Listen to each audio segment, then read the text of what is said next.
We have a very interesting day for you today.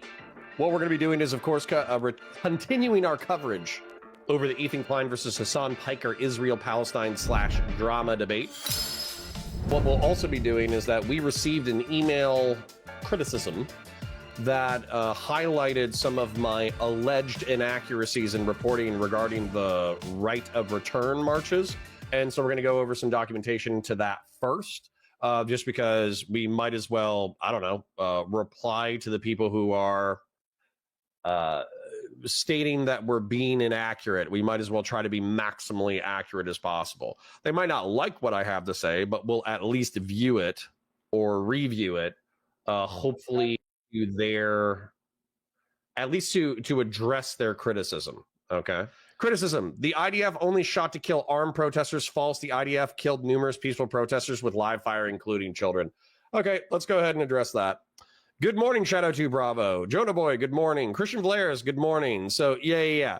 They're saying it was peaceful. Oh, that's amazing. Okay, let's go ahead and do it. Let's address Commander Haircut, which, by the way, I'm going to go back to Ken, and I'm going to say this person is, let's just put it this way. We had a conversation. We were having a conversation about the nuances of conflict and the rules of engagement. And because they didn't like what I had to say, they backed out of the conversation. They blocked me. They deleted all of their messages. And then they emailed Ken because they were upset that I didn't instantaneously agree with them. All right. That's amazing. Okay. Let me summarize it for you. That way I'm not angry before we start. Okay. So we did coverage of the Israel-Palestinian conflict, okay? And the reason why we covered Israel-Palestine is, number one, I'm a geopolitical nerd. I'm a news and geopolitics and historical nerd, and I find the intersection of religion and history and violence and war and politics very interesting, as do some of you. And so we were breaking all that down. And what I said is that there was an article where it was like 42 kneecaps in a day. It was about Israeli soldiers who were talking about the violence that they were doing in Israel, Gaza, in reference to right of return marchers. And so 42 kneecaps in a day is the fact that they are sniping with 22 caliber rifles in order to blow out people's kneecaps because it incapacitates them, takes them off of the field of play, so to speak. And I said that they were using 22 because that's what I was told by an IDF soldier who I met somewhere in my many travels. I met an IDF soldier effectively saying that when they had protesters who were approaching the fence or that they were near the fence, they would actually use a 22 caliber in order to shoot them in the calf or shoot them in the kneecap. That way they wouldn't kill them, but they would injure them and then force them to be removed from the state of play. Okay, that's what I said. And this person, in their very passionate email, which they did because they got into a conversation with me on Discord and then didn't immediately agree with them on everything. And I used the R slur on yesterday's stream on my home channel. Yes, they did mention that. The IDF only shot to kill armed protesters. False. The IDF killed numerous peaceful protesters with live fire, including children. We can talk about that momentarily. The IDF used 22 and aimed for kneecaps. Mostly false. The IDF used 5.56 rounds or rounds consistent with that of a U.S. Remington hunting rifle. Again, I don't think this person knows what they're talking about in reference to weapons, but we can do that. Rounds that mushroom and cause extreme damage. We can talk about that. All protesters were tearing down the border wall. False. I don't think I ever said that all protesters were tearing down the border wall. I think I said that that would be a reason where the rules of engagement of imminent threat or death or great bodily harm could be justified, even if you can't articulate specific weapons that they're using. So they're just misunderstanding my point. I might have articulated it poorly, but they misunderstood my point. The overwhelming majority of the protesters were 1,200 to 2,300 feet away and living in encampments protesting peacefully. That the people who are 1,200 to 2,300 feet away, that's not even addressing what I'm talking about, because I'm assuming that the vast majority of protesters didn't get shot. So if they're living in an encampment 2,300 feet away or 1,200 feet away, okay, that's not who we're talking about, obviously. The IDF were not shooting protesters in the chest. False. That's not, again, I need to explain this to you guys, okay? I'll explain this. If you have somebody who's breaking down the barricade, I would assume that you cannot use instantaneous lethal force, okay? The reason why is because the international standard, which is followed differently by different people, is imminent threat of death or great bodily harm. That's when you can use deadly force. but you could articulate how somebody breaking down the barrier could lead to a deadly force situation. And so what I was saying is that the vast majority of people shot were probably shot to wound, which is already a concept that I don't like, but they were probably shot to wound. And then there were probably deadly force encounters, which is borne out by the stats. So number one, this person is just incorrect. Number two, when I didn't agree with them instantaneously, they emailed the company. So that's not, I don't think that's on me. I'll just be real. So let me go ahead and get into the history or my YouTube history so I can pull up some March of Return stuff. But I'm already taking this less seriously because this person got into an argument with me. I didn't instantaneously agree with them. They blocked me and complained to Valor. That's incredible. Why would I ever take you seriously after that? That is crazy. Yeah, we're talking about the Great March of Return. Give me a second. Let me present the videos to you. We'll address it momentarily. As soon as I found out that it was this person because they blocked me, I'm taking it less seriously immediately. And then we'll try to minimize our use of the R slur going forward. All right, so let's go. Let's make my video more aesthetically pleasing. Let's go to the March of Return. All right, so let's break this down even further. I just kind of gave you a tired, half-caffeinated overview of a complaint that we received at Valor Media Network in reference to my coverage of the Israel-Palestine conflict. Now, we're going to watch news coverage of the Israel-Palestine conflict that's going to further elucidate what's going on. Okay. Happened when Palestinians in Gaza tried to protest for their rights in 2018. In March of 2018, Palestinians in Gaza launched the Great March of Return, calling for the right of refugees to return to the homes they and their families were expelled from in 1948 and an end to Israel's stifling blockade on the Strip. Men, women, and children demonstrated along the fence that separates the Gaza Strip from Israel, and Israel responded by deploying tanks and soldiers, giving Okay, let's break that down real quick. I'm treating this as breakdown content because, frankly, it's relevant to our later drama content. All right. So we have geopolitics time. I don't care if you're bored. Wake up. Drink some coffee. It's geopolitics time. Israel, Google Maps. Let me go ahead and not dox myself. Here we go. All right. So this is the Gaza Strip. This is where people were protesting. Let's face it, it's probably eastern or northern Gaza. The reason why I would doubt that it's northern Gaza is probably because I don't know if they have that much. It looks like there's buildings. Oh, no, it could be. It could be right there because it looks like it gets a little bit cleared out once you hit the border. Here we go. So let's just say it's here. All right. I'm not saying it is here. Let's say that it's here. Okay. For the sake of argument. So we have tens of thousands of Gazans assembling here in order to protest their ability to freely travel into Israel. Now, Gaza has had issues in the past of rocket attacks into Israel. They have had issues in the past with jihadist terrorist attacks into the heart of Israel. That's why there's a territory right here that is 2.2 million people crowded very aggressively into one of the most densely urban populated places on the planet. As a matter of fact, I think this looks more deserty. So let's just presume it's here, okay? So what Israel did is they sent a bunch of tanks and soldiers along the line in order to respond to the protesters. And then that's what we have so far from the video, okay? I think they're going to add context right here that is necessary for us to understand what's going on. Responded by deploying tanks and soldiers, giving orders to shoot anyone who came within 100 yards of the barrier and anyone armed within 300 yards. This is the rules of engagement from Israel, according to this reporter. That separates the Gaza Strip from Israel. And Israel responded by deploying tanks and soldiers, giving orders to shoot anyone who came within 100 yards of the barrier and anyone armed within 300 yards. So anyone armed within 300 yards and anyone who comes within 100 yards of the border. 100 yards of the border, by the way, they said that the living encampments were 1,200 feet away from the border.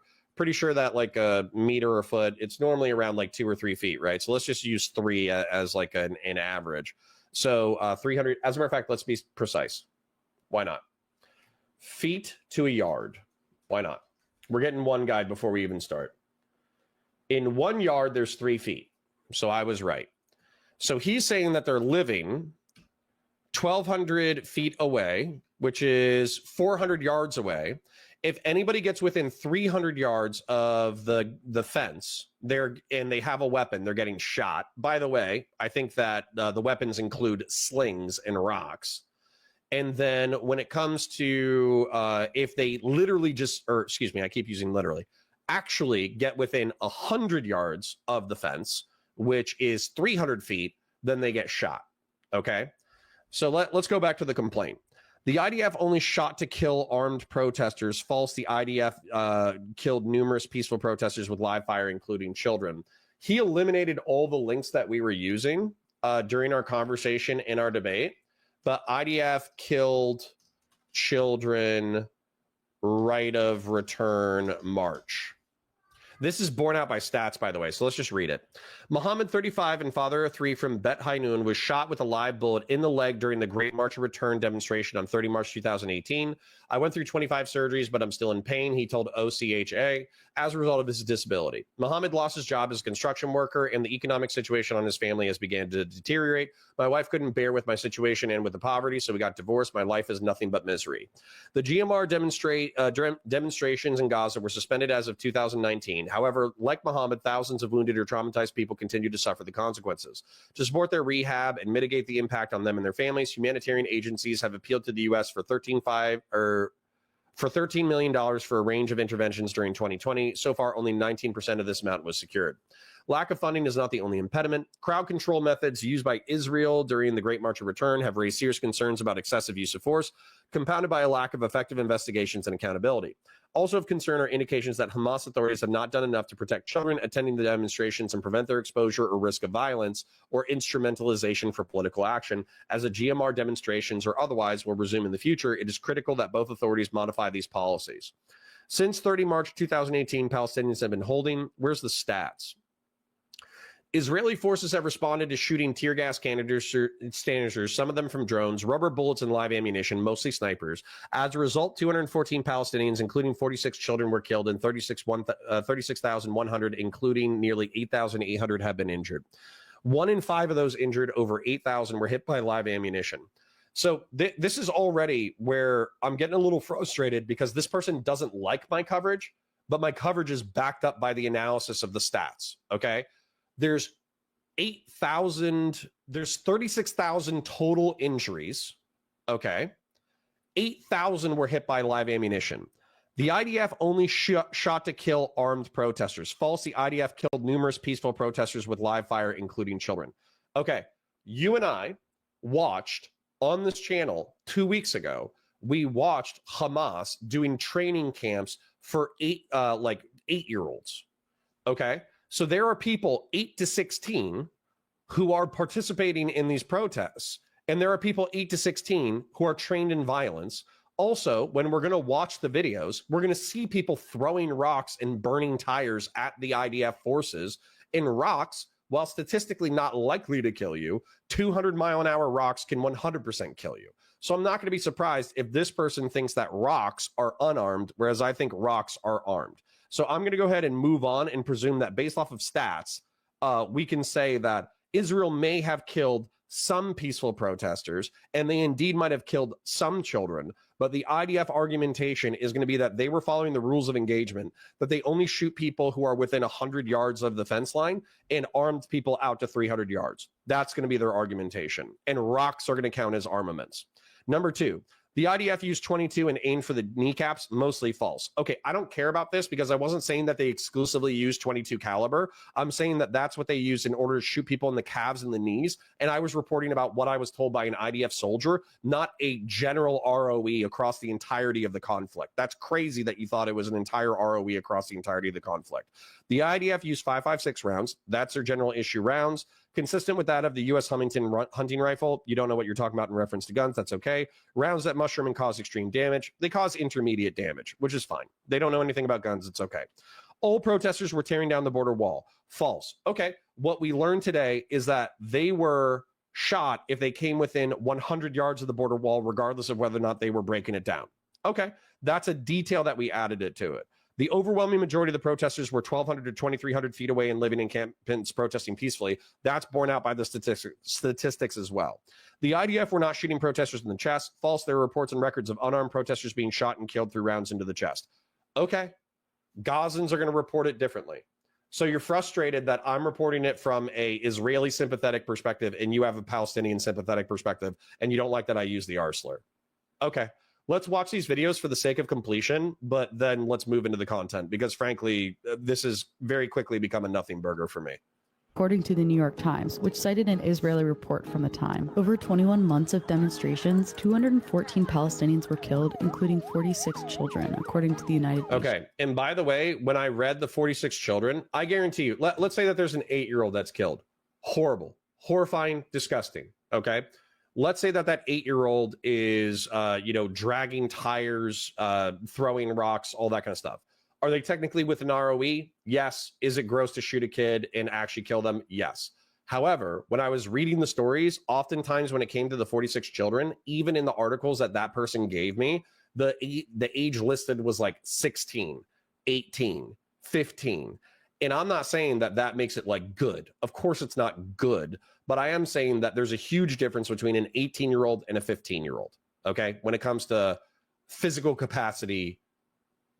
And you can't tell they don't suddenly become 18 and become easier to shoot, right? We use 18 as a guidance for what's an adult in general, but a 15-year-old can look like an 18-year-old and an 18-year-old can look like a 15-year-old. The fact that they're older teenagers doesn't somehow limit their capacity for violence. And at least 36,100 Palestinians were injured, including almost 9,000 children, the UN reported. A fifth of those injured were reportedly hit by live. Okay, so let's go ahead and look back here. Let's get a still. Commander haircut.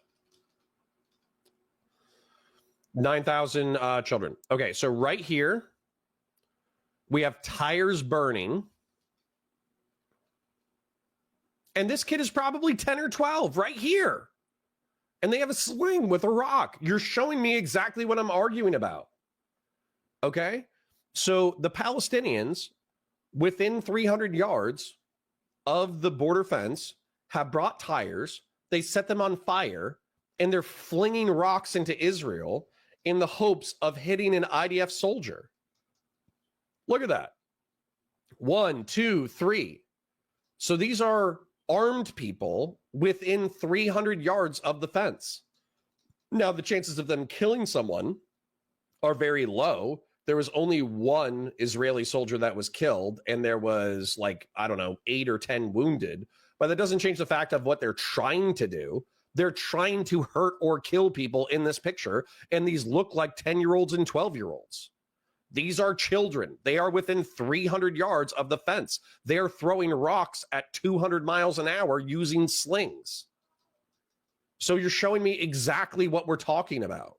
Children, the UN reported. A fifth of those injured were reportedly hit by live ammunition. One Israeli soldier was killed and 7 others injured during the demonstrations. Although some protesters burned tires and threw rocks and Molotov cocktails towards Israeli soldiers.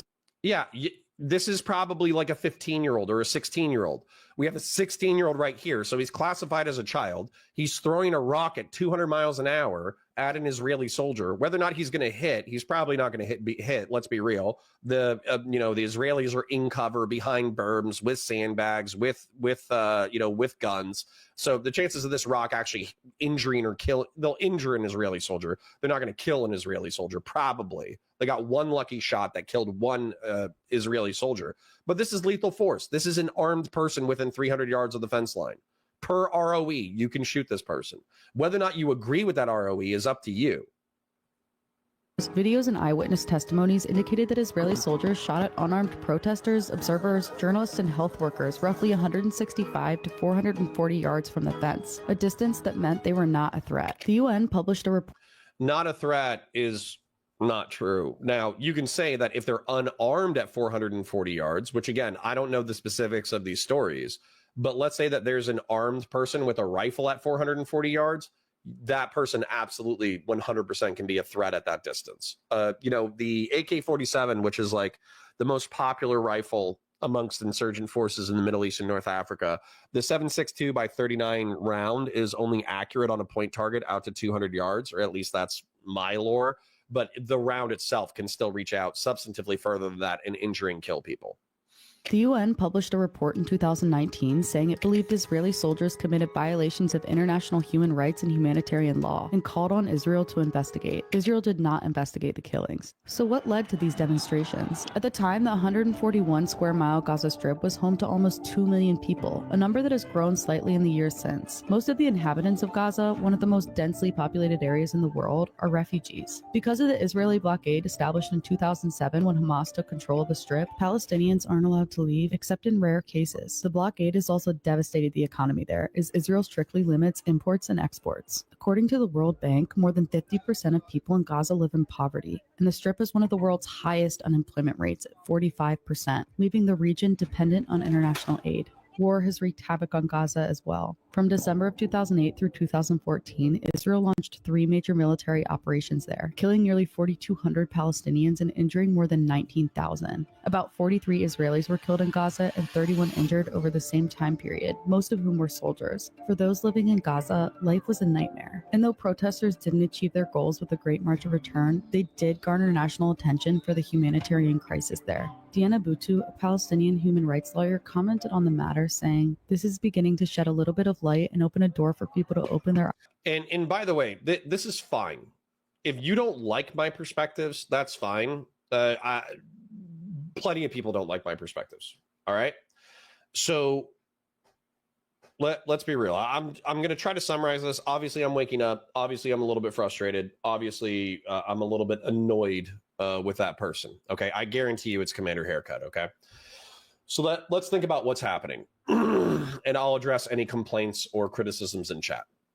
So let's think about what's happening. I have a mildly pro-Israeli narrative in my head, but I still think they do messed up stuff all the time.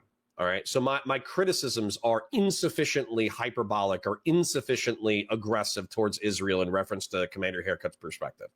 But what I said was that Israel, when people approach the fence, they will shoot people in the calf or shoot people in the kneecap, because we did read stories about that with the 22 caliber. And on top of that, I spoke with an IDF soldier who said they did that. Commander Haircut got frustrated because that's not all they did, right? They also used 5.56 in order to shoot. I also read another article recently where they shot to wound in the feet and the hands with 5.56. 5.56 is an intermediate caliber round. It's still a 22, but it's a zipped up 22. You know, it's a 22 on steroids. And so if I got hit with a 5.56 in my hand, it would effectively shred my hand, right? There probably wouldn't be like, they would probably sever all the tendons in here. It would probably blow apart everything that's inside here. This hand would no longer be functional after getting hit with 5.56. If you hit me in the arm or the leg or with 5.56, then that arm is going to be severely jacked up. There's also a chance that you're going to, with the amount of tissue damage that a 5.56 can do, then you can nick an artery, and as a result, somebody can exsanguinate, meaning they can lose sufficient blood that it kills them. All that's true. I don't think I would have ever denied that if they said that in chat, by the way. Then what happened was they were frustrated that I was saying that their ROE was something that it wasn't. Okay, well, we just watched a video. ROE is rules of engagement. We watched what the rules of engagement were. If you get within 100 yards of the fence, you're liable to be shot. To wound, apparently, but you can also be shot with deadly force. And then 300 yards, if you're armed, which rocks and slings count as being armed, you can get shot.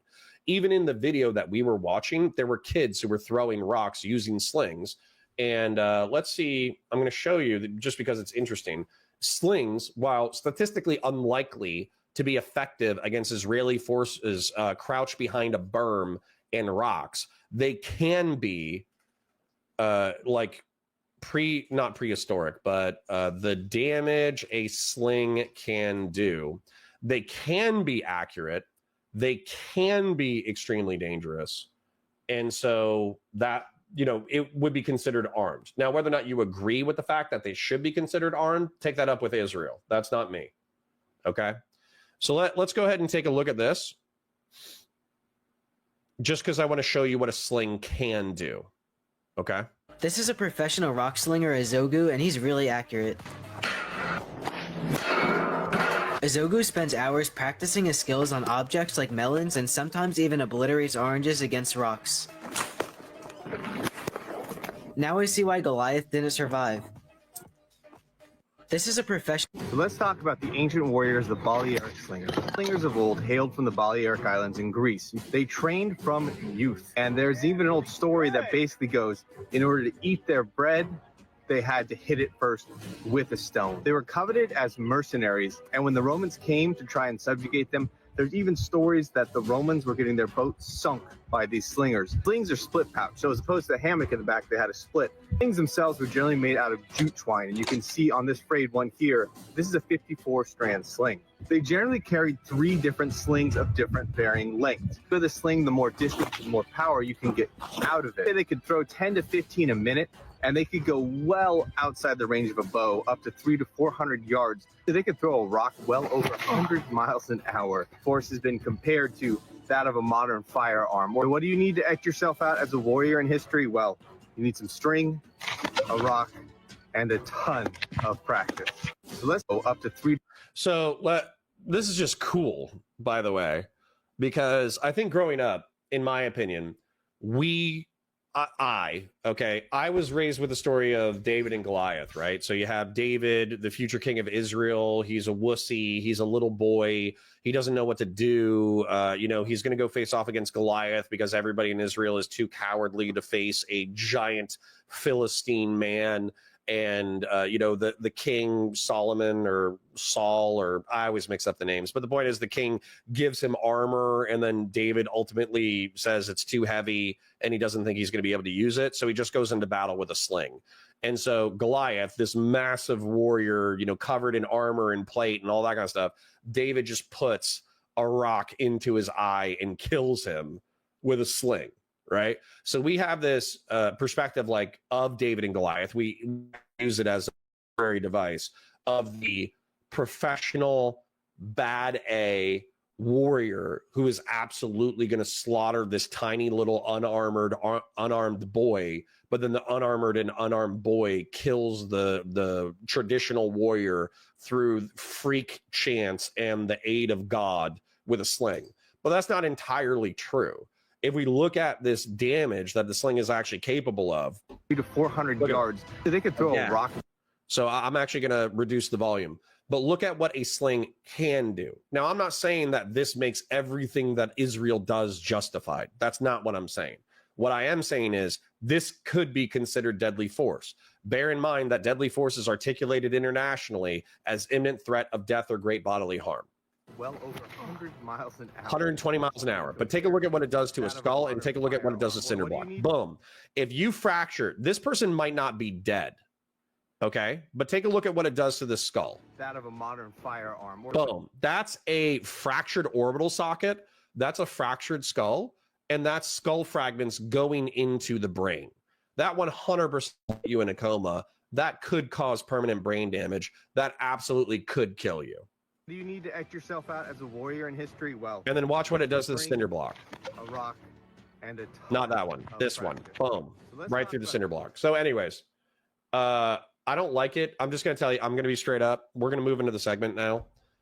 I don't like it that I had somebody in my chat who didn't like one of my takes. And so they emailed Valor Media Network in order to say Connor had inaccurate takes about Israel, Gaza.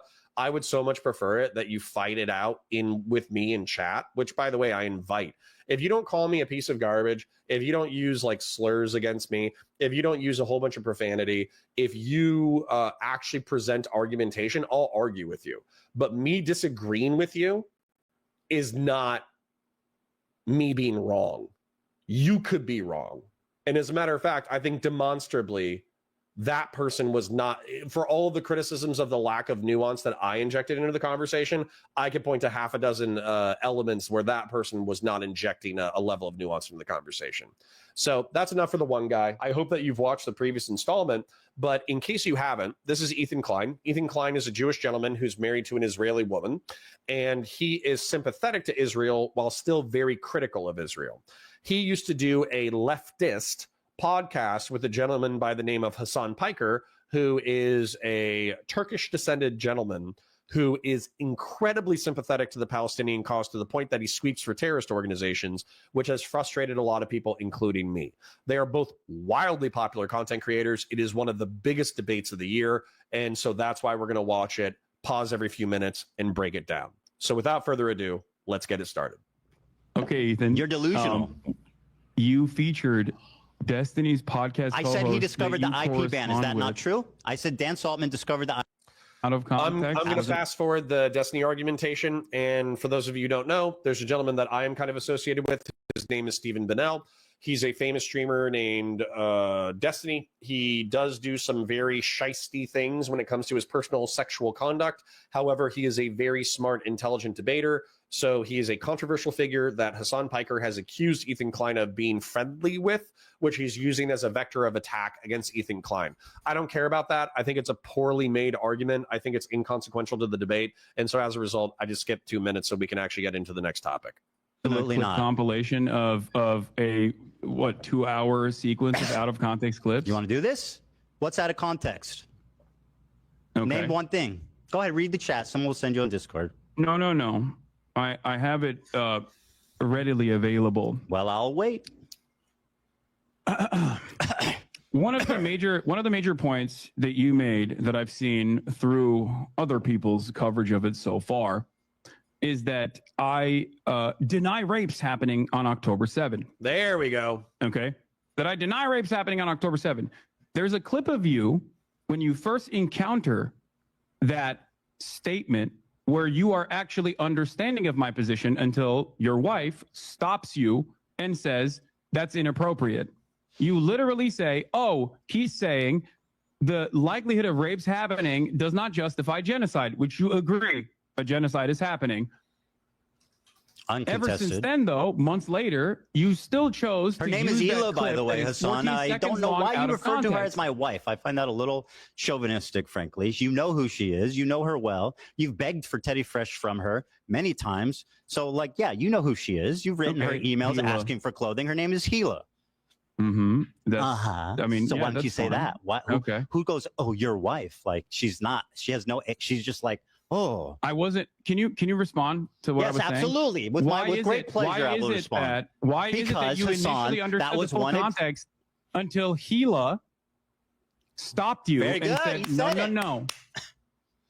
I'll answer. Would you like me to answer? That's one example of many. Seeing your response in the totality of all the responses shows that you do deny the rapes that happened on October 7th. In fact, the totality of all my responses. you had promised me, and I know you would never lie to me, that you would watch the context puke with me. So why don't we pull up that bit there, and we can see how out of context it is. Excellent. I like the way this is going. Teddy Fresh is not a code word for feet pics. Silver. Thank you.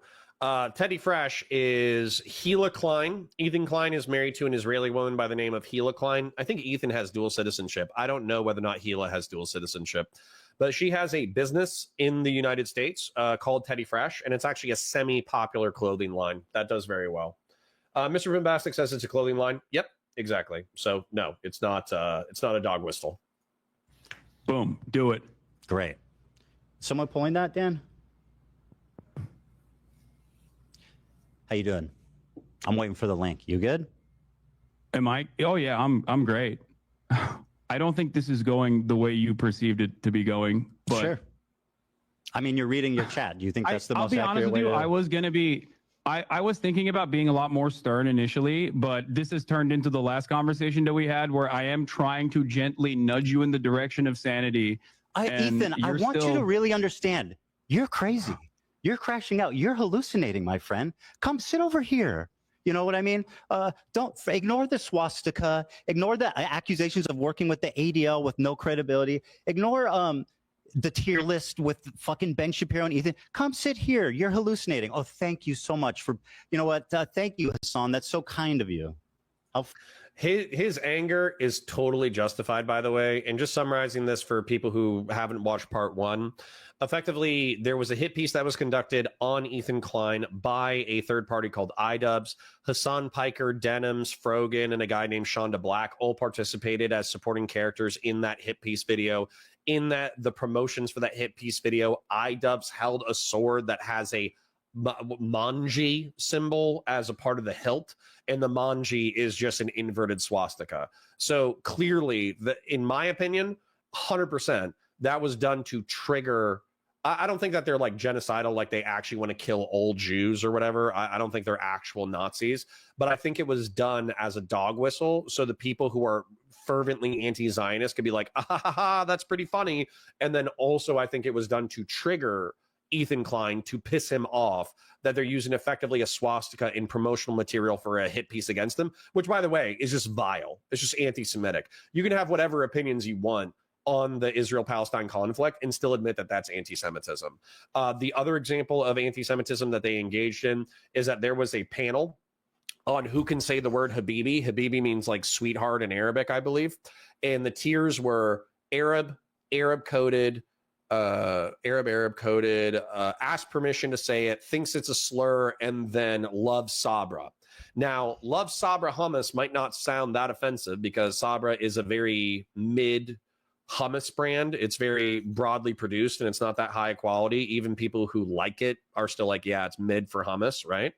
Until you learn that Sabra is Hebrew for a Jew born in the state of Israel, and that it's also an Israeli-owned company. And throughout the panel, they're using Sabra. They're making jokes about like different characters who they use it as something that means like inauthentically Arab. That's the insult that they're using whenever they categorize somebody as, love Sabra. But they also use it as a dog whistle for Jew. Okay, if we're being real, if we're not pulling punches, that's what they're using it for. Specifically, Zionist Jew. And so the reason why they put Ben Shapiro, who was not part of the show, and Ethan Klein on the thumbnail is because they wanted to indict them as Zionist Jews who are Sabras or love Sabras. So they love Jews born in Israel and they're insufficiently sympathetic to the Palestinian cause. It was 100% a dog whistle. And anybody ignoring that, I think, is very dumb, not to use ableist slurs. Then I'm trying to think of what else. Those were like the main ones that I think are just like vile anti-Semitism. But we're going to let them get into the arguments about sexual assaults because I actually think this is the crux of the issue. And it's also the crux of why I'm so repulsed by Hasan PIKER. Fucking genuine of you to take off the baby gloves, you fucking liar. I mean, this is you are a prolific liar, bro. Where's the link? Just control F for... The reason, for the record, the reason why I don't like to bring Gila into the conversation is because I'm addressing my concerns with you, and I don't think that it's appropriate for me to,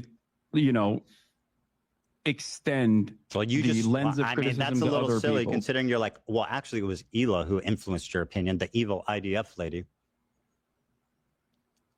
Anyway. Okay. While we're waiting for the clip. No, I got it. Deny the okay. violent rapes that took place. That is way beyond the pale. I'm in Minnesota, but I'm hearing you. Yeah, and part of the categorization before we get into it is Hasan PIKER laughing about, laughing at people calling out the assaults that happened on October 7th. There is one instance in captivity. Chair react. That we have. I'm not going to let you chair react to me, buddy. You grab that Dr. Pepper. I'll wait.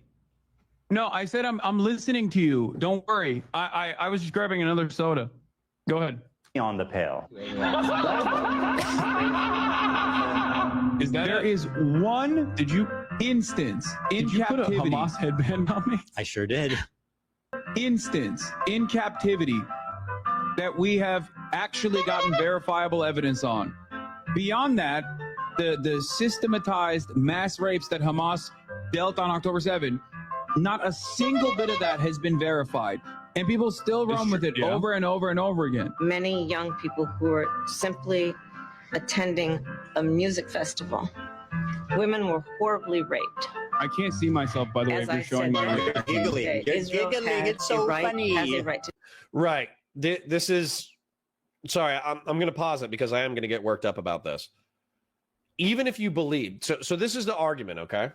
There's like a Mott and Bailey situation going on here. Rape doesn't justify genocide. I agree with that statement. I think Ethan Klein agrees with that statement. I think everybody in chat agrees with that statement. So let's say half a dozen to a dozen people who are involved with Hamas and involved in the October 7th, 2023 terrorist attacks.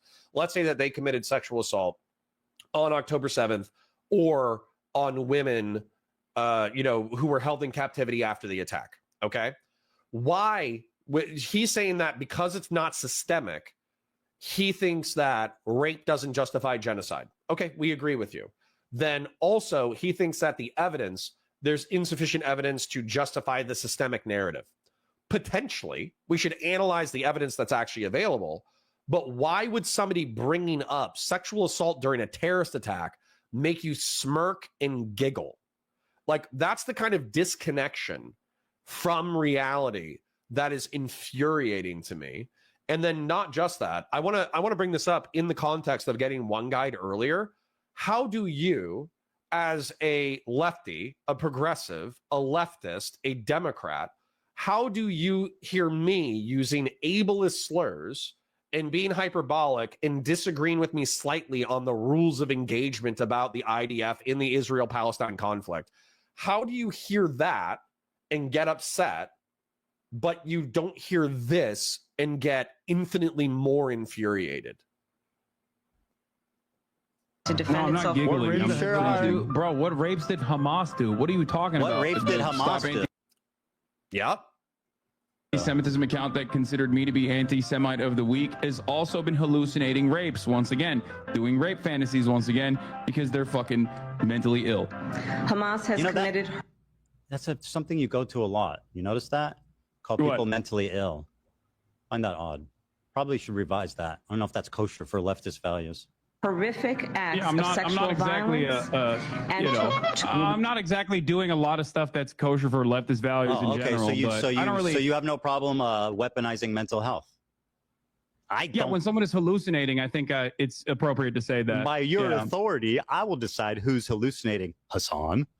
Women and girls. Watch this. Okay. horrific acts of Ethan, sexual violence. Ethan.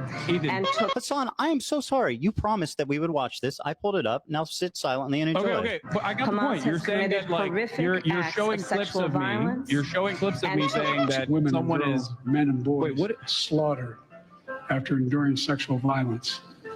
The deadliest day for the Jewish people. Doesn't matter if fucking rapes happen on October 7th. Like that doesn't change the dynamic for me even this much. So that's the other part of this problem that many people that can't contend with. Like, I can't believe how quickly leftists go from believe all women to PIKER it didn't happen. There you go, Hasan. What do you got? PIKER didn't happen. That's Great commentary about. Yeah, which, by the way, is going to be accurate as they're going to demonstrate in the upcoming segment. By the way, okay. I mean, so, it's pretty apt. okay. So let's talk about it. You did. And sorry, we're going to slow this down and we're going to fact check it as it happens because I think it's wildly important. Actually, I'm surprised. You did actually show the my findings on the UN committee report that came out. The one that you was misrepresent continually. I That you did not fucking misrepresent continually the UN lie about the preliminary conclusion. report. Wait, what did I misrepresent about the Go UN ahead. You tell preliminary me. report? Tell me what it said. The UN preliminary report was not an investigative report, like, for example, the investigative report that came Sorry, guys, I'm going to be pausating the hell out of this. out about Israel's systematized sexual assaults. That was 49 pages long. Horrible. What a horrible thing that was. Yeah, no, Unironically. absolutely. Absolutely. Just unacceptable. The level of evidence in a preliminary report is only enough to actually create an actual investigation. The problem is Israel has denied an actual investigation to take place. Israel has told the United Nations that they are not allowed to do an actual investigation and to simply listen to what they have to say. Now, not only is Israel, there are literally women let's who be have real. said, I was do you raped. feel like the Israeli government lies? Do you? A lot? I mean, So he's saying, I don't do rape denial, and then he launches into rape denial. All right. And so far, this is my understanding of it. Now, I wish that the IDF, and I'm okay with the Israeli government being hostile to the UN, but I do think that it would be beneficial for them to allow like a quote unquote independent investigation into the sexual crimes alleged to have occurred on October 7th and subsequently. But I think that the reason why I would argue for that is because I think that they're going to be vindicated. Now, that being said, I think that the reason why Israel is hostile to the UN is because if you look at the condemnations coming out of the UN, it's consistently like by Russia, by South Africa, by, Libya, condemnations that are voted on and approved against the state of Israel. When you look at the people who are doing the condemnations, they are either themselves engaged in similar behavior, or they're using the votes of countries who are engaged in worse behavior in order to achieve these condemnation resolutions of Israel. And so Israel, in my opinion, has a hostile opinion of the UN as a result of that political dynamic. So, I understand Israel's perspective. I think it would be beneficial, but I understand their hostility. Conservative liberalism says the problem with SA is that war is dripping with propaganda. Apparently, there were a couple fabricated claims that Hasan points to in our own POTUS spread, the lies of decapitated infants, misinformation. Sure. Okay. Conservative liberalism. That's totally. And by the way, like the fog of war, 100% is a thing. I'm with you there. But what I would say is that when we have video evidence of Hamas committing murders on men, women, and children, videos of them gleefully doing this. One of the things that I don't think I'll ever be able to watch because it'll actually probably send me into a depressive cycle is the 45 minutes of homicide that the Israel government said, or the Israeli government, I think they published it to the internet, but I know they also published it into movie theaters. They effectively said like, hey, people are saying that nothing happened on October 7th, or this was just a military operation, or the targeting of civilians was not intentional. We have 45 minutes of footage that shows specifically the brutality of murder against civilians that Hamas intentionally perpetrated. And so effectively, it's just 45 minutes of people getting murdered. I've seen enough in my life that I don't really feel like engaging with that. But that's the level of anti-propagandistic effort that Israel has gone to in order to substantiate what actually did happen on October 7th. So I'm effectively asking them to do that again in reference to the sexual assault charges, but I understand why that might be so horrific and so degrading to the victims of the situation that they might not be interested in that project, I guess. So Raymond Smith saying it's 1. Well, guess what? Regardless of whether or not you desecrate a corpse after a murder, I would still be upset by, I don't know, the murder of children, right? The same commission did not find credible evidence that the perpetrators received orders to commit sexual violence. Sure.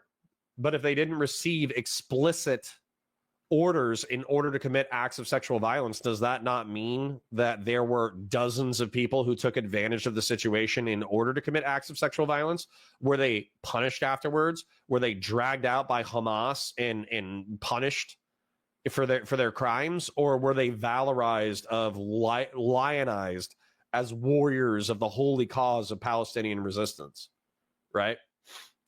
So hold on. Christian Valeris, the UN Commission, by the way, identified patterns indicative of sexual assault violence in several locations, concluded that Israeli women were disproportionately subjected to these crimes. Yeah, I'm going to let the UN... Yeah, I'm not arguing with you. I'm trying to expand our understanding of the situation. But then also, I'm going to say that, what is it? I want to let them bring in the evidence so we can analyze the evidence. I understand that this might be a little bit more pause-andy and dry and analytical, but this is the crux of the issue. This is the crux of the hostility between Israelis and Palestinians, is Palestinian sympathetic people. Is Palestinian sympathetic people say that Israel has brutalized Palestinians for so long, what do you expect them to do? And then Israeli sympathetic people say, regardless of how you feel about Israel's alleged abuses of the Palestinian people or actual abuses of the Palestinian people, that's never going to justify murder and sexual assault of civilians, right? This is the argument. This is the disconnect. Yeah. Mr. Mbasic says we knew it was mad barbaric on the day it happened. Dude, they were tweeting it out. I was watching videos on Twitter of them doing it and being proud of it. Right?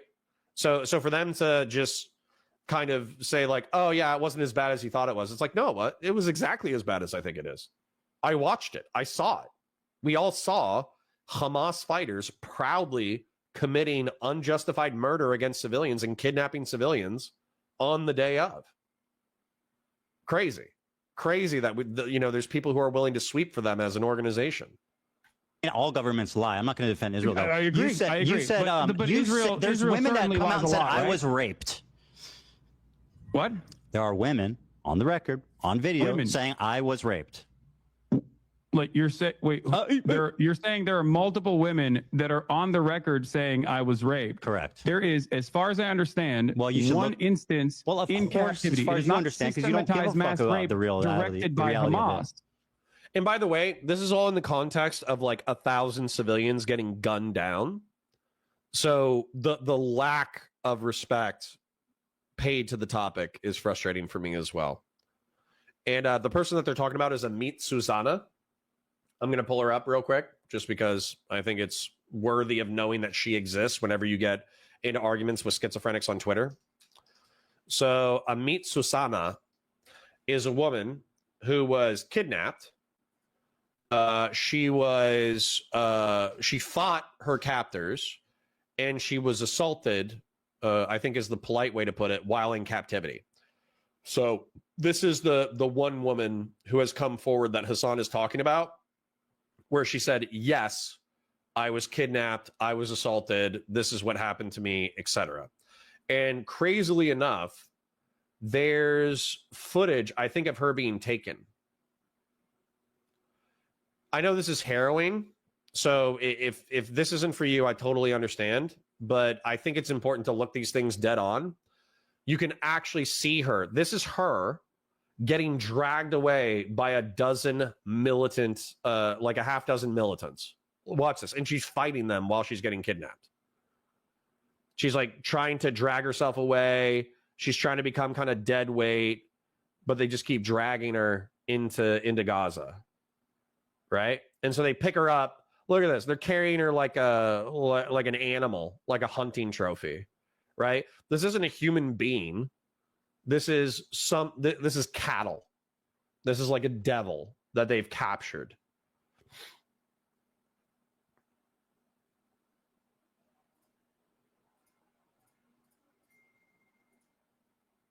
All right. Anyways. What? Well, of course, that's as far as you can conclude because you don't give a fuck about the truth. You just want to do propaganda, remember? Ethan. Hasan. Please, calm down. Okay. You're getting worked up. I don't know why you're Whoa. behaving in such a childish manner when we are actually talking about finally some serious stuff. Okay? Well, okay. Okay. In terms of the UN preliminary report and the findings, okay? God, I can't wait for him to read something and misunderstand it. There is a clear-cut lack of evidence for any forensic examination to take place due to the incompetence of the Israeli government and specifically the organization Zakah that spent most of its time in the immediate aftermath of October 7 taking bodies out of body bags and putting them into Zakah branded body bags. This was reported by Haaretz as well. They polluted the evidence pool. Okay? That's number one. Okay, this is already stupid. Sorry for pausing so much. I'm going to stop apologizing momentarily because this is things that need to be brought down. So we have 1,000 people. Let's just do this, okay? I've been around corpses, and if we lose some viewers, I'm just going to apologize already. It's graphic. You're going to have to deal with me describing graphic reality. Valor Media Channel means, valor means being brave in the face of armed conflict.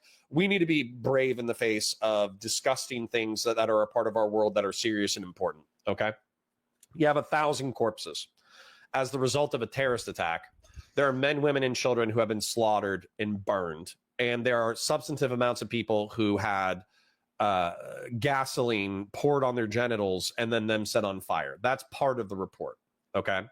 So Hasan, rather than focusing on the fact that 1,000 people, 1,000 civilians, I think there was another 200 or 300, IDF soldiers, rather than focusing on the fact that men, women, and children were slaughtered and then their corpses burned, and focusing on the fact that there are reports of genitals that were either mutilated or burned, he focuses on the fact that there was an organization that was picking up the corpses and putting them in body bags for personal disposal. And due to religious reasons or due to wanting to up the funding or up the aesthetics of their organization during one of the most critical moments in history, they moved corpses from one style of body bag to another style of body bag.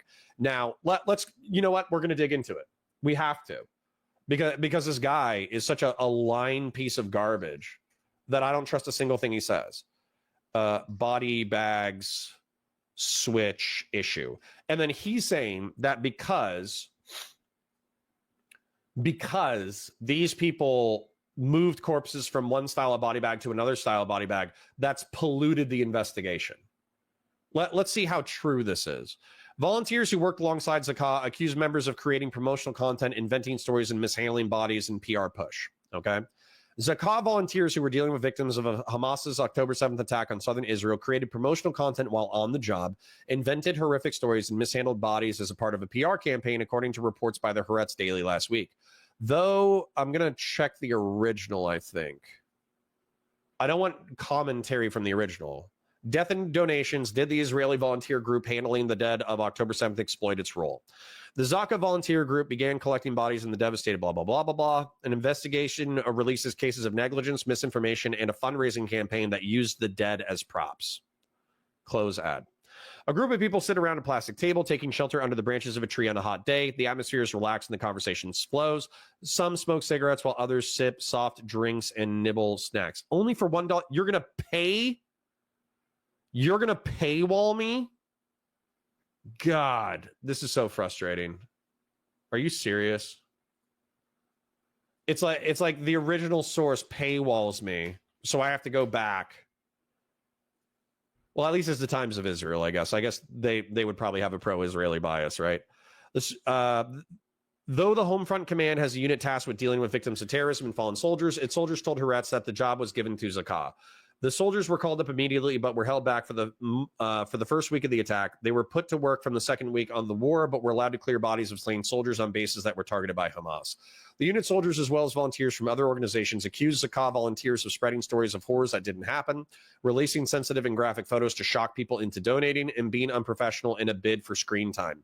Testimonies from people who worked alongside Zakah claimed that the organization's volunteers were careless while bagging bodies, collecting some dismembered body pieces while leaving the rest behind. This led to soldiers arriving at locations with Zakah stickers indicating that the place had been cleared of bodies, but finding more regardless.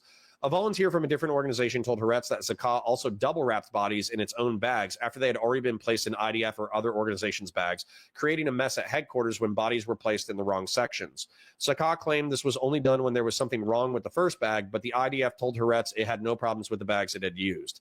The reports also revealed that many Zakah volunteers who were serving as reservists misidentified themselves within the organization's vest as part of the PR campaign. One example was Chaim Otmadskin, leader of the Zakah special units, who was serving as a reservist in a home front search and rescue unit.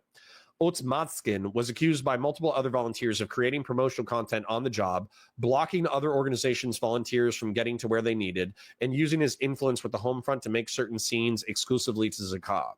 In a statement, Zakah said that the organization relies on donations to function and took the opportunity to show the public the work that it does, but that the organization worked in full cooperation with the IDF and other emergency organizations.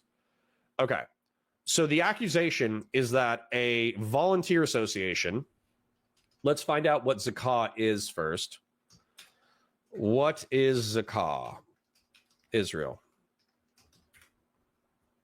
Zakah is an NGO rescue and recovery organization that provides emergency response services, particularly in the aftermath of disasters and terror attacks. Now, they're an NGO. Okay, so an NGO got accused of unprofessional behavior, and the IDF said that they double wrapped bodies. So there was bodies that were in body bags, and they double wrapped them in their own body bags for promotional material. That's not what Hasan PIKER said. Hasan PIKER said that they removed corpses from body bags and then put them in their own body bags for promotional material. I find either behavior repulsive. Okay. I'm not saying that either behavior is justified. Okay. Double wrapping a body in a body bag that's unnecessary in order to create promotional material for your NGO, so you can make an ad, so you can get more revenue, regardless of whether or not you think your NGO does good work, is repulsive and disgusting and clout-brained and stupid during one of the most like sensitive and messed up times in Israeli history. So whoever did that is a jackass. Okay. Now, when it comes to Hasan PIKER, I'm going to go ahead and say, because we've caught him lying in previous segments, he's lying about the pollution of evidence, whereas the accusation that we saw was they took a body bag that was already existing. Zakah says that there was like a rip in the bag, and so they double wrapped it. The IDF is saying that Zakah, there weren't rips in the bag, and Zakah double wrapped the bag so they could put their name on the corpse. Either way, it's gross. I'm not saying it's not gross. What I am saying is that Hasan is using that fact in order to propagandize the fact that he's saying that the volunteer organization polluted the potential criminal investigation. I have not seen that substantiated by anything that Hasan has said or a preliminary reading of the articles. Feel free to send me any information that might contradict my existing perspective. Number two, numerous people that came out and offered eyewitness testimony have since then been discredited, also according to... Okay. Let's read what he brought up. Overall, based on the totality of information gathered from multiple and independent sources at different locations, there are reasonable grounds to believe that conflict-related sexual violence occurred at several locations across the Gaza periphery, including in the form of rape and gang rape during the October 7, 2023 attacks. Credible circumstantial information which may be indicative of some forms of sexual violence, including genital mutilation, sexualized torture, or cruel and inhuman degrading treatment, was also gathered. There are liars, okay? I'm just going to go ahead and share this with you. There are liars. I've talked to plenty of Vietnam veterans. There are so many Vietnam veterans who were all special forces, and they all participated in the Cambodia and Laos campaign. Do you know why those people participated in those campaign? It's because they didn't. They were pogues. They were persons other than grunt like me. Okay. I served in an administrative role in the supply and logistics campaign, or supply and logistics support for Al Anbar province in Iraq. So what I did is I woke up, I went to a building. Inside that building was a computer. I stared at that computer for 9 hours a day. And what I did is I typed in logistics requisitions. And then I also typed in, there was a property accounting issue where one report didn't match another report. And so I went through the archive of all of the reports and I used previous transactions in order to reconcile the reports. That's what I did for 9 hours a day. It was effectively an administrative desk job, but the operation that I was a part of was bringing in equipment for Al Anbar, Al-Assad, Iraq. That's what I did. Now, what happened while I was there was the surge. And so there was a bunch of infantry that deployed into Iraq at the time in order to reduce the violence that was happening in Iraq, and the violence plummeted. Okay. So I can say that I was a part of the surge, but I cannot claim to be an outside the wire grunt who was participating in surge operations. That wasn't me. But what this would be equivalent to is me saying that I participated in the Battle of Fallujah. That would be stolen valor. It was before my time. That did not happen. But Vietnam vets do that kind of crazy shit. And I guarantee you there will be global war on terror veterans who claim to be a part of the Marja offensive and claim to be a part of the Battle of Fallujah, and they had nothing to do with those conflicts. I guarantee you it's happening now. It's going to happen decades from now. So because there are liars about serious incidents, Hasan is using that as evidence to dismiss the entire category of evidence that's being brought up. Whereas what's being brought up on screen right now is effectively the UN saying that there is information which may be indicative of some forms of sexual violence, including genital mutilation, sexualized torture, or cruel and inhuman and degrading treatment, on top of rape and gang rape.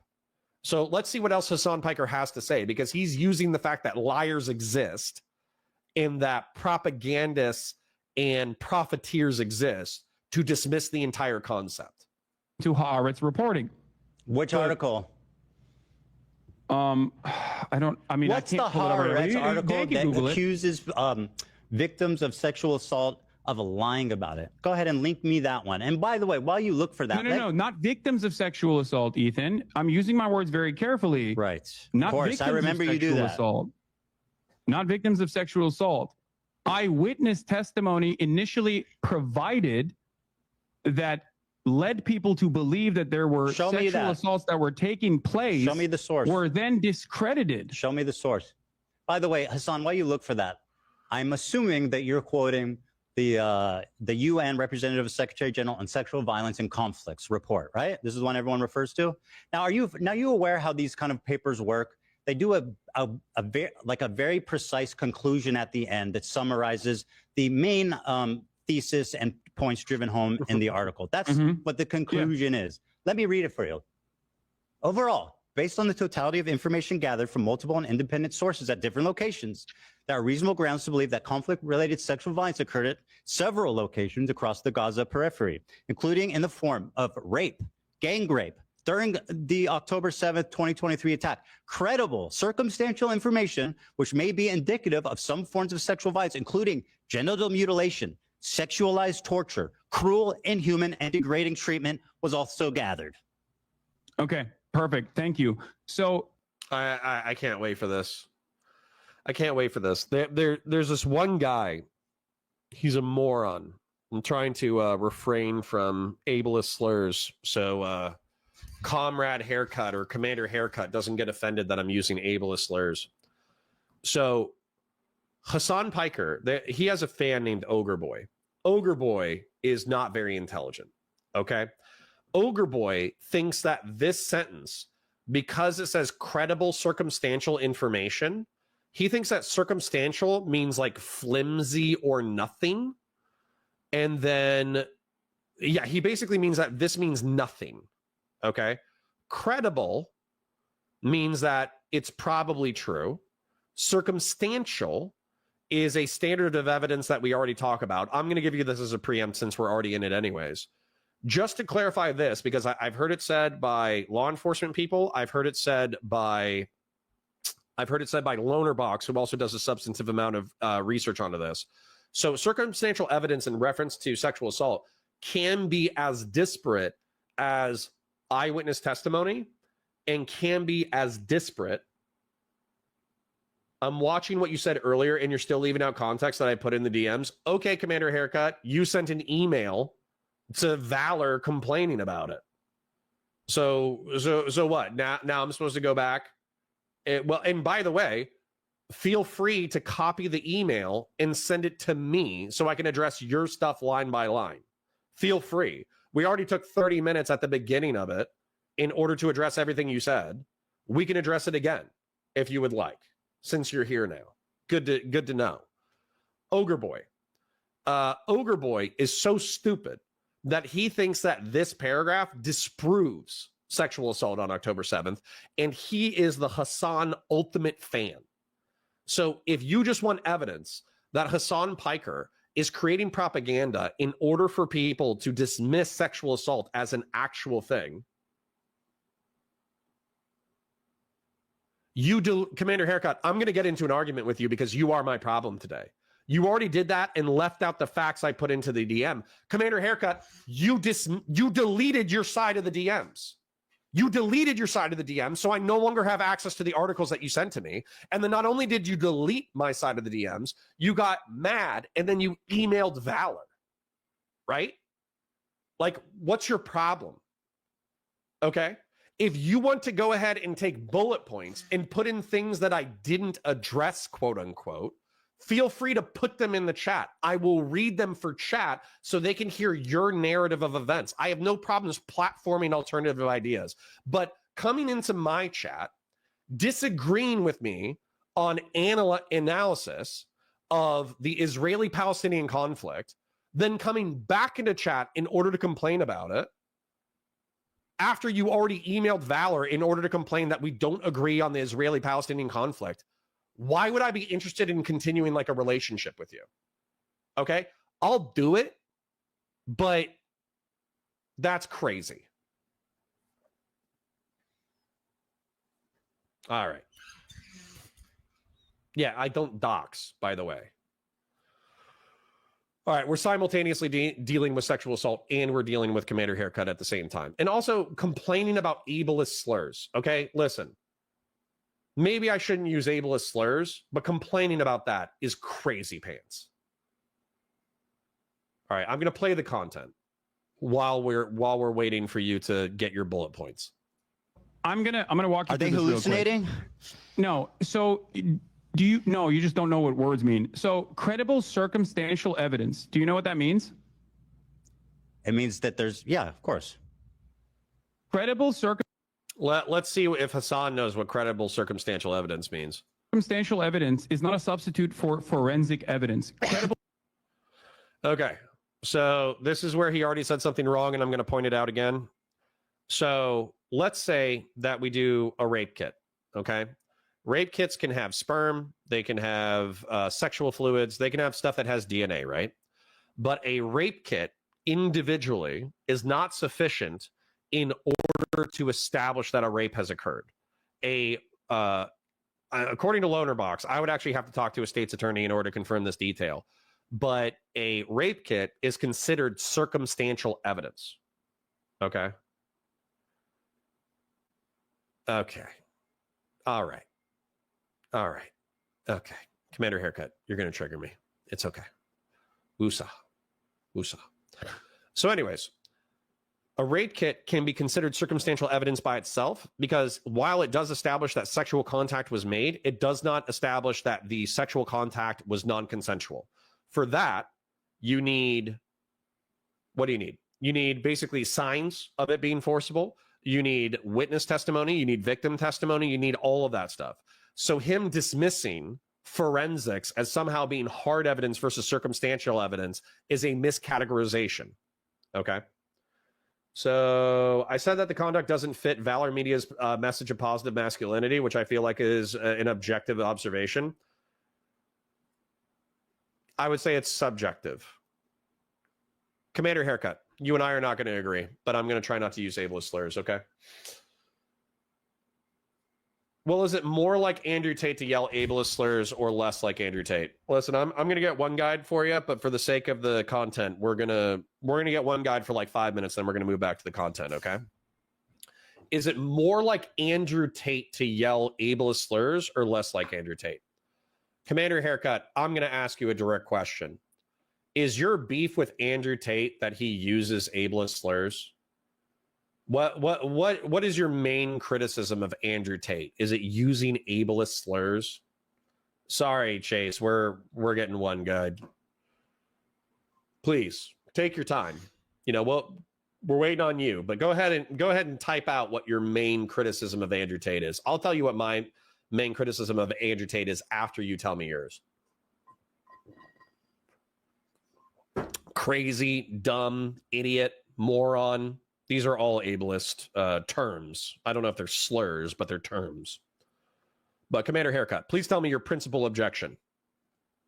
GG, I just got here in time. Yeah. Come on, buddy. Waiting on you. Shouldn't take that long to type it out. Literally just put it in a paragraph. My principal objection with Andrew Tate is blank. Blankety, blankety, blankety, blank. Enter. I can use ableist slurs because I'm the one chatter who doesn't meet the 3,000 IQ bar. True. Conservative liberalism brings up. All right. Well, now he's not responding or he's typing too slow for me to wait. So I have to address it.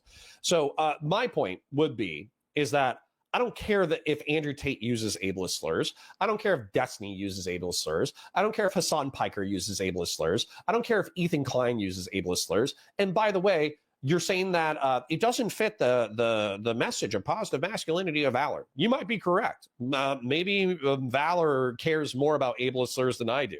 However, what I would say is that my principal objection about Andrew Tate is that he's a credibly accused rapist and he's a credibly accused sex trafficker, and that he creates content that lionizes his own behavior. That's my primary. Spreading hideous disinformation and hatred of many demographics to young men and spreading the kind of behavior and philosophy to his viewers. Dude, this is you right now. I'm going to make fun of you a little bit. Ken's going to hate this. You might hate this, but I think it's going to be funny. What is it? Norm Macdonald hypocrisy.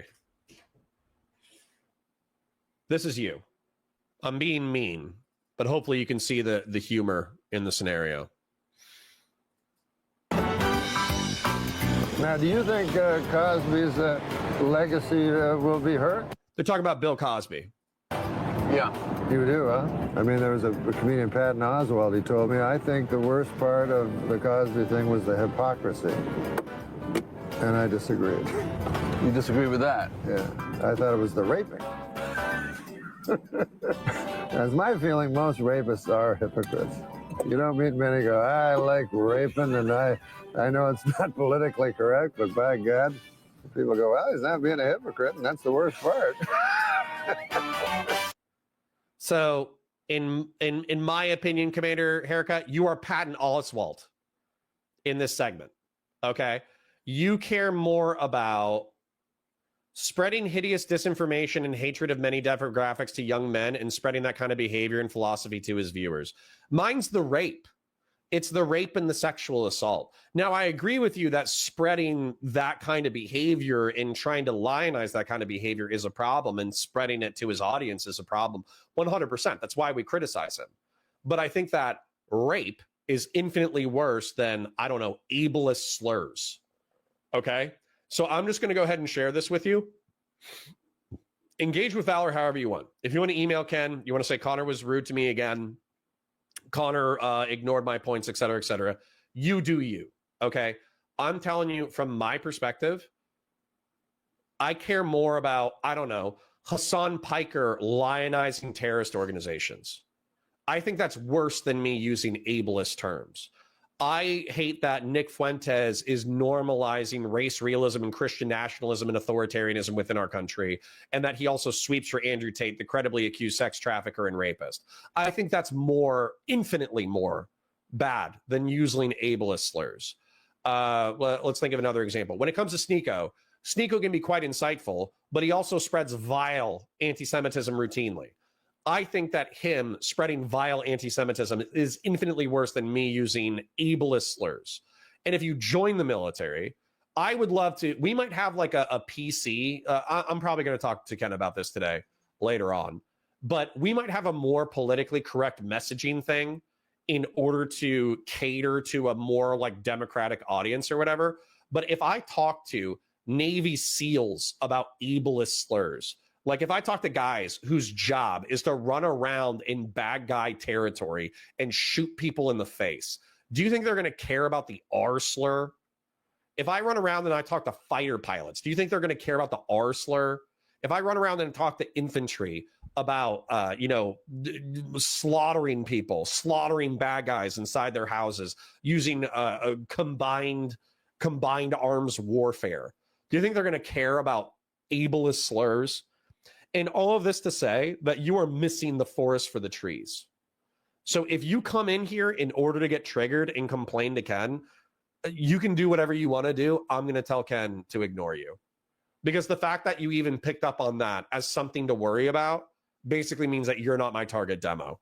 You're not the person I'm trying to reach. You're what the kids call a moral frog. You care more about policing the morality of people who are ostensibly aligned with you than you care about, one, the truth, or two, dealing with the actual nefarious characters of the world. You're so busy policing the behavior of people who you have 70% alignment with that you don't actually attack the people who are deserving of your time and attention. And I don't have time for it. I have time for it right now because I might as well address it. But I'm not going to, let's just put it this way, I'm not going to have time for it in the future. Chat's being hostile. Chase every so often is saying that I'm not saying it at constantly across the 3-hour stream. Lol. Yeah, and he's telling and influencing young men that it's okay and making it more likely for people to do it. Okay. Yeah, so isn't that more important than ableist terms? Infinitely more. You're making this just about ableist slurs as opposed to the other stuff I said. Well, you're free to post about the other stuff, but you're a representative of media work is purporting to spread masculinity. Commander Haircut. I'm going to give you, I'm going to address this as well. It's called a plurality of tactics. You should hear this commonly on the left, even though I'm not on the left. Leftists love talking about a plurality of tactics. If you want to go to Men Talking Mindfulness, they will talk for an hour about, being kind and nice and challenge yourself psychologically and pursuing adventure and being disciplined. If you go to the Gidunk show, they'll do news analysis about this, that, the other, and they will also have a relatively wholesome officer-based approach, although they will use copious amounts of profanity. If you want to go to something that's totally politically unrelated, then the politically unrelated stuff is going to be the sports shows, The Game Within, and also, what's the other one? Game Within, and God, why can't I remember it? Lowlights. If you want positive masculinity, 90% of the content posted to the channel is positive masculinity. Let me tell you what I do here, okay? I go after schizophrenics. There are schizophrenic alternative media commentators who are some of the most vile, reprobate dregs of society, who have tens of thousands of live viewers, hundreds of thousands of post-recorded views, and the reason why is because they're hyperbolic. And while they're being hyperbolic and repulsive and disgusting, they deserve criticism.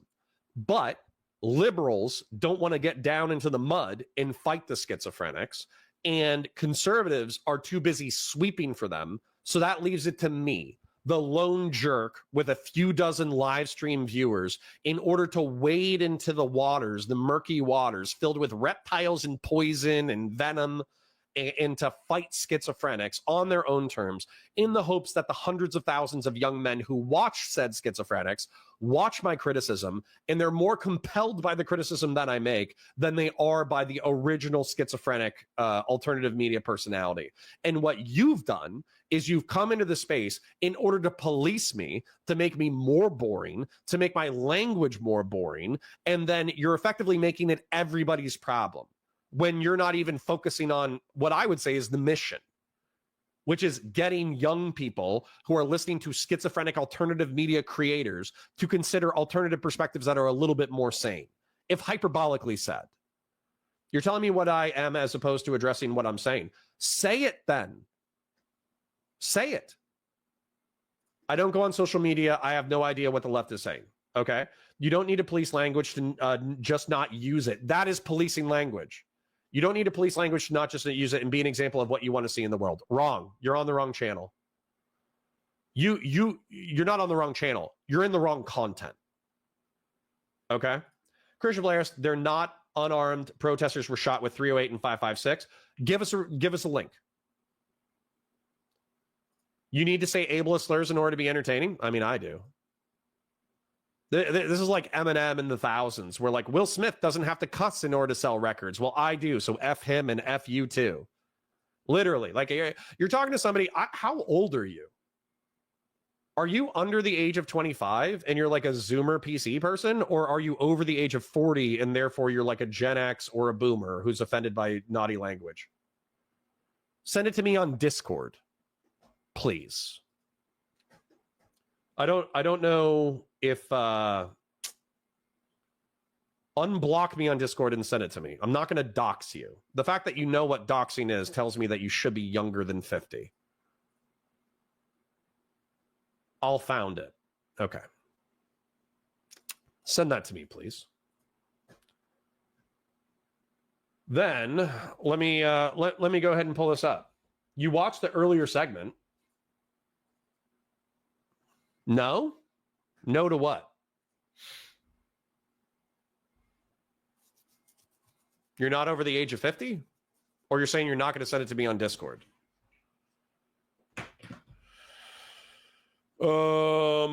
What was it?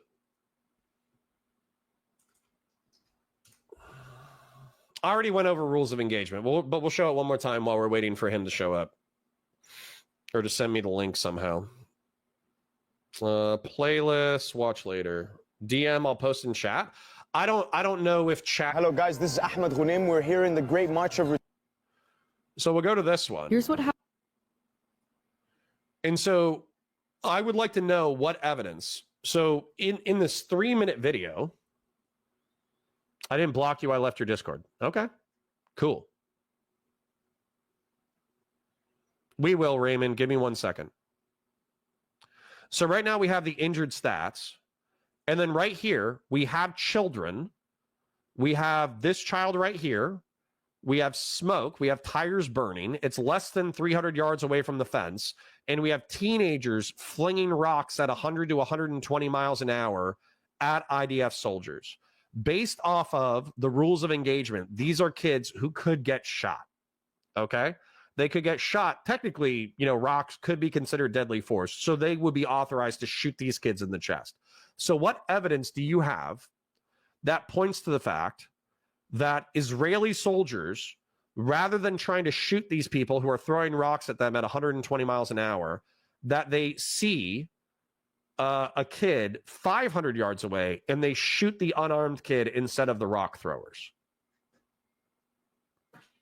I would love to see that evidence. And you can try to post it in chat.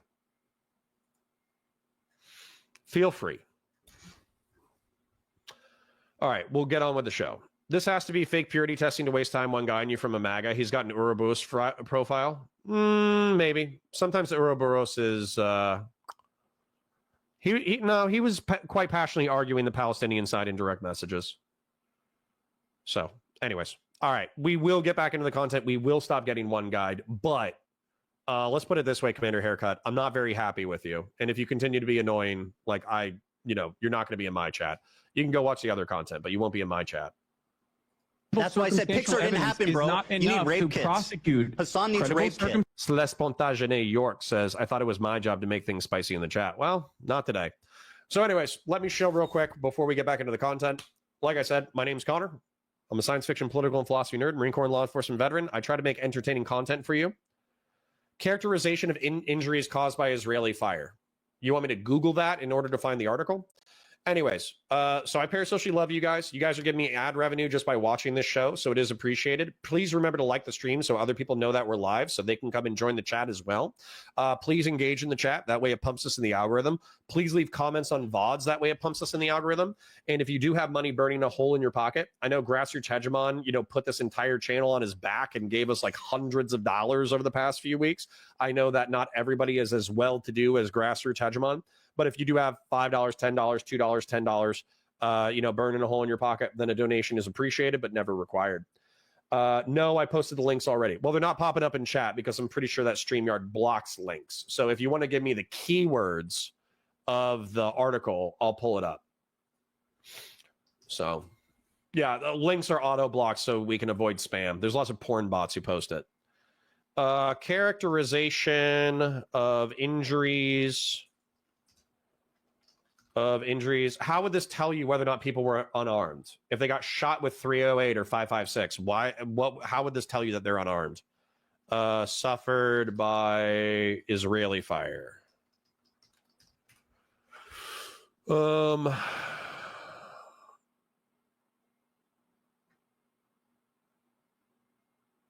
Yeah, so you're gonna have to tell me something else. You're gonna have to tell me who the source is and what the title of the article is, and you're also gonna have to explain to me how people getting shot with 308 and 5.56 changes anything I said. All right, moving on for now. I'm not gonna share your Discord info. Let me make sure my Discord is off screen. Okay. So my Discord should not be brought on the screen, and even if it is, I don't think anybody's going to find something personally identifying that they're going to be able to harass you with, okay? All right. Christian Blair says, sorry, no money for a while. My brother is rooming with me and girlfriend because he got laid off, I expect, for Trump's tariffs. Ugh, sorry, buddy. No problems. No problems. Parasocial love. Circumstantial evidence is not enough. PIKER didn't happen, right? Prosecute rape. Which is precisely the reason why the Israeli prosecutors themselves have said that in the absence of a singular victim coming out, and also with all of the forensic evidence that has been tarnished already. Show me evidence for anything you're saying. What? And this is already done. Sorry to try to argue with rapes while we're getting one guide with Commander Haircut, but the truth is that prosecute. We're fighting a war, bud. So what Hasan PIKER wants is pictures or videos of the assailants who committed the rapes or the gang rapes so that Israeli prosecutors can individually identify the people who committed these crimes. Then they want eyewitness testimony, and they want forensic evidence of the sexual assaults. And then they want the Hamas militants who allegedly committed sexual assault to be prosecuted in a jail or a prison. So that's not going to happen because it's a war. And anybody who thinks about this for more than 5 seconds should realize that. It's not. Show me evidence for anything. Yeah, I'm clumsy enough to do it. I wouldn't do it intentionally. And my Discord is off screen, so we should be fine. So my clumsiness should be taken care of. You're claiming that isn't some unhinged freak on Twitter. Believe all women, hey? Hey, are we believing all women unless they're Israeli? Right after October 7th Hamas attack in Israel, Zaka, the disaster victim identification volunteers, were among the first civilians responding on the scene. Zaka is an Israeli rescue and recovery organization primarily staffed by ultra-Orthodox Jewish volunteers, known for their work in collecting human remains for proper burial according to Jewish law. I think what happened is, a lot of what happened is that well, obviously you don't rape someone and then keep it alive, right? So most of them were murdered, and a lot of the forensic evidence. I'm sending Dan the PBS article about how to debunk the counts of sexual violence on October 7th fueled a global dispute over Israel-Hamas war. This is from May 22nd, 2022. This is about the witness testimony that was discredited. Okay, and also bear in mind, like, all the victims are dead, so they're not going to be able to identify their assailants. Like 900 people were slaughtered. That's not in contention. Okay. But so even if one account was discredited, there's many. No, it's not one account; it's 2 accounts. But the rest there's of way more than 2 accounts. What hey, Hasan, you know what you're doing? You're like, this girl lied about being raped, therefore all these women need to be questioned. That's actually what you're doing. You're saying PIKER didn't happen. Sure. I don't believe women if they're Israeli. Can you point me to actual, like, to victims that came out? Yes. Because as far as I understand, Israeli police have asked victims and witnesses to testify about Hamas and sexual violence in the aftermath of October 7. And it seems like their investigations were inconclusive because by the admission of the Israeli prosecution, show me evidence of anything you're saying. They openly said that there were no victims that came out. Because they're dead, you idiot. Yeah, let me guess. You read it on Haaretz. You don't wait. Pull up the link. Let's go.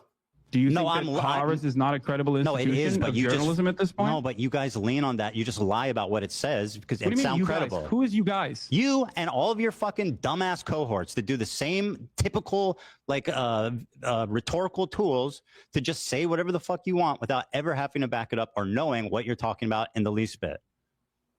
So show me the evidence. Haaretz boy. I sent the debunked narratives, and also. Here is the Israeli prosecutor Moran Getz has acknowledged that 15 months after the events of October 7, 2023, Israel has still not identified any victims in which a case can be brought against an alleged perpetrator of a sexual attack. They're all dead. The admission is in line with a complete lack of any credible evidence regarding incidents of sexual violence, which is particularly notable when these claims. Yeah, they don't have any victims because they were shot. I don't know what this is. I don't know what this foundation is, but there is news reporting on this. I don't know why someone sent me this link of this. Do you think what is your point? What you said doesn't change anything. You're talking about. Do you think that they raped people and then didn't kill them? You said that there are victims. Can you give me the names of the victims? Yes. I will. First of all, I am not in the business of denying rape. If there are, I mean, you're actively doing it, but continue. If there are victims that have come forward in this process, I will play it for you. As I've said, there was an instance of sexual assault that took place in captivity. And it was not the systematized rape that was directed by Hamas, as the New York Times' erroneous reporting that did not meet its own standard. Commander Haircut, here's the link.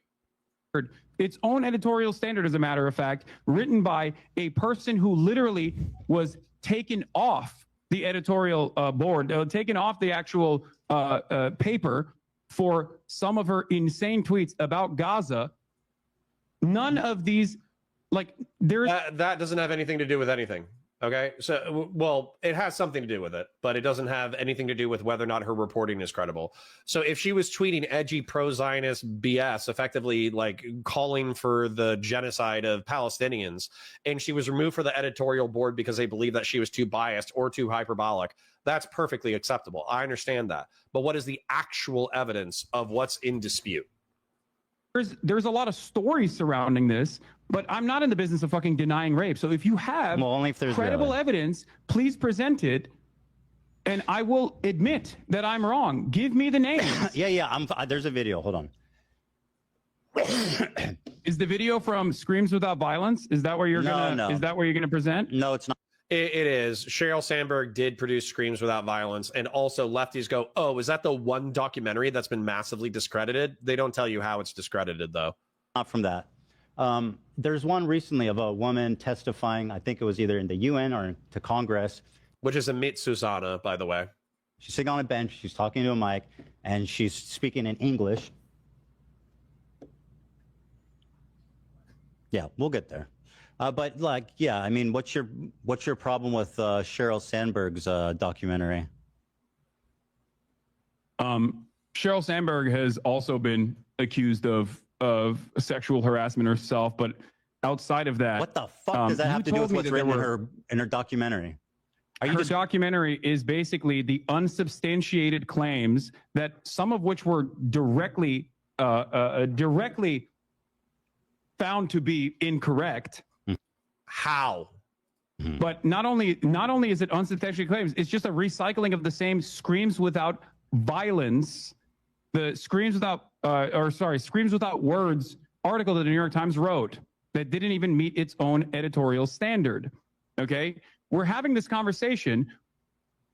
You seemingly act like you care about sexual violence taking place against Israelis. Yeah, they're talking about the same person. Amit Susanna is the person who was raped in captivity. Sacred Snow says, Valor Media Network, I agree with Spider-Man. A chat with Lonerbox. Yeah, I'll reach out. Meanwhile, one of the hostages that actually was returned in the early stages did get raped by an Israeli fitness instructor. You know, I have not seen you talk about that. I have not. So because there was a woman who was raped by an Israeli, we should ignore even the UN's report saying that there's credible circumstantial evidence of like sexual torture, genital mutilation, all the stuff that they said. Good one, Hasan. I'm happy to see that you're serving hotness for people with an 80 IQ. Not seen you talk about the Israeli pro-rape a crime that an Israeli did unrelated to the conflict? Israel Do you find had it a interesting? January There's something 6th that I style. Israel had a January 6th style pro-rape riot where a bunch of rabid right-wing. Do you think I'm defending this? Why I'm not defending this. The prosecutor's office and forcibly with guns took out 6 concentration camp prison guards from the Sede Taman facility that had actually raped numerous Palestinians on camera. Are you done grandstanding? Footage, here's a victim one that they raped to death. Are you done? Here's a victim you asked for. Here we go. This is from, I think there was an even more recent one. I wonder if he's going to recognize Amit Susanna. One than this, but where's the audio? Fuck. Hold on, let me unmute. Unable to move and had to ask for permission to use the bathroom. In that house, I was sexually assaulted by the Hamas terrorist who had guarded me. He forced me to go to the shower and entered the room, pointed his gun at me. He was breathing heavily and had a monstrous beast-like face. I'm going to mute it and fast forward it only because it's effectively her retelling it. And we do know who this is. So hold on. Let's see. Well, at least according to one credible personal testimony in captivity, not on October 7, but in captivity. Oh, if it's not, this is another thing that Bad Empanada did. If an assault happens not on October 7th, it doesn't count, right? If it happens on October 10th or October 24th, then it doesn't count. Kind of, yeah. Yeah. So Contra FTN says any 40K streams on the planner. I may be on the wrong content. No, there's no 40K streams. We're going to do weekly videos with 40K with streams in the future. So Valor, I talked with Ken this morning just to re-summarize the drama, okay? The one guy drama. Commander Haircut and Commander Haircut disagreed with the way that I characterized some events related to the March of Return. Him and I got into DMs. I disagreed with some of his assessments based off of the evidence he was presenting. I presented contrary evidence and summaries of the perspective from my perspective. Then he left the conversation, effectively removing all the evidence that he allegedly sent me, or that he did send me. I shouldn't say allegedly. He did send me. And then he emailed Valor Media Network and he said me using ableist slurs like the R slur is not representative of positive masculinity, and also that I mischaracterized several things in the in my reporting of the Israeli-Palestinian conflict. Okay, right now he's back in chat, which is fine. I try to contend with arguments as they come across. So so if he wants to represent to me information or evidence that contradicts my perspectives on the conflict, I'm perfectly fine with that. What I don't want to do, though, is I don't want to like tiptoe on eggshells for someone who's looking for an excuse to complain, right? So if he or they, she, whatever, if they want to present me with evidence that shows me things that are contradictory to my narrative, then I'll be happy to take a look at it. And as a matter of fact, I think they just did. So we're going to, for the sake of completion, we're going to read what this person has sent me, because they sent me, and then we're going to go back to rape. So let's do 2 articles and then a bunch of DMs. Let's read the articles. Not this one. Where is the StreamYard? Here we go. All right. 2018 to 2019. Sorry, guys. We got to do it. The 2018 to 2019 Gaza border protests, also known as the Great March of Return, were a series of demonstrations held each Friday in the Gaza Strip near the Gaza-Israeli border until 27th December, in which Israeli forces killed 223 Palestinians. The demonstrators demanded that Palestinian refugees must be allowed to return to lands they were displaced from what is now Israel. They protested against Israel's land, air, and sea blockade of the Gaza Strip and the United States' recognition of Jerusalem as the capital of Israel. The first demonstrations were organized by independent activists, but the initiative was soon endorsed by Hamas, the rulers of the Gaza Strip, as well as other major factions in Gaza. The activists who planned the Great March of Return intended it to last only 30 March 2018 to 15 May, but the demonstrations continued for almost 18 months until Hamas announced on 27 December 2019 that they would be postponed. 30,000 Palestinians participated in the first demonstration on 30th of March. Large protests took place. What am I supposed to be getting from this? At least 189. Most of the demonstrators demonstrated peacefully, far from the border fence. Peter Kamak, a fellow with the Middle Eastern program at the Carnegie Endowment for International Peace, argued that the march indicated a new trend in Palestinian society and Hamas, with a shift away from violence, towards nonviolent forms of protest. Nevertheless, smaller groups attempted to breach the fence, rolling tires and throwing stones and Molotov cocktails. Israel officials said the demonstrators were used by Hamas as cover for launching attacks against Israel. At least 189 Palestinians were killed from 30th of March and 31 December 2018. An independent UN commission said at least 29 out of the 189 killed were militants. Israel soldiers fired tear gas and live ammunition. According to Robert Medini, head of the Middle East Center, blah, blah, blah. The majority were wounded severely, with some 1,400 struck by 3 to 5 bullets. The majority were wounded severely. Hold on. According to Robert Merduni, head of the Middle East, blah, blah, blah, more than 13,000 Palestinians were wounded as of 19 June 2018. The majority were wounded severely, with 1,400 struck by 3 to 5 bullets. Let's open that link in a new tab. No Israelis were physically harmed from 30th May, blah, blah, blah, until one Israeli soldier was reportedly slightly wounded on 14 May. The day of the protest peaked the same day. 59 or 60 Palestinians were shot dead at 12 clash points along the border fence. Hamas claimed 50 of them as its own militants. And Islamic Jihad claimed 3 of the 62. So what? It's like 80 of the people killed are militants. Some 35,000 Palestinians protested that day, with thousands approaching the fence. Okay, that's kind of with the ROE that we were looking at in that other segment. That kind of lines up with what we're saying. Israel's use of deadly force was condemned. Okay, what do you want me to take from this? I'm not going to read the whole thing. Oh, sorry. Let's go back to the report that they were shot multiple times, or a majority of them were shot multiple times. That seems like an interesting claim.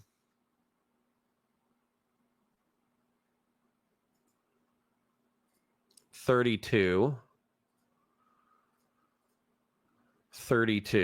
Israel use of live fire in Gaza, unprecedented crisis, Red Cross says. Israel's use of live ammunition against Palestinian protesters in the Gaza Strip has left health workers struggling to cope with unprecedented crisis. At least 132 Palestinians have been killed by Israeli forces. Israeli has said most of those killed were members of terror groups, many of whom in the middle carrying out attacks or attempting to breach the damaged fence when they were shot. The Hamas and Islamic Jihad terror groups have acknowledged that dozens of the fatalities were members of their organizations. Robert Mardini, vast majority of the 13,000 had suffered severe wounds, including multiple gunshot wounds. That's not what this says. I'm sorry for getting angry, but you're saying that what would be potentially credit to your line of argumentation is if Israel was randomly shooting people with multiple bullets, but that's not even what the quote says. The quote from Robert Mardini says that the vast majority of the 13,000 people hospitalized had suffered severe wounds, comma, including multiple gunshot wounds. That's a comma. For those of you who don't understand clausally, people had suffered severe wounds. Gunshot wounds are considered severe wounds, but several of them suffered multiple gunshot wounds.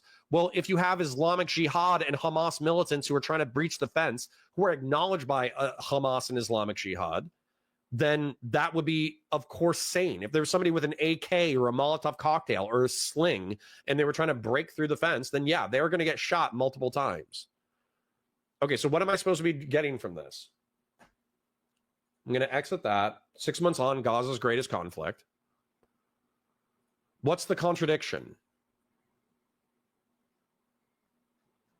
Okay, this is shorter. Okay, here's the children. That's good. All right, so we're going to read the nature of injuries and the children and women section and the journalist section. I think that's important.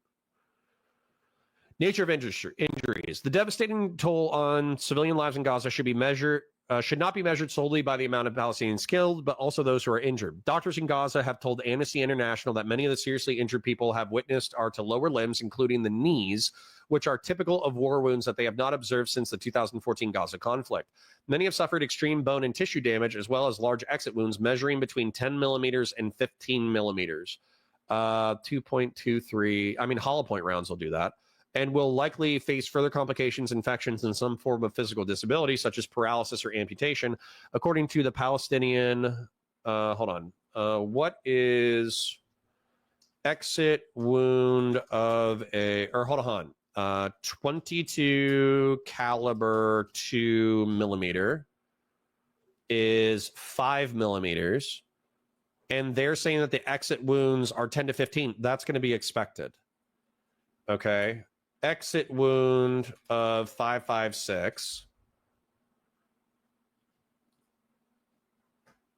Okay. This isn't even that big of a detail, but it's something worth knowing. Exit wound of 5.56 size. They're just saying that it can vary. Okay. Well, that's not helpful. Anyways, according to military experts as well as a forensic pathologist who reviewed photos of injuries obtained by Amnesty International, many of the wounds observed by doctors in the Gaza are consistent with high-velocity Israeli-manufactured Tavor rifles using 5.56 military ammunition. We expect that. That's a souped-up 223. Other wounds bear the hallmarks of the U.S.-manufactured M24 sniper rifles, including 7.62 hunting ammunition. Yep, that's 308. These are the two most common calibers in conflict, besides 7.62x39. The nature of these injuries show that Israeli soldiers are using high-velocity military weapons designed to cause maximum damage to harm Palestinian protesters who do not pose an imminent threat to them. This is debatable. These apparently deliberate attempts to kill and maim are deeply disturbing, not to mention completely illegal. No, they're not. Some of these cases appear to amount to willful killing, a grave breach of the Geneva Conventions. This isn't even characterizing the conflict. 3 medical workers have been shot and killed while working. Okay, at least 115 paramedics have been injured. Okay. What does this change? According to the local Palestinian human rights organization in Gaza, at least 31 children have been killed while protesting during the 6 months of demonstrations. Several videos posted on social media show unarmed protesters, young women and children being shot by the Israeli army. In some cases, people were shot while waving Palestinian flags or running for the face. All right, there we go. Widely circulated on social media showed Ahmed Masaba Tulir, aged 16. We were talking about how they were teenagers, being shot on 7 September as he was waving his hands at a great distance from the Gaza-Israel fence east of Rafah. He was shot in the chest and died. On Friday, 14 September, 12-year-old Shadi Abdul Al was also killed by a gunshot wound to the head.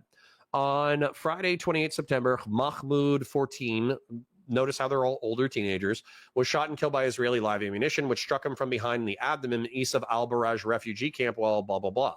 On the same day, Nasser Asmes Mosby was shot in the head and killed by Israeli live ammunition in eastern Khan Yunis. He was immediately taken from the European Gaza hospital where he was pronounced dead an hour later. Nasser had been attended by the Great March of Return demonstration since they started on 30th March. Both of his sisters, Amnesty International, spoke to Nasser's mother, who said, "I wish I could agree, but I'll forever know Nasser was killed unjustly. There needs to be accountability. If not, who will stop killing the children? How will this stop?" Okay. All right. So let's take a look at this. Video is graphic. I understand. Let's take a look at it. Ahmed Masu, whatever. Let's take a look.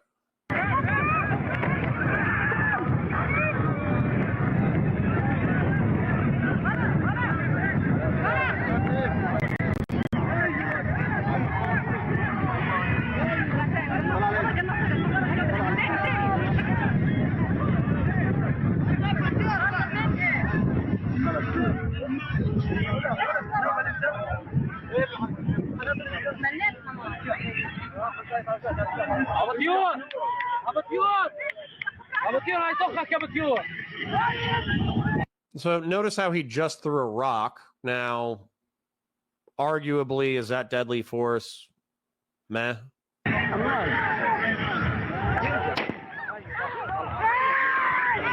Well, there you go.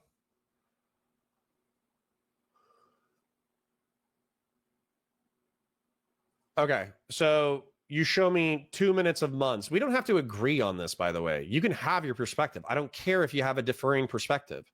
But what you actually just showed me is you showed me a teenager with the tires burning in front of them, which are meant to obscure, pick up a rock and throw it at Israeli forces, and then Israeli forces shoot him. Okay. What does this change? Commander Haircut, feel free to articulate what this is supposed to change. Is that disproportionate force? Disproportionate force isn't a calculation in warfare.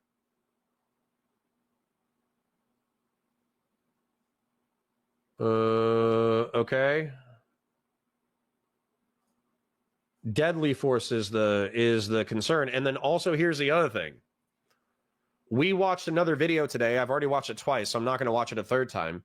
They said rules of engagement for Israel was anyone within 100 yards of the fence, which those people probably were, are liable to get shot. And anybody within 300 yards with a weapon is liable to get shot. So that's arguable within 100 yards. And I mean, that is within 100 yards. And that's definitely, a weapon within 300. Now, you can say that the weapon is a rock. So how big of a chance does it have of actually killing an Israeli? I'm sympathetic to that line of argumentation. This isn't the section I cited or that what I was talking about. Ved Sunil, Christian Blair, so I'm legitimately confused. If Hamas co-opts the purpose of a peaceful process that just allows unarmed, nonviolent protests to be shot en masse, that's not even what you showed me. 330 feet or over one football field of unarmed protesters. No, I don't even think that's 330 feet. I think that's one football field. So 330 divided by 3, because it's in a yard, 100 yards. Yeah. What about it? 330 feet or over one football field for unarmed protesters. You're saying they're unarmed, but where is the evidence of them being unarmed? You just showed me a 16-year-old throwing a rock at IDF under 100 yards. I'm not, and by the way, Commander Haircut, you can be offended or upset. I don't care if you're offended or upset. I'm asking you for the evidence. That's what I'm asking you for. And then saying that other people are saying it is not evidence. Okay, you're citing the articles. I understand that. But within the articles themselves, the Amnesty International thing. Let's go to the Amnesty International article. Is this it? No, that's not it. Let's go to this one. The articles you're saying are stating things that are not true. This is a statement of opinion, not fact. And I think it's inaccurate. The nature of these soldiers are using high-velocity military weapons designed to cause maximum harm to Palestinians still who do not pose an imminent threat to them. Throwing a rock, as we discussed earlier, can be imminent threat of death or great bodily harm. Whether or not it's statistically likely to cause imminent threat of death or great bodily harm isn't necessarily the calculation. It's whether or not getting hit with a rock in the head is likely to cause death or great bodily harm. And Israel can do a counter argument saying that they've had one of their troops killed and they've had 7 injured as a result of rocks, right? These apparently deliberate attempts to kill and maim are deeply disturbing, not to mention completely illegal. So here's the question of legality, all right? I know we lost some people because we got one guide. We'll move on momentarily. But when it comes to international standards for use of deadly force, it almost all boils down to imminent threat of death or great bodily harm. If you can articulate imminent threat of death or great bodily harm, you can use that as a pretext in order to engage in deadly force. And then killing or maiming, you can do that as a part of warfare, particularly when there's imminent threat of death or great bodily harm. And not only that, the rules of engagement for Israel that they cited in their own documents, I guess, from that journalist, was that if you come within 100 yards of the border fence, we are presuming that you are attempting to breach the fence, so we will shoot you. That is their stated ROE. So I don't think that you've submitted any evidence to me that like changes my analysis. The only fact that you have changed for me is the fact that the vast majority of protesters were not necessarily shot with .22 caliber. Now they were shot with .223, which by the way is souped up .22. So it's a distinction with a difference, but it doesn't change 90% of what I've said. And then .308, well, we don't know who was shot with .308. Was it a kid who was just standing there 440 yards away doing nothing with his hands in his pockets? Or was it somebody that was running rocks up to the slingers? Or was it somebody that threw a rock at an IDF soldier? Or was it somebody that was throwing a Molotov cocktail? Or it was some of the 80 militants out of the 214 killed. There are 80 militants who are claimed by Islamic Jihad and Hamas. So were they the ones that were shot with 5.56, or were they the ones that were shot with .308? We would need those level of details for me to change my opinion about anything. And then even then, I don't even know if I would change my opinion. The context of the protest. The context of the protests are the Palestinians want to return into Israel. And Israel said no. What does that change about what we're talking about? So, bro, like you got upset. You didn't like that I didn't agree with you. I still don't agree with you. I still don't think your evidence is sufficient to change my perspective. Looking at a summary of the email that I got from Ken, your criticisms were, the IDF only shot to kill armed protesters.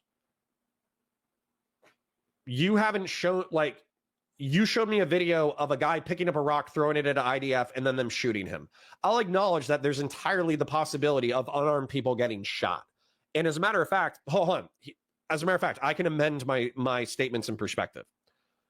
Through the research that you prompted, we found out that the IDF rules of engagement was they will shoot people within 100 yards of the fence because they are saying that that is an attempt to breach the fence, and they will shoot anybody armed up to 300 yards. That's the rules of engagement. So you added a level of detail to your first point. Good job. The IDF used .22 and aims for kneecaps, mostly false. I don't think I ever asserted that the IDF exclusively used .22, so I feel like that's a mischaracterization of my arguments. But anyways, you say the IDF used 5.56 rounds and .308. Okay, I don't think that I ever said they only use 22 caliber. I think I said that an IDF soldier used 22 caliber for that purpose. So that's a level of detail, but I don't think that you've proven me wrong. You've added detail to the conversation. All protesters were tearing down the border wall. I don't think I ever said all. So again, I feel like you're mischaracterizing my arguments. The overwhelming majority of the protesters were 1,200 to 2,300 feet away. That's even true with your statistics. So again, I don't feel like it's that big, you know, like you're adding detail, but you're not contradicting what I've said. The IDF were not shooting in the chest. False. There are reports and record of unarmed protesters being shot and killed through rounds into the chest. So you showed me the kid who was armed and then unarmed and then got shot through the back. I am citing what you said in the VOD. Give me a timestamp. Okay? Give me a timestamp. And if I say that all the protesters were breaking through the fence at the time they were shot, I will apologize and amend my statements. How about that? Is that fair enough? I'll stop using the R slur on my streams, which, by the way, I think is totally soy, but that's okay. I'll stop using R slur because it's more professional. And then if I said all protesters were breaking through the fence at the time that they were shot, if I said that, I will apologize to you. Okay? For now, I'm going to move on with the content. Don't let this rhetoric terrorist. No, if I'm wrong, I'm wrong. The truth matters more. People go from valid media to your stream. Once you're a representative, you're a representative. Okay, Commander Haircut, the moral frogging stuff is not going to work for me. Okay? So if you want to stay in my chat, I can still block you or mute you. You could email Ken every single day for the next 6 months and he could block you or mute you, right? It has nothing to do with that, okay? I'm trying to be good faith and I'm trying to extend charity to your perspective. I'm trying to understand your arguments. And so that's what we're doing. So if you want to find me a timestamp where I said all of the protesters were shot while trying to breach the fence, I will happily review that timestamp on stream. I will watch myself say something inaccurate, and I will apologize to you. Okay? And by the way, just sharing this between you and me, in my personal life, I don't care about the R slur at all. And I would say 99% of people don't care about the R slur at all. This is a lefty progressive talking point that is probably 5 years old. So you are in the minority and you're holding everyone else rhetorically hostage. Okay? So anyways, let's continue. That's enough one guy. Yes. Over. You're doing it right now. What do you mean? I know kind exactly of? what he was Ethan, planning to do. You literally and yet I couldn't do anything to prevent Wait, pause it for a second. No. I was Listen to what she has to. Yeah, I'm gonna wait until they start discussing it. They like argue about whether or not they're going to talk about it. Exaggerated, that everybody's lying, that Israelis are just inherently evil monsters that are responsible for everything bad that's ever happened. You listen to her. Cry Ethan, or to be sad. Okay, let's get to the end. There we go. Thank you, Spider-Man. You said it, not me. What you're doing. I never said that no one ever got sexually assaulted in First captivity male in the rape hands survivor of Hamas on militant. October 7th. I literally said in the video, a man who was stripped naked and raped by Hamas on October 7th. Yeah, why? Okay, right here, why does Hasan feel compelled in order to argue evidence that is contradictory to his perspective? So let's go ahead and watch this unfold. So, all right, hold on. Let's summarize because we were just getting one guide, so we probably got knocked off of the content momentum. We're still watching Ethan KLEIN and Hasan PIKER argue. The accusation against Hasan PIKER is that he denies rapes and that he apologizes for terrorism. We've seen him do it dozens of times. Ethan KLEIN is holding his feet to the fire and bringing evidence showing that there's documented evidence of rape, including victim testimony that Hasan PIKER has previously denied. So let's continue with all of that in mind. No one ever got sexually assaulted in First captivity male in the rape hands. Nobody got sexually assaulted. What? We were held in such Show respect, brother. That is fucking no person gross. should ever be It's gross that we're showing evidence that's contradictory to your narrative. I hate this guy so much. Dan, pull the fucking plug on this. Holy shit. Yeah, you don't want to. This is how I know that Hasan PIKER is pusillanimous. Thank you, Commander Haircut. I'll look at that momentarily. Okay. So this is how I know that Hasan Piker is pusillanimous, because he will laugh, smirk, you know, all that stuff about the assaults. But the second that Ethan Klein actually shows him evidence of the assaults occurring, oh, this is gross. Why are you showing this on stream? Why are you just trying to own me in a debate? And it's like, everybody can see what you're doing, right? Thank you, Azurai. I do appreciate it. Unfortunately, I think that Commander Haircut, while I massively disagree with their motivations, and I massively disagree with their perspectives on the R slur, I think that we should keep an attempted PG-13 rating for the show. Oh, it's on Counterpoints, isn't it? And so as a result, I will defer to either minimizing or substantively reducing my use of the R slur. And then right here, guys, if you ever miss a VOD, Ethan Klein, content cop, reviewed by a cop, if you ever miss a VOD and you want to watch it, I'm working with an editor in order to go through the VODs and start posting them edited to the Counterpoints channel. So be sure to watch the channel. And if you miss a VOD or you want to catch it in full, watch it. Is Hasan a jihadi apologist? Wasn't this on Counterpoints? Did it get struck? Where did I do this? Why is it not here? This was 7 days ago. It's Wednesday. Wasn't this yesterday? What's going on? Who's watching this? No, it's on Valor? Okay. I use the R slur on Valor?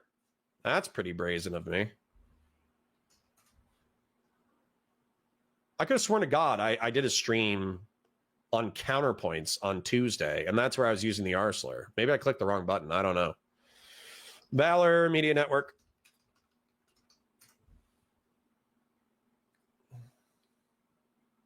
Okay, well, then you're probably right. I should be less casual about the R slur.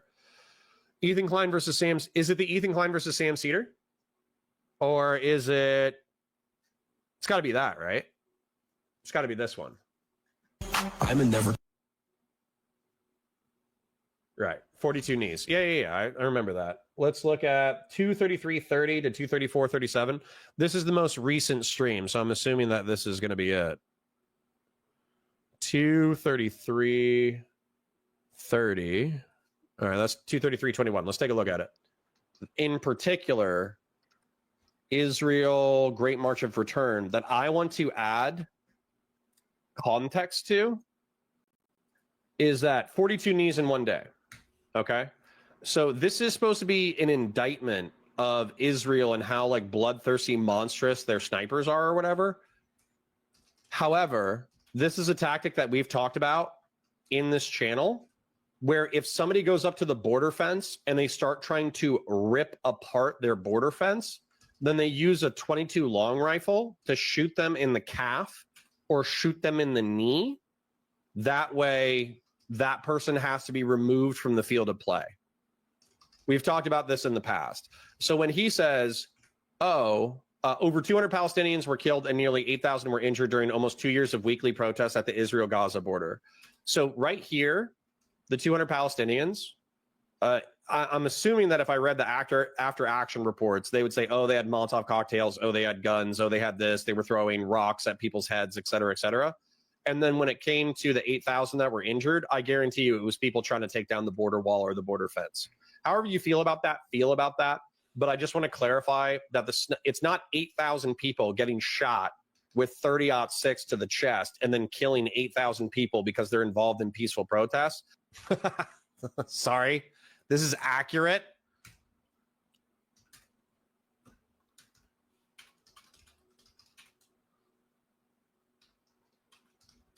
Sorry, I have to take the notes.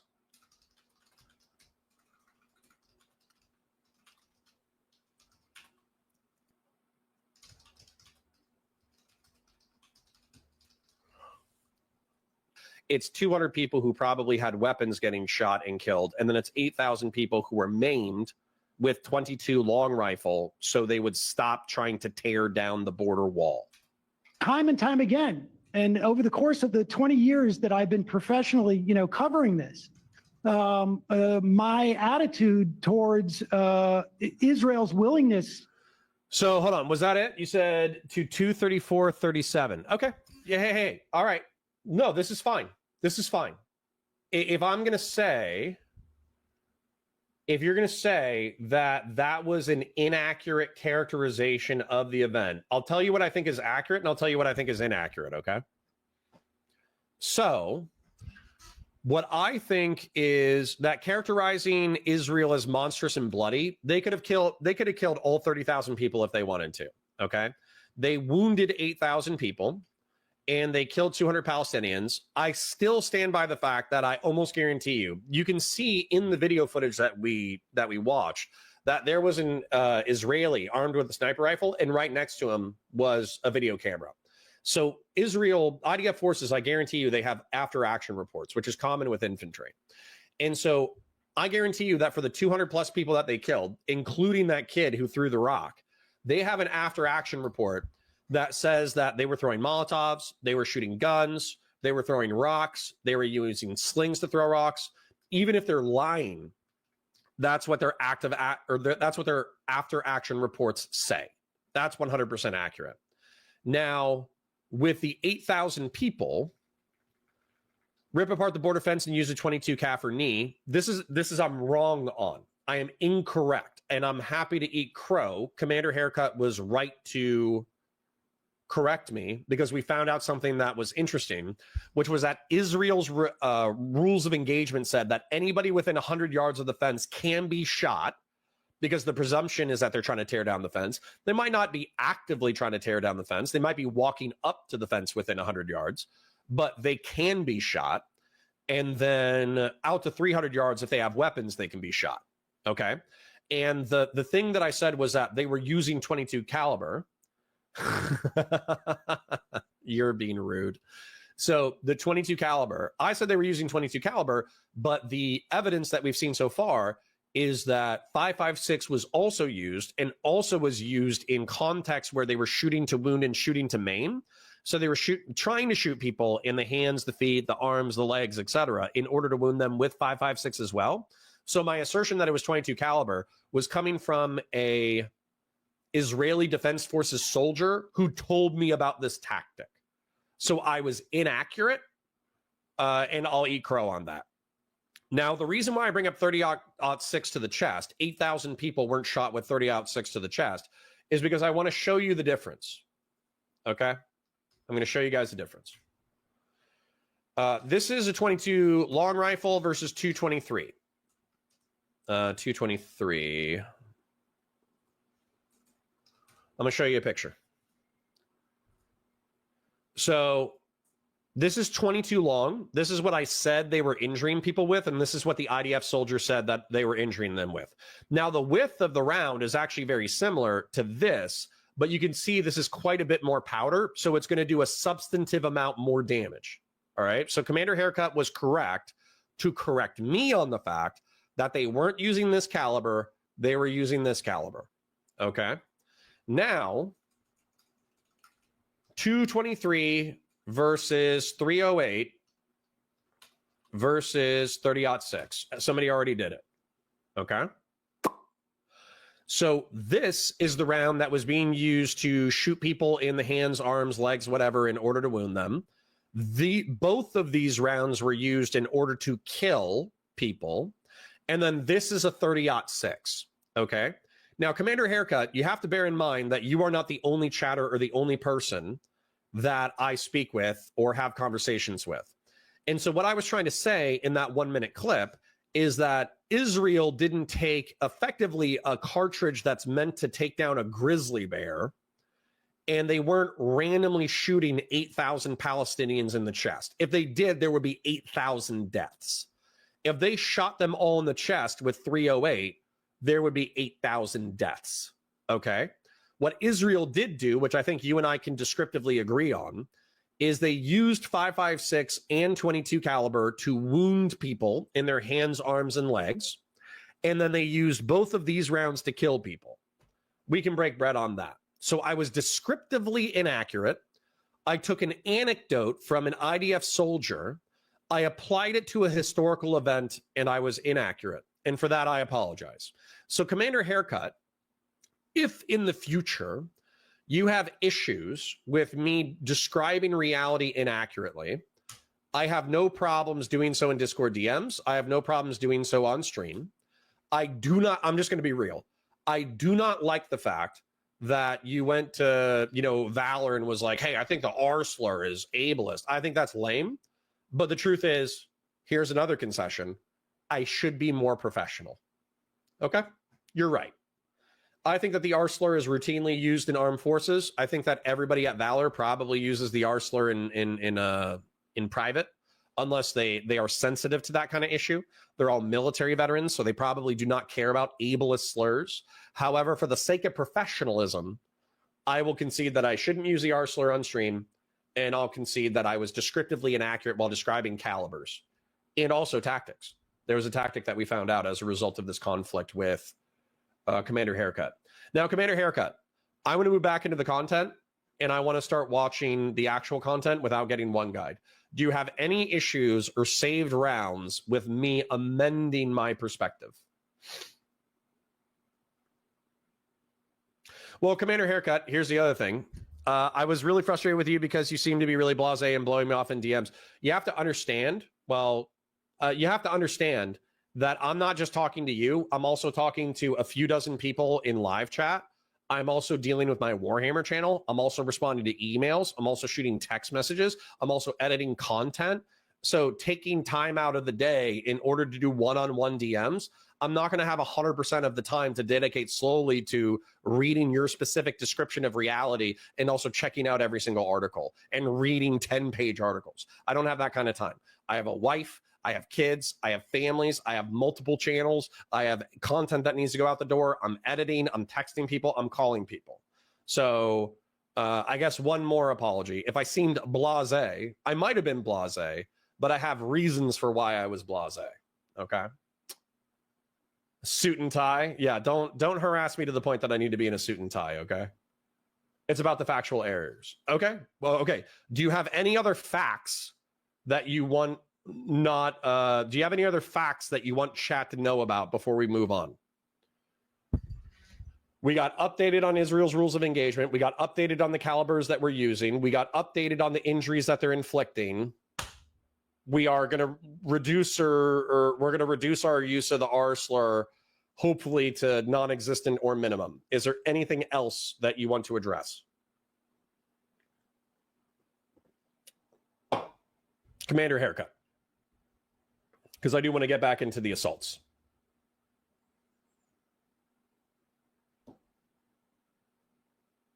Yeah, I saw that. I understand. Okay, anyways, I'm going to move on. If you have another factual issue that you want to bring up, bring it up in chat. Now, you really have no problem speaking over a rape victim when there's really. Dude, you don't give a fuck about rape. Look, what are you doing? Look at what you're doing. I never watching. So this is Hasan Piker being a moron. You don't care about it. He's literally bringing it up in order to show evidence to Hasan's audience that they're lying about the evidence on the ground. Said that no one ever got sexually assaulted in first male rape survivor of Hamas on October 7th. I literally said in the video, a man who was stripped naked and raped by Hamas on October 7th has revealed for the first time how he was spat on and humiliated as his murderous rapist laughed. The victim, only identified as Initial D, is the first man to speak about the sexual assault he and others experienced when Hamas elite, the Nakba unit, massacred, kidnapped, and raped innocent people enjoying the Supernova music festival. They pin you down to the ground. You try to resist. They take off your clothes, laugh at you, humiliate you, spit on you. Said the victim who's hold on. Okay, listen to me. Listen to my words. They touch my private parts, they rape you. You're not going through this in a dignified way, and I think it's very gross. What you're doing here is simply weaponizing a victim you are so pathetic. As a fucking prop. A victim that I also acknowledged. Silence. Okay? And you know I new acknowledged footage, it because you posted it in your video that Here it you is. just showed me. Here's the clip. Reveals that sexual assault and rape was a regular component of the life as a hostage in Gaza. Doesn't matter if fucking rapes happened on October 7th. Hasan, maybe you would like to call her a liar. Please go right ahead. You're doing it matter if fucking rapes happened on October 7th. There are dozens of testimonies from witnesses, most of who were in hiding and heard. Oh yeah. Ethan, Are you denying that? You said in the beginning, I'm going to use my words very carefully here. In the beginning, you said on October 7th, there were numerous victims of sexual violence. That you said, not me, you said that there were numerous victims of sexual violence that actually came forward. So I ask you for names of the numerous victims of sexual violence on October 7th. Because hold on. Said that You're there saying was only no sexual assault that took place. Wait, you're saying they have to have been on at that report. I looked at that same UN report and said that there was valid, credible, firsthand testimony on sexual assault. I wish you had the energy you have. That was not on October 7th. The Israelis raping people. As I wish you had the same energy for the fucking Palestinian terrorists raping people. I wish you had the same energy. I can't invent rapes. You have not given me any names. What are you showing? So Hasan PIKER says that he denies assaults while watching someone who was assaulted on the 24th, I think was the estimate for the date that she was assaulted, but it doesn't count because it wasn't on the 7th. And then on the 7th, we just found a man who, because he didn't want to, I don't know, publicize his trauma, which, let's face it, he's not the only victim who didn't want to publicize their trauma. He did so anonymously through a firsthand account to a news station. Okay. Commander Haircut says, big in gaming, the March of Return was 4 years before 2019, so October 7th was not a factor at that time. Writing it up in relation to what happens when they breach the fence is not cogent. Commander Haircut, I don't want to argue with you too much, but this isn't the first time that there has been massacres backwards and forwards between Israel and Palestine. So I feel like they knew what would happen if there was a break through the fence. So pretending that this happened in isolation is inaccurate. You people and names. What do you mean? What do you mean? What's with my people and names? I don't understand. The victim. If there are just victims, you need your heroes. You know what? Women. This is not going anywhere. Let's just move on. Yeah, let's just. What do you mean? You can't just move on from this. This is a major point of contention. You have falsely smeared me as a rape denier when you yourself, the one evidence you deny mass rapes happened, and you're doing it right now. The instance of sexual violence in captivity I just showed you two that we know of up until this just point. Showed you two. You and I both agree on. I showed you know two. That I agree with that. You know that I've talked about it. You know no, that I've deny mass rapes it, happened, and yet not that rapes happened. What? You deny that mass rapes happened, not that rapes happened. Listen to my words. Yes, I do. Okay, I good. Well, there you go. Because there is no evidence. And I just showed you two. The clips that you used, ironically actually, enough, I showed the you reason three. why I say it's out of context is because at that point, I personally took a position where I said very carefully and very deliberately that mass rapes that are directed by Hamas did not happen. There was no evidence for this whatsoever. 4 survivors told authorities they were sexually assaulted on October 7th. Report. First-hand account of such crimes have been rare, as most victims were killed. Hasan. Report follows earlier testimony from man who said he was raped by terrorists at the Nova Festival. 4 people. Yeah, so the question is, why does Hasan feel compelled to interrupt this if it's not evidence that's actually going to show, that's going to be contradictory to his perspective? So we have, let's go ahead and write it down. We have Amit Susat. I don't know how to spell her name, but we have her. We have the other girl that's in the documentary, which we could verify whether or not she was personally a victim on October 7th or a different date. We have the male anonymous. Then we have 4 more anonymous witnesses or victims. We'll find out momentarily. People have told authorities that they were sexually assaulted by terrorists on October 7th. Channel 12 reports. On Thursday, adding to a growing body of evidence of the systemic sexual assault committed by Hamas. Unlike most of the previous evidence of sexual assault on October 7th, which was largely based on eyewitness testimony, the Channel 12 report is notable because it is based on firsthand accounts of victims. You can yawn all you want. Firsthand testimony of such crimes has been rare because the victims have been killed. Killed, dipshit. Okay, Ethan, they do you fucking think kill when them. someone- According to the report, do you 4 think- individuals approached the Do you think welfare when minister someone is with their murdered, that there is no way to actually examine? Sorry, talk about Do you being think that when- gross. do you Listen to think these that victims. when someone is murdered, there's no way to do forensics evidence Bro, to actually you know conclude, the fucking answer to that. actually conclude Because that you person know was that sexually Jews, assaulted. you know that the religious organization that is first responders that you cited has a policy of burying the bodies to avoid disgracing them. That's Ethan, you what just happened. said dozens of victims came out in that I'm article, reading and I you. don't know What are where you that article doing, is bro? from. I'm showing you the evidence that you're wrong in that right article. now. According to the report, 4 individuals approached the welfare ministry with their accounts of what happened to them during the Hamas onslaught, which saw blah, blah, blah, 12, sorry, not blah, blah, blah, but 1,200 people killed and 250 kidnapped. The report followed a separate Channel 12 story on Wednesday that provided firsthand testimony from a man who said he was raped by terrorists at the supernova, where hundreds of people were killed. Are these all lying? There are 5 people here. There's 3 that approached the ministry and 1 man who said he was raped. Are these all liars? I don't know. I don't think they are. I have Okay, no so then reason what to the believe fuck that is they your are. point? But from everything that I have seen, from everything that I've read on this, and I have read extensively on this, as far as forensic examination has been concluded, there is no evidence, no hard evidence of sexual assault. And I will give you a just clip read from 4 a Haaretz article This is so that was exhausting, bro. posted by Lisa Here comes the Haaretz article. Rozovsky. I Wait, just why read are you you firsthand discounting- testimony I'm of 4 people. What are you doing? You're saying that you're not believing the victims. Ethan, You're asking for pics or it didn't happen. It's not that I'm not believing Where the victims. you said, I'm where's their saying that bodies? Since Pics or it didn't since what happen. you have mentioned, since You're the thing saying that pics you or it mentioned, didn't happen. okay, right? since the article that you mentioned came out,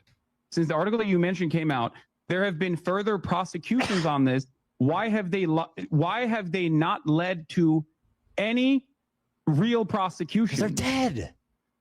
They're No, fucking that's not dead, you moron. What do you mean? First-hand testimony in this They regard. killed all the fucking Hamas operatives in Israel. I killed them?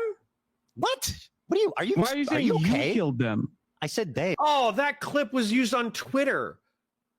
They killed all the Hamas operatives in Israel, and they try to use that as a clip in order to say that Ethan Klein was personally accusing of Hasan PIKER of participating on October 7th, and he was saying that they were killing Hamas. That clip now on Twitter takes on a whole new meaning, which is wildly disingenuous and them lying. And then here's the other thing, too. What he's saying is they're in war. This isn't a law enforcement issue. It could be a law enforcement issue if you sought prosecution. But what Israel said is, we don't care who did what. We're coming in and we're going to kill every member of Hamas. We're not conducting investigations. So, yeah. Bump, bump, bump, bump. Hey, Gen X, how are you? We're just getting into the content. It's been a wonky day. I'm not going to lie. Hey, why the fuck would I say you killed them? That's insanely stupid. Are you okay? Hallucinating. Are you crashing out? Go ahead. Maybe I misheard you. I'm pretty sure you said you killed them. Sometimes when you're under stress, you can mishear things, but that's okay. I understand. I might be my mistake. I have you on much lower volume because my volume is very low. Okay, fair enough. Fair enough. There's a misunderstanding. That's part of the reason why I do ask over and over again what you're saying. That's fine. I understand. I want people to hear what we're saying, so that's totally fair. If you're saying, are you done, or you want to keep going? Gaslighting, you just clip it and send it to me, chat. It's that simple. Okay. And if you probably said it by mistake, even if you did, so it doesn't matter. Okay, we done with this one? Okay. No, we're not done with this at all. Go ahead. I mean, I just read 4 first. Because the question I have for you is very simple. Okay. Oh, if I said you, I misspoke. That's my bad. By the way, I may have actually said you. It's fine. I apologize. You misspoke. I didn't mean don't that. care. Yeah. Let's move on. I just want to make sure. Let's get back to the actual main point of contention here. The liars. No, I don't even think he did. I'm not going to rewind it, but what I heard is like, they're dead, dummy. Because, well, actually, I guess might as well. That you're wrong in that right article. now. According to the report, 4 individuals approached the welfare ministry with their accounts of what happened to them during the Hamas onslaught, which saw blah, blah, blah, 200 people killed and 250 kidnapped. The report followed a separate Channel 12 story on Wednesday that provided firsthand testimony from a man who said he was raped by terrorists at the supernova, where hundreds of people were killed. Are these all lying? There are 5 people here. There's 3 that approached the ministry and 1 man who said he was raped. Are these all liars? I don't know. I don't think they are. I have Okay, no so then reason what to the believe fuck that is they your are. point? But from everything that I have seen, from everything that I've read on this, and I have read extensively on this, as far as forensic examination has been concluded, there is no evidence, no hard evidence of sexual assault. And I will give you a just clip read from a Haaretz article This is so that was exhausting, bro. posted by Uh-oh, Lisa here comes the Haaretz article. Rozovsky. I Wait, just why read are you you firsthand discounting- testimony I'm of using- 4 people. What are you doing? You're saying that you're not believing the victims. Ethan, You're asking it's for not that I'm pics or not it didn't doing- happen. It's not that I'm not believing Where the you victims. said, I'm where's their saying that bodies? Since, Pics or it didn't since what happen. you have mentioned. True. Since You're the thing saying that pics you or it mentioned, didn't happen. okay? Right? Since the article that you mentioned came out, there have been further prosecutions on this. Why have they not led to any Here it real is. prosecution? They're dead. They're No, that's fucking not- dead, you moron. What do you mean? Firsthand testimony in this They regard. killed all the fucking Hamas operatives in You- Israel. I see. He didn't even misspeak the way that they were supposed to misspeak or whatever. Said you killed all the Hamas operatives that were in Israel. So he wasn't even talking about the victims. So no, I'm with Ethan Klein on this. Ethan did nothing wrong. Killed them? Fast forwarding. Totally fair. If you're Do you- saying, are you if you're done or you saying wanna he's keep going? gaslighting you, just clip it and send it to me, chat. It's that simple. Okay. And if you probably, the question I have for you is very simple. Okay. Oh, if I said you, I misspoke. That's my bad. By the way, I may have Okay, actually said it's you. fine. It's fine. I apologize. You misspoke. I didn't mean don't that. care. Yeah. Let's move I on. just want to make sure. Let's get back to the actual main point of contention here. The liars. Pixar didn't There happen. have been no rape allegations filed in the October 7 attacks. Not one. Okay. Against who? You moron. Okay. So I want you. This is Hasan. He might actually be so dumb that this isn't him trying to be bad faith. So let's use the powers of empathy that iDubbbz, received at the age of 30. Okay. You're partying at a music festival. Already cringe. Hamas militants show up. They start murdering everybody, and then they sexually assault you.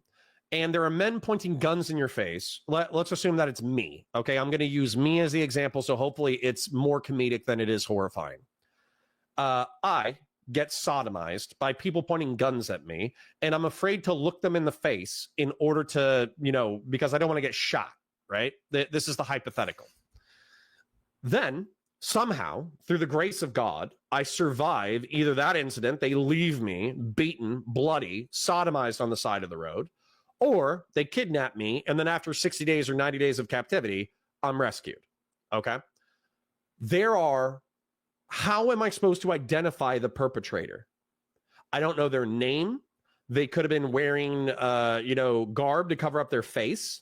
There could have been multiple of them pointing guns at me at the same time. How do I identify my assailant? And then even if there was physical evidence that could have been preserved, which there wasn't, but let's say that there was physical evidence that could have been preserved. They left me at the music festival, and then they left me at the music festival, and I was recovered by first responders.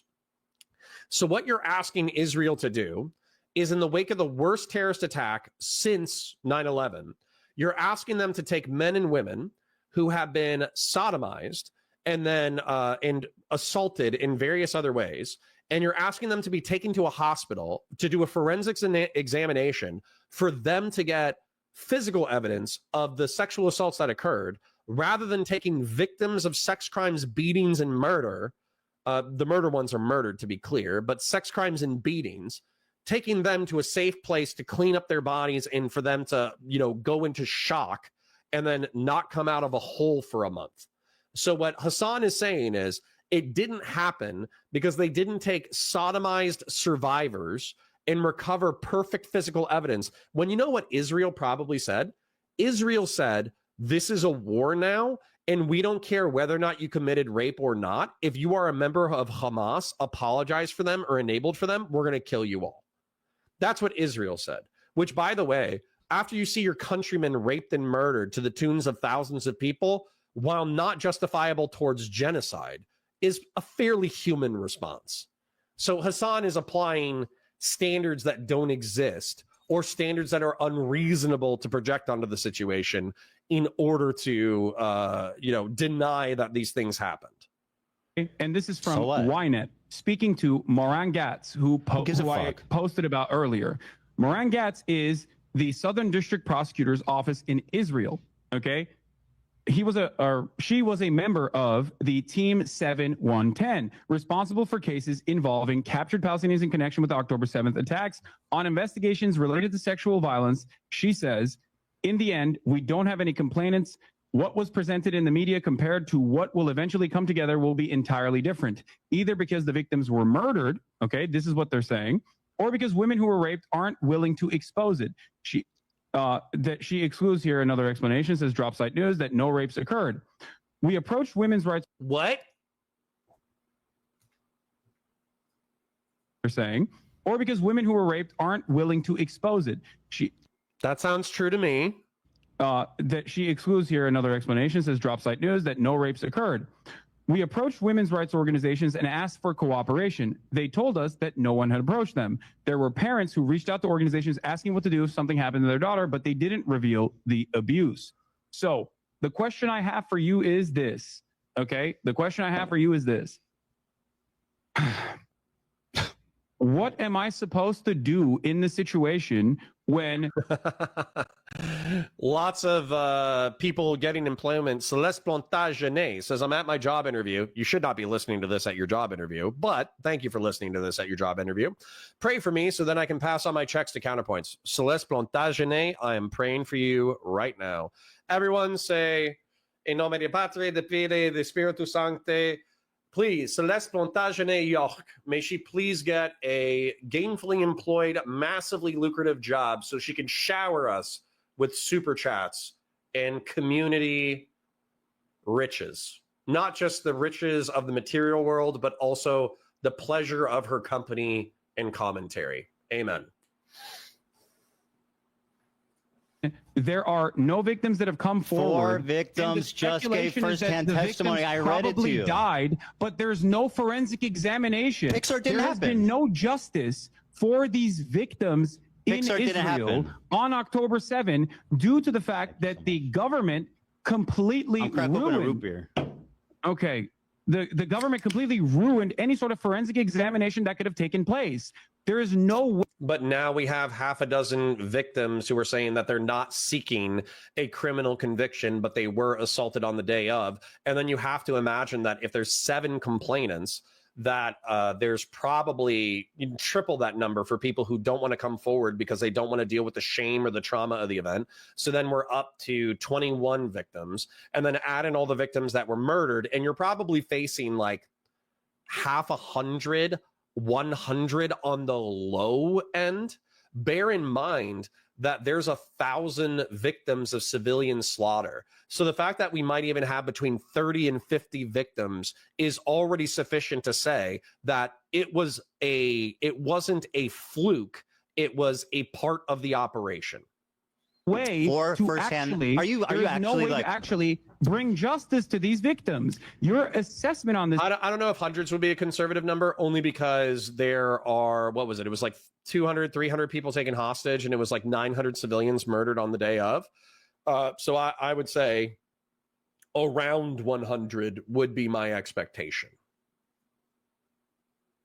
This is so awesome. Now, yeah. 100 seems like a lot. Bear in mind that there's an appeal to like logistics practicality that Hamas apologists do. I don't accept it, but they effectively say like, well, you're in a running gunfight with Israel, so are you going to stop in order to commit heinous crimes?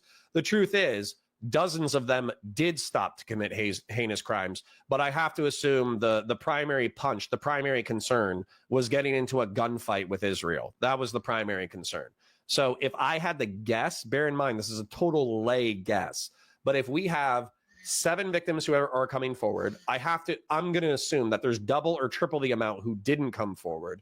And then of course we have all the ones that are murdered. So I would basically double or triple for the people who didn't come forward. That would put us around 30. And then let's just presume on the low end that there was a few dozen people who were murdered as well. That puts the victims of sexual assault at like 60. So that's still horrifying, right? You don't have to exaggerate the number. This is like a layman's guesstimate on the low end. But if we have 60 people who were assaulted as a result of the Hamas conflict, that's enough for me to say that if Hamas themselves don't take the perpetrators and then like prosecute them and string them up, then effectively Hamas is a morally bankrupt institution that should be annihilated from the face of the planet. Eben makes an interesting point. They had effective control in these territories for the better part of 24 to 36 hours. Listen, that's obviously something that we need to add into our calculus. Off base. Hasan, are you listening? You think for first-hand victims. Either way, guess what the solution is? The solution is Hamas, unless they're willing to identify, prosecute, and punish with capital offense charges their own members who committed those crimes, then Hamas is a morally bankrupt institution that must be ripped out root and branch. And I do not feel bad for Israel having that position. I just read it to you. Okay, but let's. You know what? You're right. You know what, Hasan? You're right. Let's err on the side of these victims lying. Then, why are let's there, err why on the side. No, not? you're totally right. This is the progressive way. Let's err on the side of these people lying instead of believing them. Let's do that. And yeah, they're all lying. I'm not saying that they're lying. I'm telling you are. My confusion on this comes from the fact that it's not confusing. It's obvious. Most of this shit happened. Were killed, and it's a religious part of this first responding unit that they bury the bodies immediately to avoid humiliating them. It's all explainable. What? Yes. If you don't know that, then you are like. Well, that's horrifically poorly timed and crass, but I will accept the donation. Grassroots Tetchabon says, money for Connery's recovery fund. Make sure to mail the kit to Hasan. I'll do that, buddy. Thank you kindly for the donation. Woefully misinformed, which just dude, what are you talking about? What do you mean? Oh, it doesn't matter. There has to be a forensic examination. PIKER didn't happen. They bury the body. No, not PIKER. It didn't happen. You don't think that the victims deserve justice? What's wrong with you? Why would they be pursuing justice when they're going to war with the organization? These victims deserve justice. Why did Israel refuse an outside investigative committee? How do you explain these four accusers? Under normal circumstances, how do you explain these four accusers? For a third party, how do you explain these four and conduct an investigation. How do you explain the four accusers? I don't know. Okay, very good. How do you explain well, the let's err on the side of them lying. Four accusers? My information is more relevant because it's new. It's newer. Okay. This is actually an interesting. This is an interesting point made by the Silver Jacket Man. By Hasan's standards, no assaults happened in Germany after World War II, which I guarantee you is probably one of his favorite talking points. Has to be about the Allies. Let's say substantively the Soviets, but also the Americans, engaged in non-consensual acts in Germany after the end of the war. And based off of Hasan's current standards, which bear in mind, he's using, 80 years of technology. He's effectively saying that there's no evidence of that, right? We can't use the firsthand testimony of tens of thousands or hundreds of thousands of German women who were assaulted after the war. We can't use that because it's insufficient grounds in order to establish that anything actually happened. I know that there's 80 years. I know there's 80 years. I know it's a straw man. It's still pointing to the fact that Hasan is being overly charitable to a terrorist organization for a reason that I cannot understand. Okay. I don't know. I guess we're at an impasse here. Listen, Hasan, we're at an impasse. Can we move on? Something that I don't know about. When the prosecutor, do you think the Israeli Southern District prosecutor actually did not examine the testimony given by these victims? If you don't know what happened in the four accusers, why are you speaking so confidently? Because I'm speaking you're a liar. About you're a propagandist and you fucking hate Israelis. Can we move on, please? This is obviously at an impasse. No. Oh my God! I'm just trying to consider the audience. Everybody wants something else. I'm telling you, dude. This is exhausting. You have claimed falsely that I do not recognize the testimony of a sexual assault that took place in captivity. Yes, that was false. Yep, do you admit was false. that? Yep, she lied. It was false, etc. No. It's a falsehood that you claim that I don't recognize that. Do you admit that? Yes, 100%. Can we move on? Wait, so you're admitting that you falsely smeared me as someone who is denying a verifiable verifiable claim of rape from a firsthand account, and it's not from October 7th. Okay. Yes, I'm smearing you. Can we move on, please? Okay. Okay, very good. All right. Can you explain this tweet to me? This is your tweet, and I'd like you to summarize it for me. Here it is. You said, go ahead. You can read it for me and explain the picture. I can't. I don't know where it is. So you can't see it? Casey from Long Island says, spoke to a prominent young Jewish Dem last night. He knows about Hasan, but I told him Hasan going mask, so getting him blacklisted is starting. Well, here's the thing, Casey. The Democrats, ultimately, I'm a never Trump Republican. So you can take what I say with a grain of salt, okay? I'm going to be more conservative. I'm going to be more neoconservative. I'm going to be more militaristic. I'm going to have a chud take every now and then. That's probably why Commander Haircut and I didn't get along in reference to the Israeli-Palestinian conflict, right? So it's up to the Democratic Party how they want to go, all right? My argument would be that Hasan PIKER has openly sympathized in this debate with the Houthi terrorists, with the Hamas organization, has made, has spread skepticism about the sexual assaults on October 7th because he thinks that you have to do forensic, evaluations or else there isn't sufficient evidence to care about it, right? And so I would see this as vile. I would see it as evil. I would see it as contradictory to American values. And so if a person like Hasan was running for office, I will not be able to vote for them. So the more popular that he gets in the Democratic Party, the less likely I will be able to vote for people who are aligned with his perspectives and his interests. Now, ultimately, the Democratic Party has to make its own choice. They have to decide if they want to cater to people who are more centrist, more liberal, or if they want to cater to people who are in Hasan's audience. And they're going to have to make that choice, not me. Thank you for the donation, by the way. I do want to thank Grassroots Hegemon, and I do want to thank Casey from Long Island for their donations. Thank you kindly. Just a quick shill. Remember to like the stream, even if you can't hang out the entire day. Just liking the stream lets other people know that we're live, and then lets them come hang out with us. If you do want to do a donation, a super chat is always appreciated, never required. If you do want to become a YouTube member, I think we're turning on memberships. I'm not sure if we've succeeded in that, but I think we are applying for memberships to be turned on. And then I'm trying to think of what else. I think that's the main things. Let's continue with the content. Oh, okay, yes. okay. Fantastic. Okay, very good. I guess what's the is just a little delay for him, Dan? Or? No, I can see it. Bro really said my lived experience in Israel proper.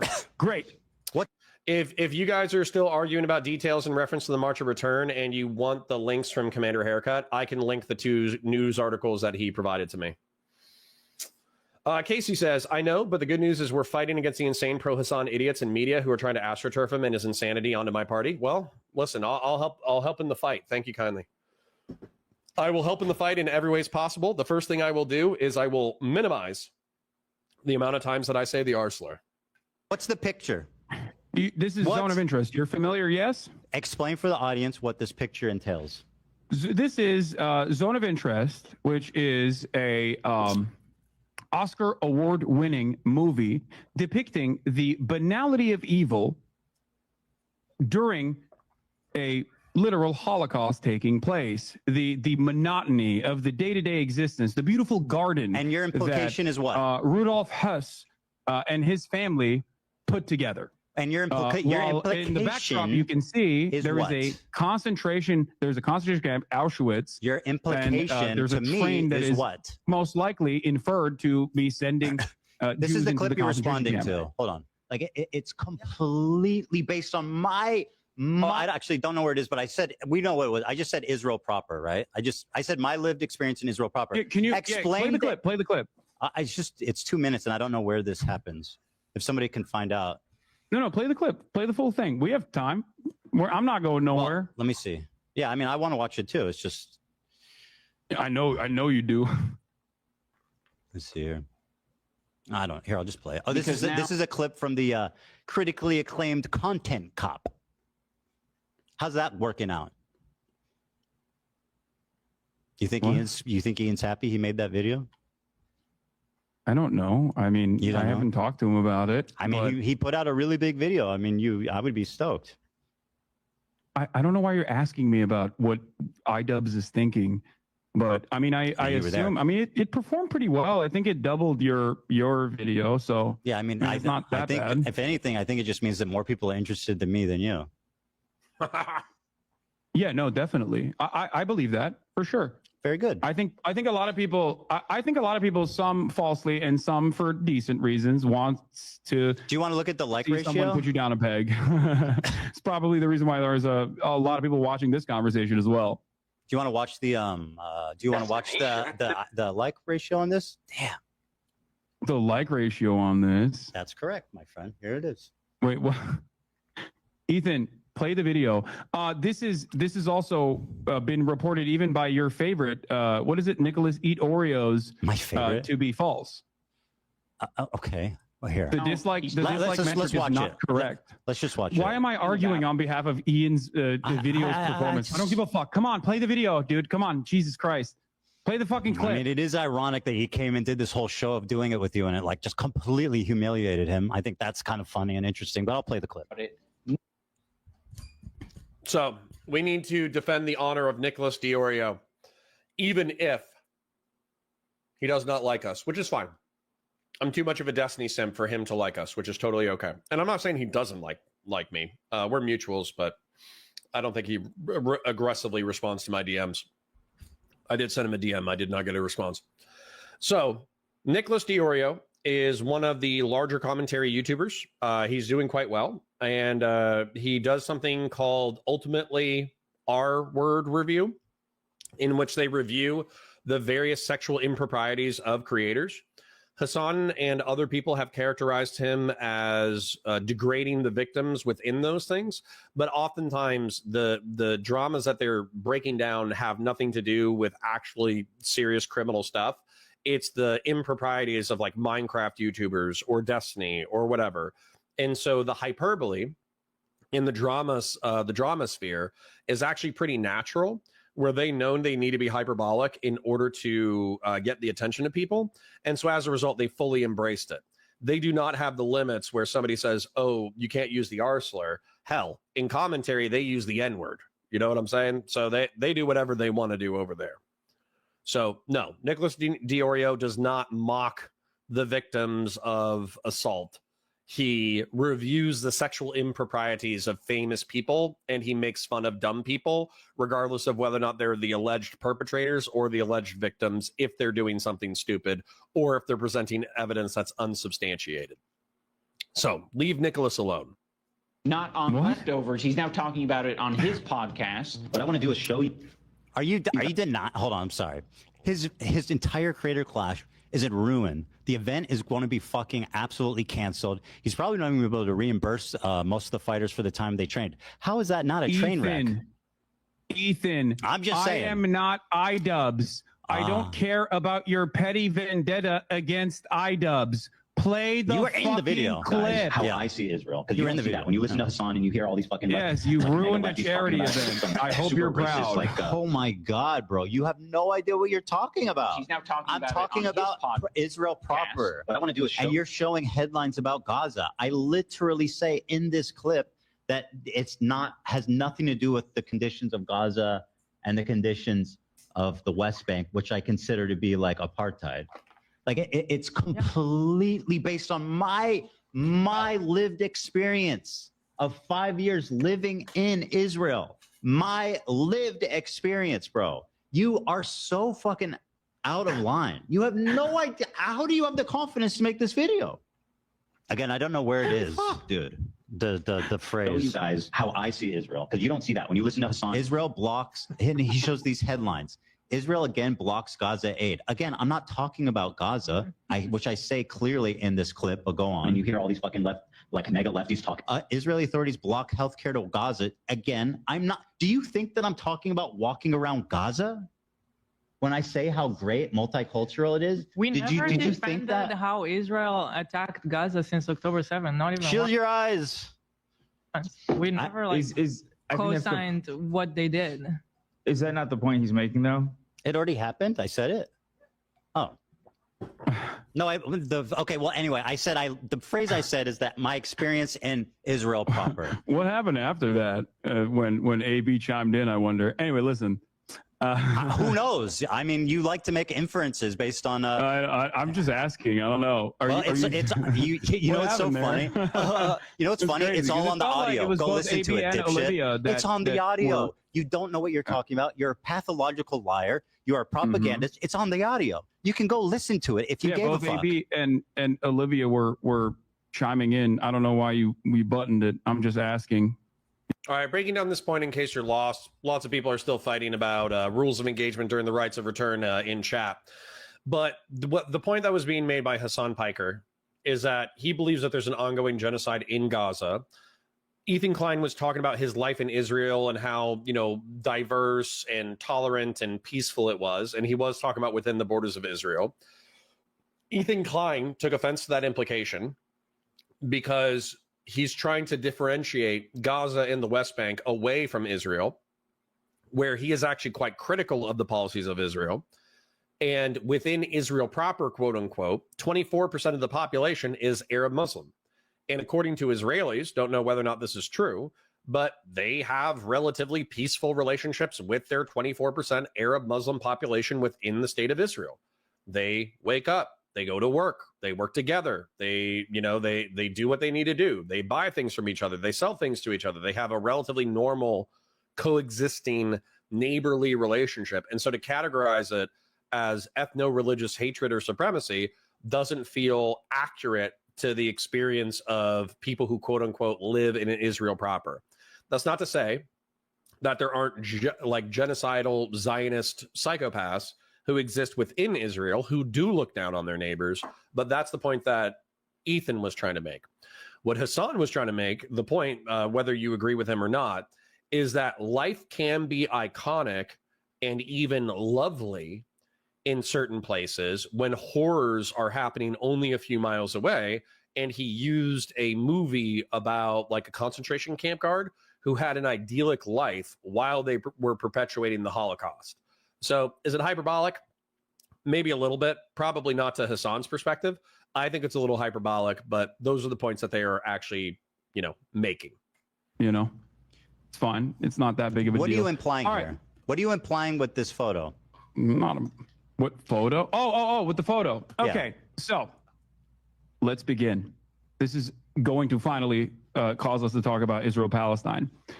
Bro, just explain what you're By trying to your own say. admission, there is a genocide that is taking place in the Gaza Strip. By your own admission, there is also an apartheid structure both in the West Bank, but I don't think you believe that there's an apartheid happening within Israel proper by your own terms. I don't think it's. I don't. Yeah. Yeah. Okay. So, do you feel as though Israel is somehow inseparable from both of these actions? No, but obviously the conditions are different in Israel proper versus the West Bank versus Gaza. Like the West Bank has checkpoints. It has like different areas of zones of interest. People don't have freedom of movement. So obviously that's more apartheid-like than the main body of Israel. Yeah. Don't you feel like you going to Israel proper would actually resemble someone going someone going near Auschwitz and being like, well, it's actually beautiful there. It's not that big of a deal. No. It's multicultural. Oh, you don't see the comparison. Well, I mean, where Israel, you mean in Tel Aviv? So you're saying that Glazer, who made this video, Jonathan Glazer, who made this Oscar-winning movie, does see the comparison. So hold on, your criticism. He said as much. You're saying Oscar award. All I said was my lived experience in Israel proper. Is the problem that Israel proper? That sounds racist or something? So the place where it's inaccurate is that if 24% of Israel is Arab Muslim and they live in relative peace and neighborly love with the rest of Israel, don't know whether or not that's true. Just saying that sometimes narrativize Israel to be like that. Then that would be the equivalent of immediately outside of Auschwitz, there were Jews, German Jews, who were allowed to just walk around, do their thing, hang out, trade business, do whatever they wanted to do, et cetera, et cetera.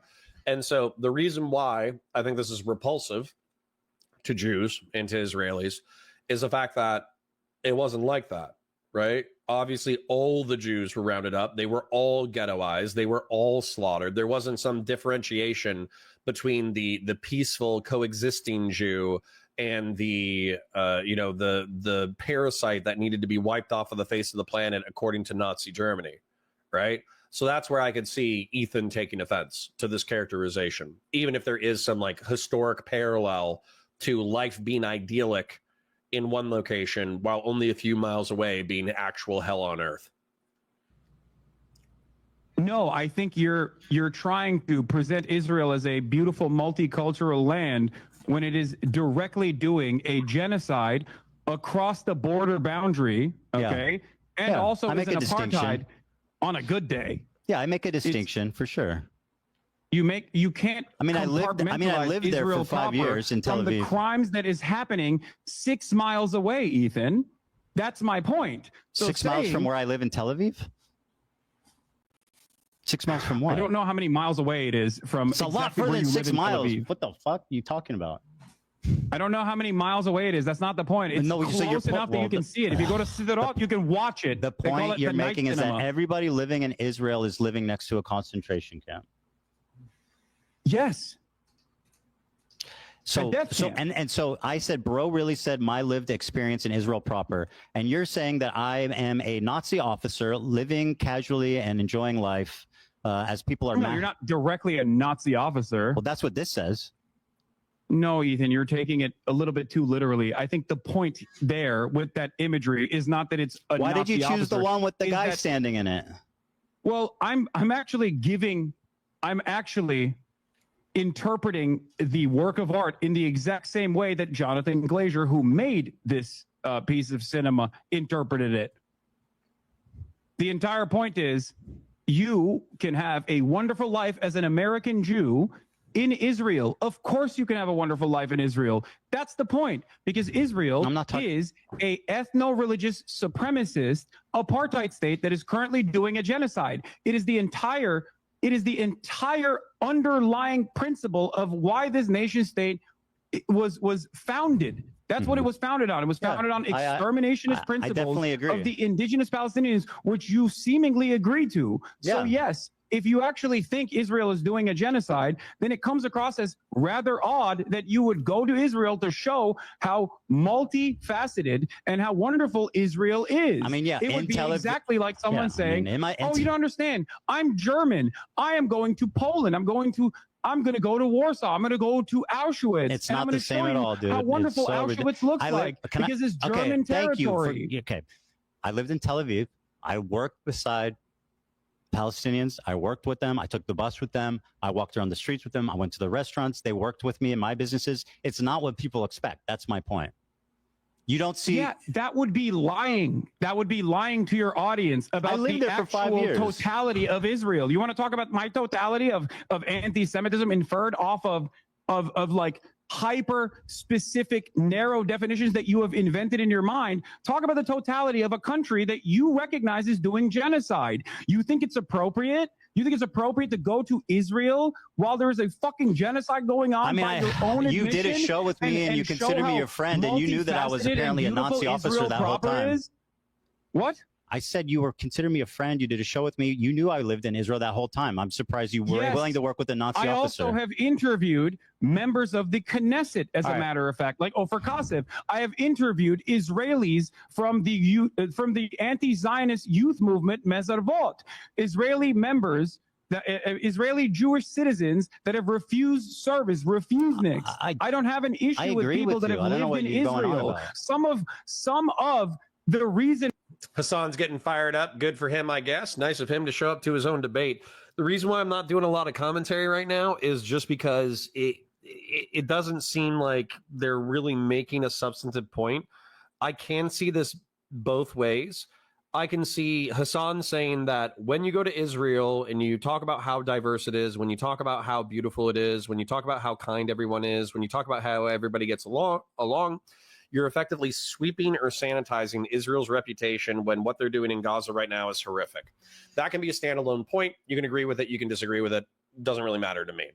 But Ethan's point is that it actually is that way in Israel. There are chill Palestinians that are chill with Israelis. There are Israelis that are chill with Palestinians, especially in the cosmopolitan areas. Everybody does seem to get along.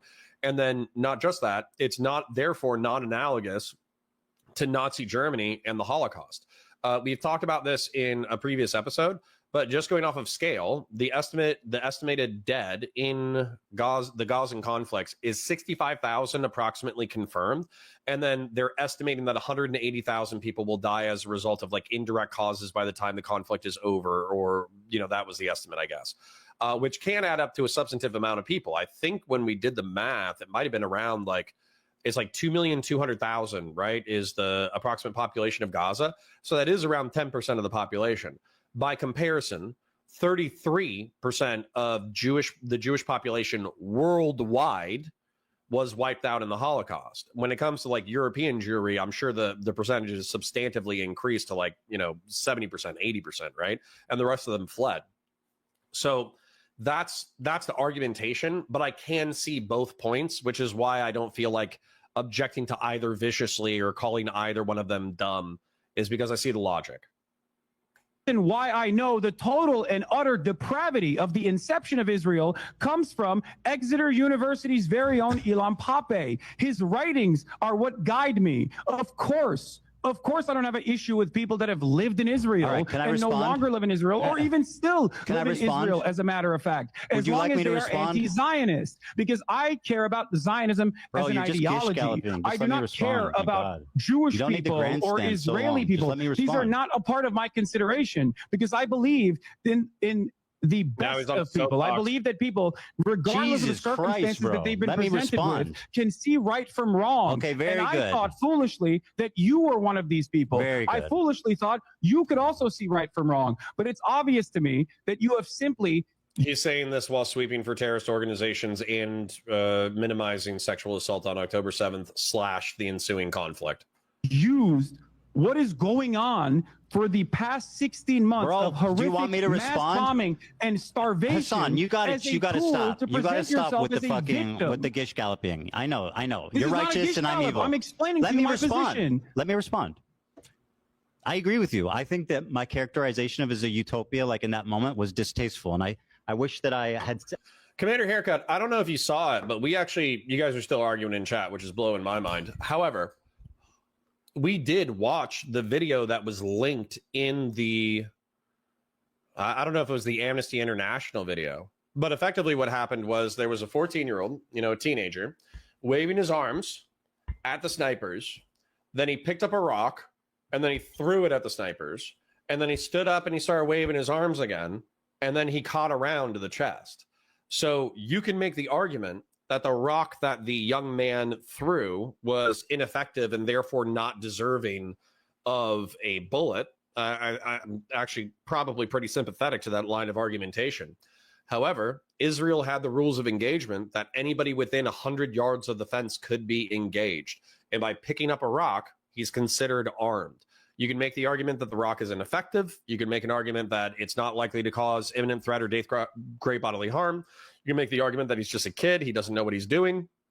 I get it. I understand every single line of argumentation. What I'm telling you is what's going to happen is the Israeli sniper is going to have the video recorder on the side.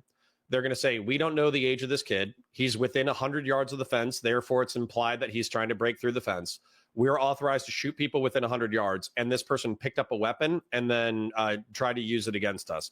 Therefore, we're going to take him out. That's what they're going to write in their after action report. So regardless of how you feel about that morally, legally, whatever, that is going to be within the rules of engagement of Israel. And they're going to do that one.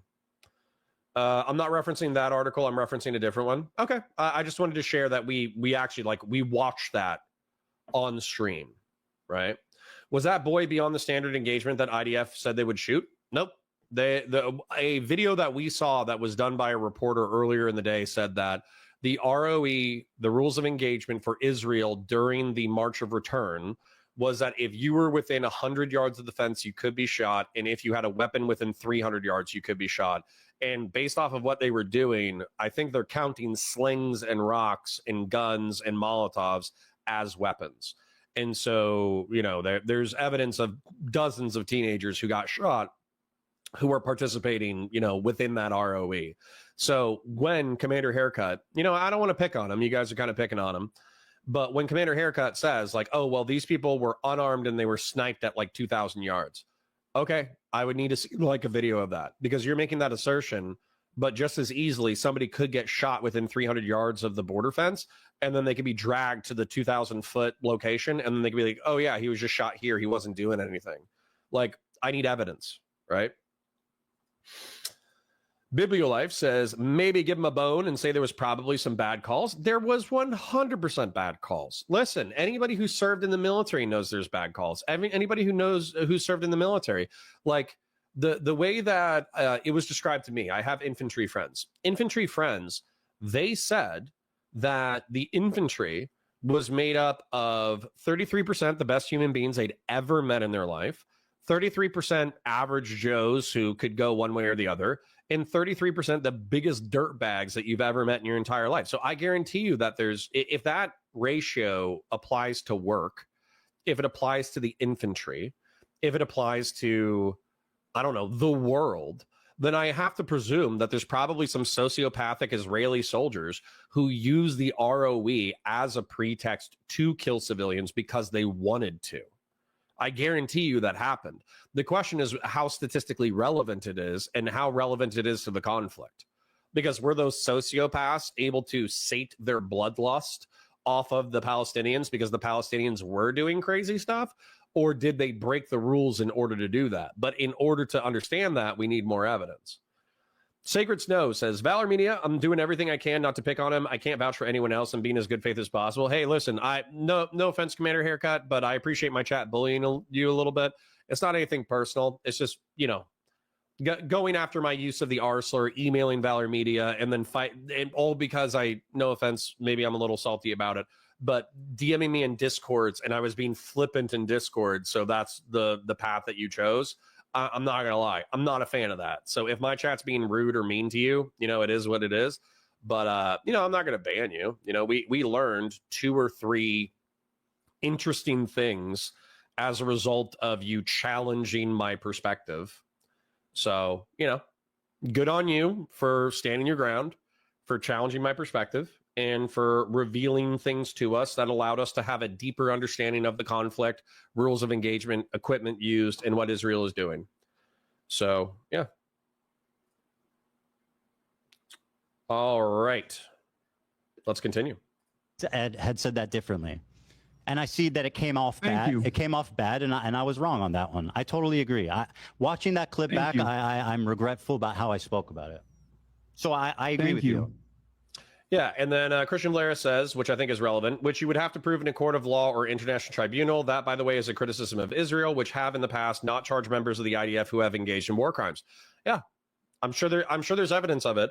There was a gentleman, I forget what it was, but it was like an Israeli soldier, and one of his friends had been stabbed the week before, and I don't know if his friend had died or if he'd just been stabbed, and there was a fight with a local Palestinian, and it was not deadly force, or maybe it was, I forget, but he shot the Palestinian, and then the Palestinian was wounded, and then he executed the Palestinian.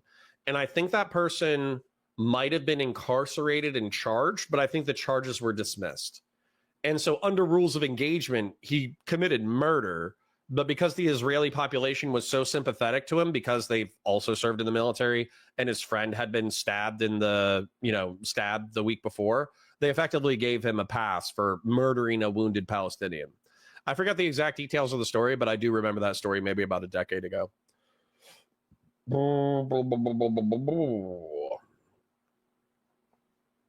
Y'all, SFF, we should do a watch party of Walking Dead and drink Blackberry Dr. Pepper.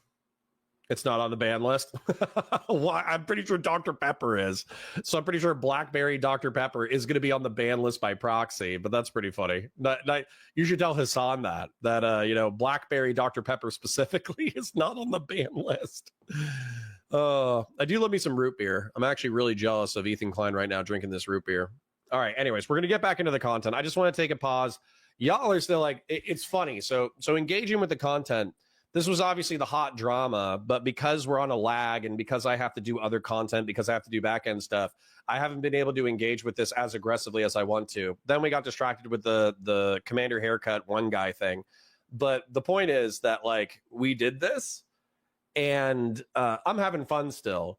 But the truth is that, like, they're not getting to the meat and potatoes. So they dealt with something super serious, which is the sexual assault stuff. I don't think people really want to engage with that because it's so gross. It makes you feel repulsive.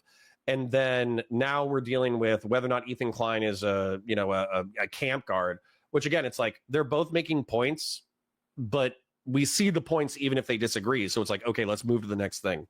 Let's get into something actually contentious so we can, get into some red meat. And I'm waiting for them to get into the red meat. So my apologies if I'm not being as aggressive or full of commentary as I was on the first day. Okay, that's fair. See, this is. I wish you were this open-minded for the past 16 months, Ethan, because I feel like a lot of the conversations that have taken place. My problem is not with your philosophy on Palestine. My problem is with your community and the harassment you've leveled against me and my family. People make inferences off of what you say. They do not know what's in your heart. Okay, and this is something that I privately, on a lot of things. This is the something issue that is I the privately harassment. talked to you about in the beginning after October 7. I told you time and time again privately. Okay, bro, you've talked a lot. The reason Let's why just people move on, think please. you are behaving like the reason why people think you are a Zionist is not because you're Jewish, but because of what you're saying. What did I say that's Zionist? And they made what he says that's Zionist is that he doesn't think that you should massacre Israeli teenagers, and Israel technically has a right to exist as a country that perpetuates, and calling for the erasure of Israel as a state, and also by sanitizing or glorifying the sexual assault of civilians or the murder of civilians, you're doing the work of terrorist pieces of garbage who deserve to get wiped out. That's why Ethan Klein is a Zionist, quote unquote. These what have I ever said that shows that I'm Zionist? Ethan, the way that you have tackled the subject matter. Say one thing that has shown the world, undoubtedly, how Zionist I am. That I am worthy of the scorn of you and the entire left. How wrong that was, what you just said. Okay, so does that mean I'm a Zionist? I mean, and by the way, that was a recent clip. That doesn't explain the last 2 years. Yes. Razzle Cherry, our resident Groiper, welcome aboard. Good to see you again. And yes, it was an Ethan Klein blowout, in my opinion. Now, of course, I'm sympathetic to Ethan Klein over Hasan PIKER. I dislike Hasan PIKER intensely. However, I'm in your camp. It doesn't. So what did I say in the last 2 years besides that clip? As well. What did I say, Hasan? What did I say that's Zionist? As last month. You can't give me one fucking contextual example of me saying something that's Zionist after this entire... Go ahead. Yeah, okay. You have something? I have many things. List as recently as last month. As recently as last month. List one example of me saying... Ethan should let him talk. No, I'm giving you another example. Just calm down and listen. As recently as you're not answering my question. You're just doing this kish galloping. Hamas is actually putting hostages inside of hospitals. Hamas is actually using tunnel systems under hospitals, and that is part of the reason why Israel is bombing hospitals. This is one of my frustrations with the pro-Palestinian crew. If you describe reality, that's not like Islamophobic or pro-Zionist if you're describing truth. So as an example, there was video footage of Hamas taking hostages through a hospital in order to move them into the underground network underneath the hospital. And so staff were aware of the kidnapped hostages being present, and they didn't do anything in order to help out the hostages. Now, the truth is they would probably get killed if they did. So, you can't hold that against them too much. But at the same time, if Ethan Klein is describing facts on the ground for why Hamas is evil, then Hasan is just proving the point that he sweeps for a terrorist organization. He's saying, you're saying this true thing that is inconvenient to the Palestinian cause, therefore you're pro-Israel. Old School says, when Ethan was on Leftovers, he let Hasan in his chat walk all over him. It was disgusting, and I didn't respect Ethan at all. Now I have a lot of respect for Ethan standing up for yourself, dude. Yeah, me too. Me too. And he's quite entertaining. Razzle Cherry says, I disagree. Letting him talk too much only leaves him room to squirm out of a question. Well, let's actually watch that happen, right? Sacred Snow says, Valor Media Network, please confirm in Afghanistan the terrorists would have children hide grenades, if I remember. Super easy to conceal. Well, I mean, Sacred Snow, this is kind of, I wasn't in Afghanistan, so I can't speak to the specific actions of the Taliban. But there were 100%. This is the one that I always bring up when it's like, how evil are jihadist terrorists, right? Suicide, bombing, disabled people, Iraq, pet bazaar. This happened while I was in country. I'm like 80% sure. So handicap bomber killed dozens in Iraq. So this was Al-Qaeda in Iraq. You can read this article if you want. But AQI kidnapped 2 people with Down syndrome, put suicide vests on them, walked them into a market, and killed 73 people in a pet bazaar. Like, I feel bad for the people, obviously, but I also feel bad for, like, the parakeets that were for sale and they got suicide bombed. That is crazy pants.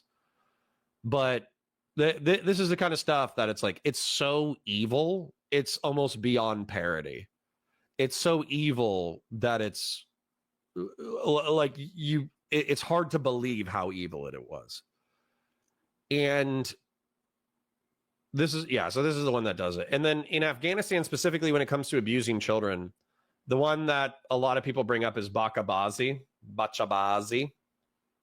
which is called boy play, which is this weird habit in Afghanistan where, since premarital sex with women is prohibited, they engage in male on male pedophilia. And so this was actually in, Taliban and Afghan terrorist organizations, but it was also part of the Afghan national government. There were police forces that engage in this behavior as well. And American military forces were ordered to ignore the abuse of adolescent boys because they were our allies. So I don't know specifically about like children hiding grenades, but yeah, of course, like children are used in war, disabled people are used in war. The rules of engagement don't apply to jihadist organizations. They do whatever they want to do. Sacred Snow says, Valor Media Network, the point he's trying to make is that age doesn't inhibit you from being violent. Yeah, 100%.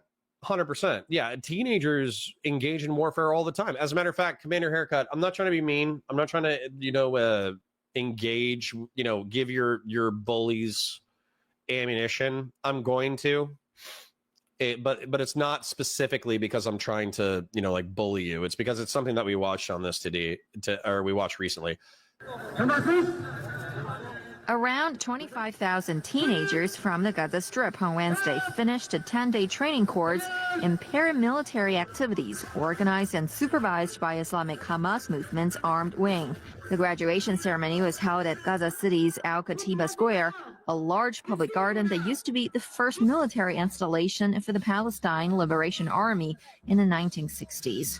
The youth, aged between 15 and 21 years old, were trained by militants of the Hamas armed wing Al-Qassam brigades on how to get involved in gun battles and how to defend themselves. Hamas said the programs aim at preparing the young generation for the battle with Israel to liberate the occupied Palestine. Earlier, Hamas movement had denied reports that it's planning to build. This is their 15 to 21-year-old program, but we saw one where they were training kids as young as like 8. They are kids. I'm not denying they're kids, but pretending that teenagers aren't involved in violence is cope. It's just cope. The point I'm trying to make is that age doesn't inhibit you. Yeah, I hope that 5-minute segment helped solidify your argumentation. The vid that made me stop watching war vids was when I was in Afghan. We had a drone watching an area where we saw an IED planted. It was in an odd place, not really where we go. I don't know if you continued that comment. So anyways, Connor, are you aware of Far 4, the children's show character that looks like Mickey Mouse that taught children to hate Jews? Nope. I'm not, but I'm not surprised. How do we know that these translations are accurate? Well, you'd have to go to Memory TV, but what you would basically need is a counter Memory TV, because Memory TV, I'm sure, is sponsored by the state of Israel. So they're obviously going to have like a Israeli bias, but you would have to get somebody else in order to translate the original feeds, which, no offense, that's not something that I'm going to spend my time on. If I see Hamas, so Bud123, I'm going to try to answer this question for you. So I don't know whether or not that kid was talking about Hitler. I have no idea, okay? But at the same time, we just watched, in 2023, dozens, hundreds, maybe thousands of Hamas fighters infiltrate southern Israel and kill 1,400 people, and based off of available evidence, sexually assault at least a few dozen, if not 100 people, and then murder them. I think that that kind of hatred can only be born out of this style of propaganda. So if you want to like needle it in order to find the details, you can. But for me, it lines up with reality enough that I don't know. I'm not going to spend any time researching it because it lines up with reality. So yeah, this is my comment got deleted. Who is modding in the background? I don't know. Probably not anybody. I think it's YouTube auto mod. There's a hideous photo of like a 6-year-old child soldier in Africa with a 1,000-yard stare. Yeah. Of course. All right. I'm sorry for the child soldier. I just wanted to like, pep up chat. I wanted to look at something wholesome and happy. So that's why we went. They paid a kid to test it. Wow. That is repulsive beyond measure.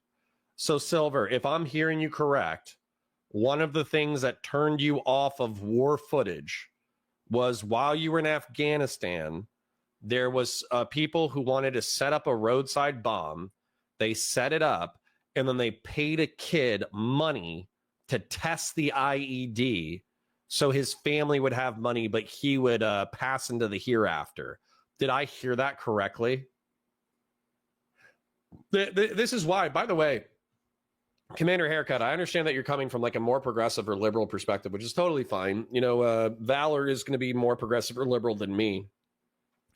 But this is why there's not very much sympathy between war on terror veterans and jihadist apologists.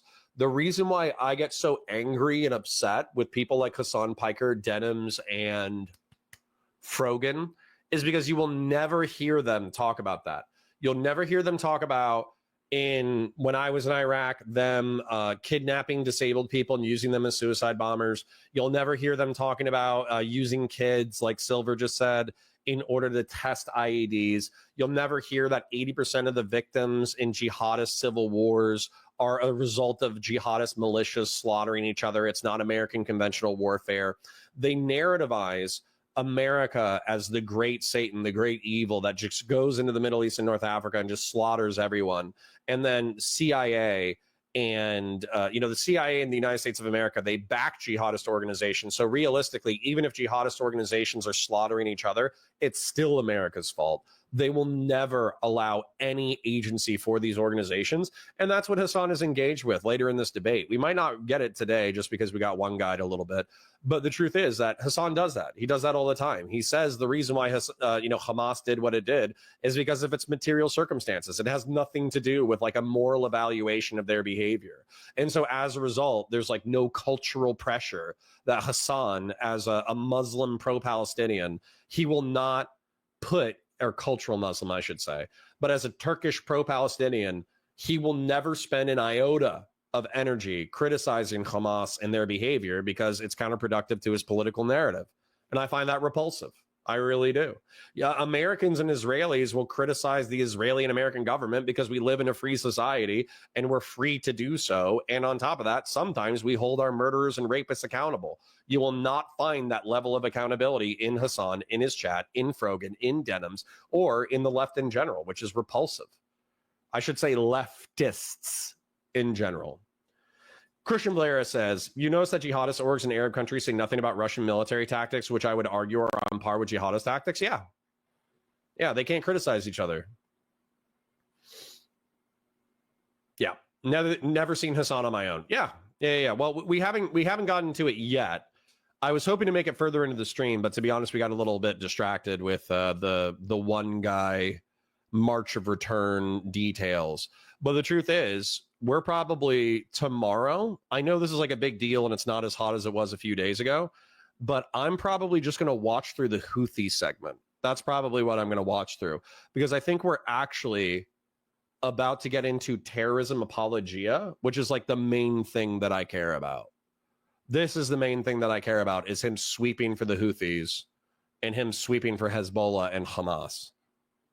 Bombing hospitals is a war crime. Okay. Bombing hospitals is a war crime. In your conversation with Sam Cedar, while on the one hand, you now recognize that Israel's doing a genocide, and you have in the past as well, for sure. But you've also Consistently. gone back and forth on it, and you've Absolutely called it a not. war or Never. whatever. But having said that, in your conversation with Sam Cedar, you thought you had a gotcha where you said that, well, I find it very strange that there's not a single bomb shelter in Gaza. That's a condemnation of Hamas. What? That is a condemnation of Hamas. Failure I think it's a condemnation of your assessment of reality. How is that pro-Zionist? Look at the Gaza Strip. How is Do me you think a criticizing bomb Hamas shelter would pro-Zionist? actually Would you like to explain survive? that? Do you think a bomb shelter would actually survive bunker buster bombs? It'd be a What lot are you fucking talking safer about? than There's not a standing the structure seventh remaining in floor of most an parts of apartment Gaza. building. For Israel to actually systematically destroy You're every okay with hospital Hamas implies spending the that a bomb totality? shelter would Can I just ask you a simply be question? fucking crosshairs. Can I please ask you a question? Again, me criticizing Hamas makes me a Zionist? You criticizing Hamas makes you a Zionist? That's what you're claiming. I mean, it depends on how. It depends on what you're saying. Yes. Well, you know exactly You can- what I said. You can have criticisms of Hamas in terms of like their own internal domestic affairs, in terms of their governance. But if that's your hyper focus, then yes, people are going to make that inference that you are definitely against any kind of resistance against the state of Israel. Because they don't make bomb Palestinians- shelters? Because your expectation. Because they don't make bomb expectation from the shelters? Palestinians. This is where Hasan is showing his butt, and I'm so happy about it. So, in argumentation, I can be for something or against something, right? So if I'm let's just face it, I'm for the American hegemonic empire. I'm unapologetic about that fact, right?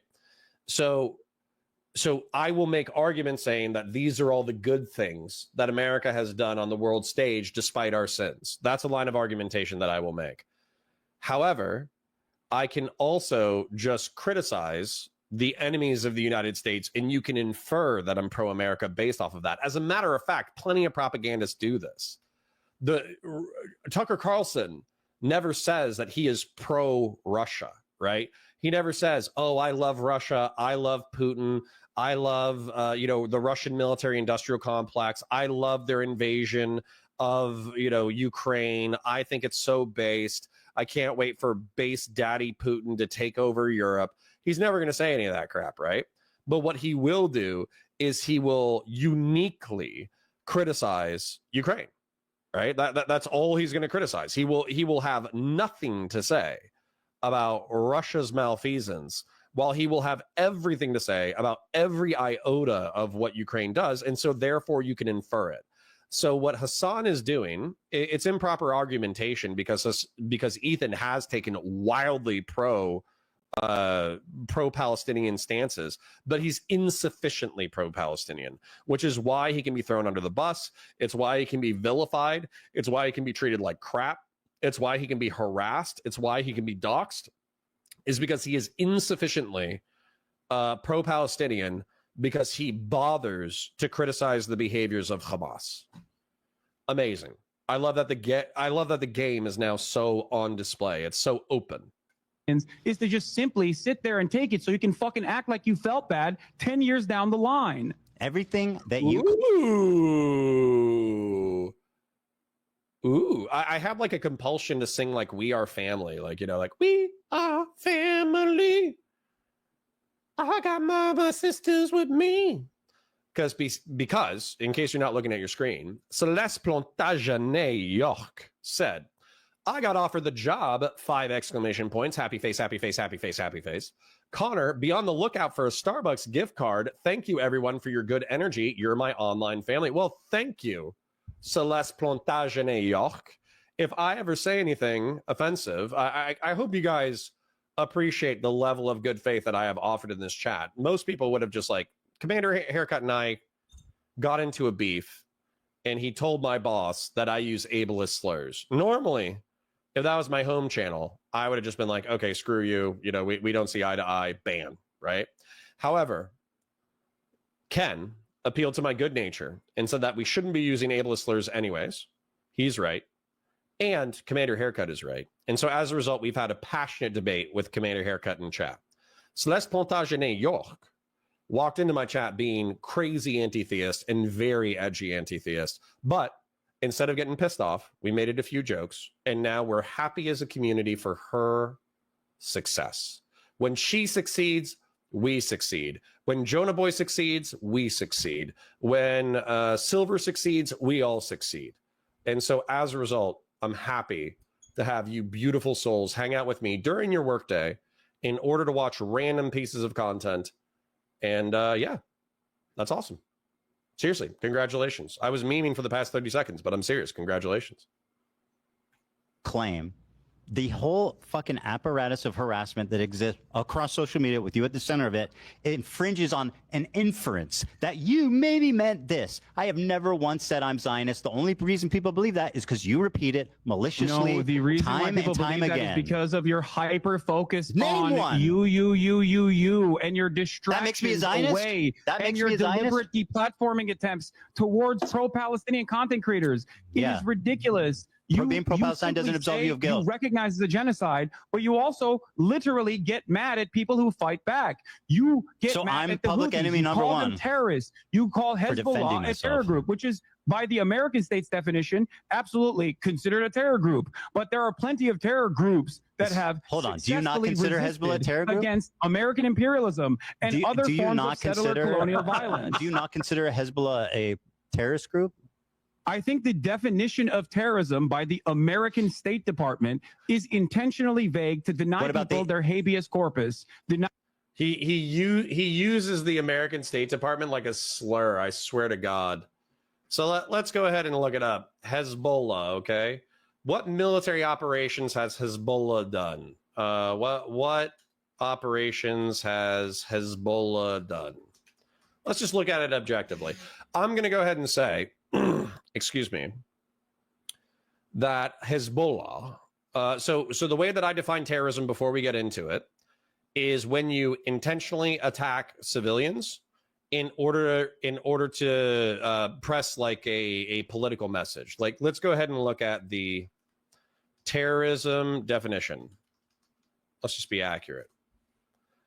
Terrorism is broadly defined as the use of violence or threat of violence to create fear and intimidate a civilian population or government, often achieve political or ideological goals. The lefty argument is that governments do this all the time because they threaten fear through the use of force, and they intimidate civilians through their use of force. Therefore, it's like implied violence. But I think that the obvious differentiation is, are you intentionally targeting civilians as a part of your message? That's like the moral difference that I would make between like legitimate governments that are not criminally evil and illegitimate governments that are authoritarian dictatorship pieces of shit. And then also terrorist organizations when they directly attack civilians because they think it's cool, right? So let's take a look at their history and see what terrorist activities they may or may not have done. In 1943, after 23 years as a French mandate, Lebanon gained independence. Its new leaders signed the National Pact, which creates a government system dividing power among the major religious groups, which is interesting because it's a plural society, right? The Palestinian Liberation Organization, PLO, relocates its headquarters from Jordan to Lebanon. Okay. In April, 75 to 90, Lebanon's civil war rages as the country's religious, political, and ethnic sects vie for control, leading to invasions by Israel and Syria and the involvement of the United States and other Western forces, as well as the UN. Okay. In 83, in April, Beirut's U.S. embassy is bombed, killing 63 people. In October, suicide attacks on barracks housing U.S. and French troops killed 305. A U.S. court decides Hezbollah is behind the attacks. So we have 363 or 68 diplomatic and military personnel who are killed in suicide attacks by Hezbollah. In 84, a car bombing attributed to Hezbollah kills dozens of people in the U.S. Embassy Annex in Beirut, so they're attacking civilians again. Hezbollah releases its first manifesto in 85. In 92, in March, the Israeli embassy in Buenos Aires is bombed in an attack attributed to Hezbollah. Later this year, Hasan Nasrallah becomes Hezbollah's Secretary General after Israeli forces assassinate his predecessor. Hezbollah wins 8 seats in parliament after participating in national elections. The United States designates Hezbollah a foreign terrorist organization in 1997. In 89, Lebanon's parliament meets in Taif, Saudi Arabia, and signs an agreement to end the civil war. In 94, car bombings at Israel's London embassy and Buenos Aires Jewish Community Center are attributed to Hezbollah. 2006, Hezbollah abducts 2 Israeli soldiers, sparking a month-long war with Israel that leaves more than 1,000 Lebanese and 50 Israelis dead. In 2005, Lebanese Prime Minister Rafik Hariri is assassinated. His death attributed to Syria kickstarts a Cedar revolution. A UN tribunal later implicates Hezbollah in Hariri's death. Okay. 2009, Hezbollah releases an updated manifesto that expresses more openness to the democratic process. Good for them. In the 2011 Syrian civil war, Hezbollah eventually sends thousands of fighters to support Bashir al-Assad, who is a murderous piece of shit. Sorry for saying that so aggressively, but it's true. A suicide bombing targeting a bus carrying Israeli tourists in Bulgaria kills 6 people. Awesome. The EU blames Hezbollah.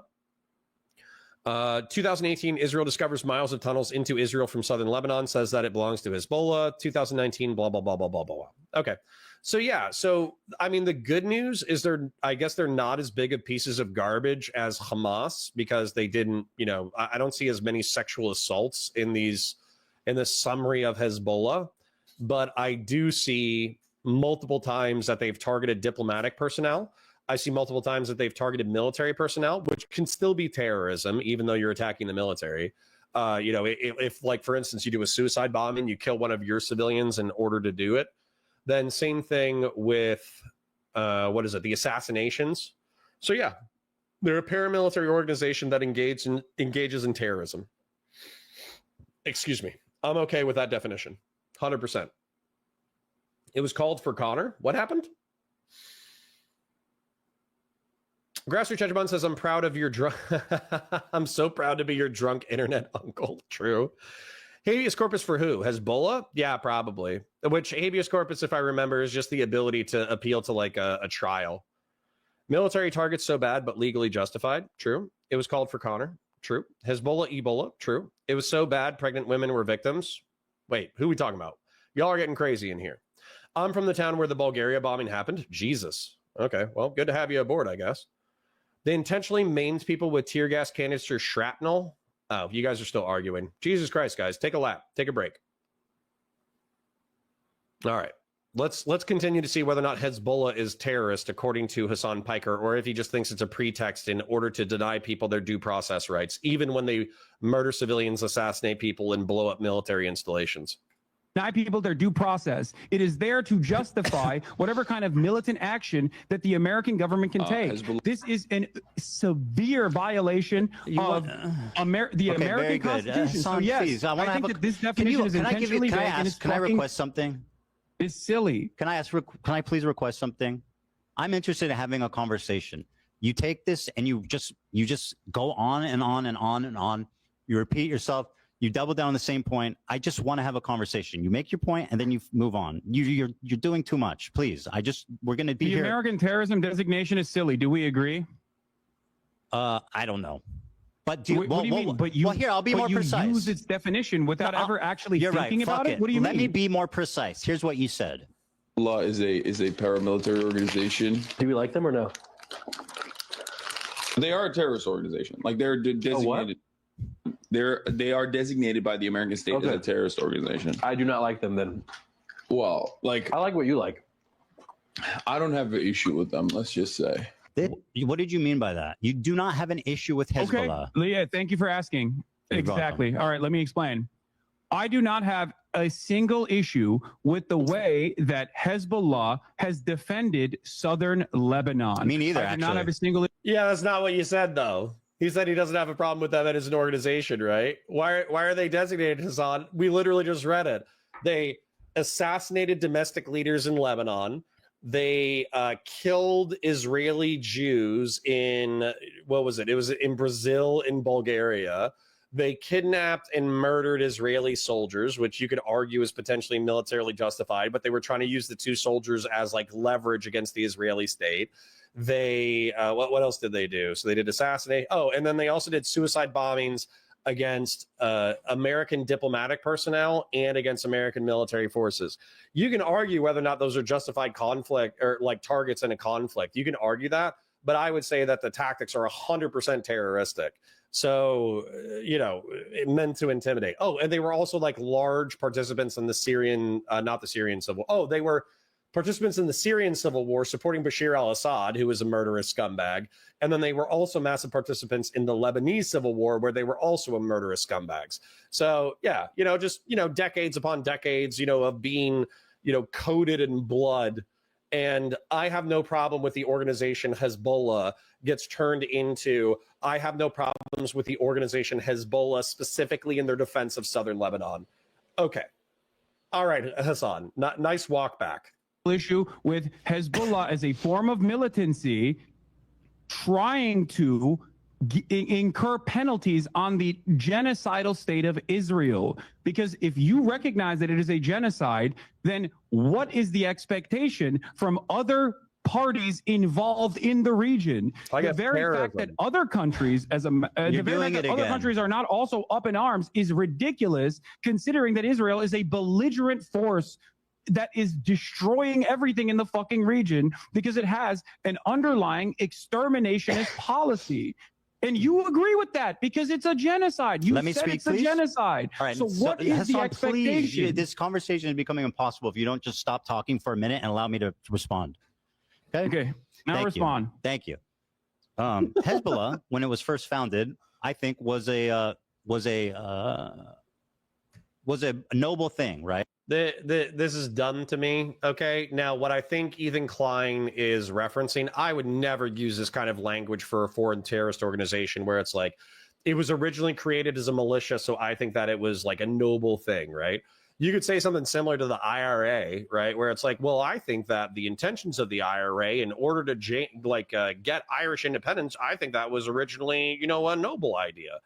I can understand why the IRA was formed without lionizing them. And so I think that Ethan is giving too much away by saying that fighting for liberation against the French and then trying to create like a domestic militia to guarantee security within Lebanon is a noble thing.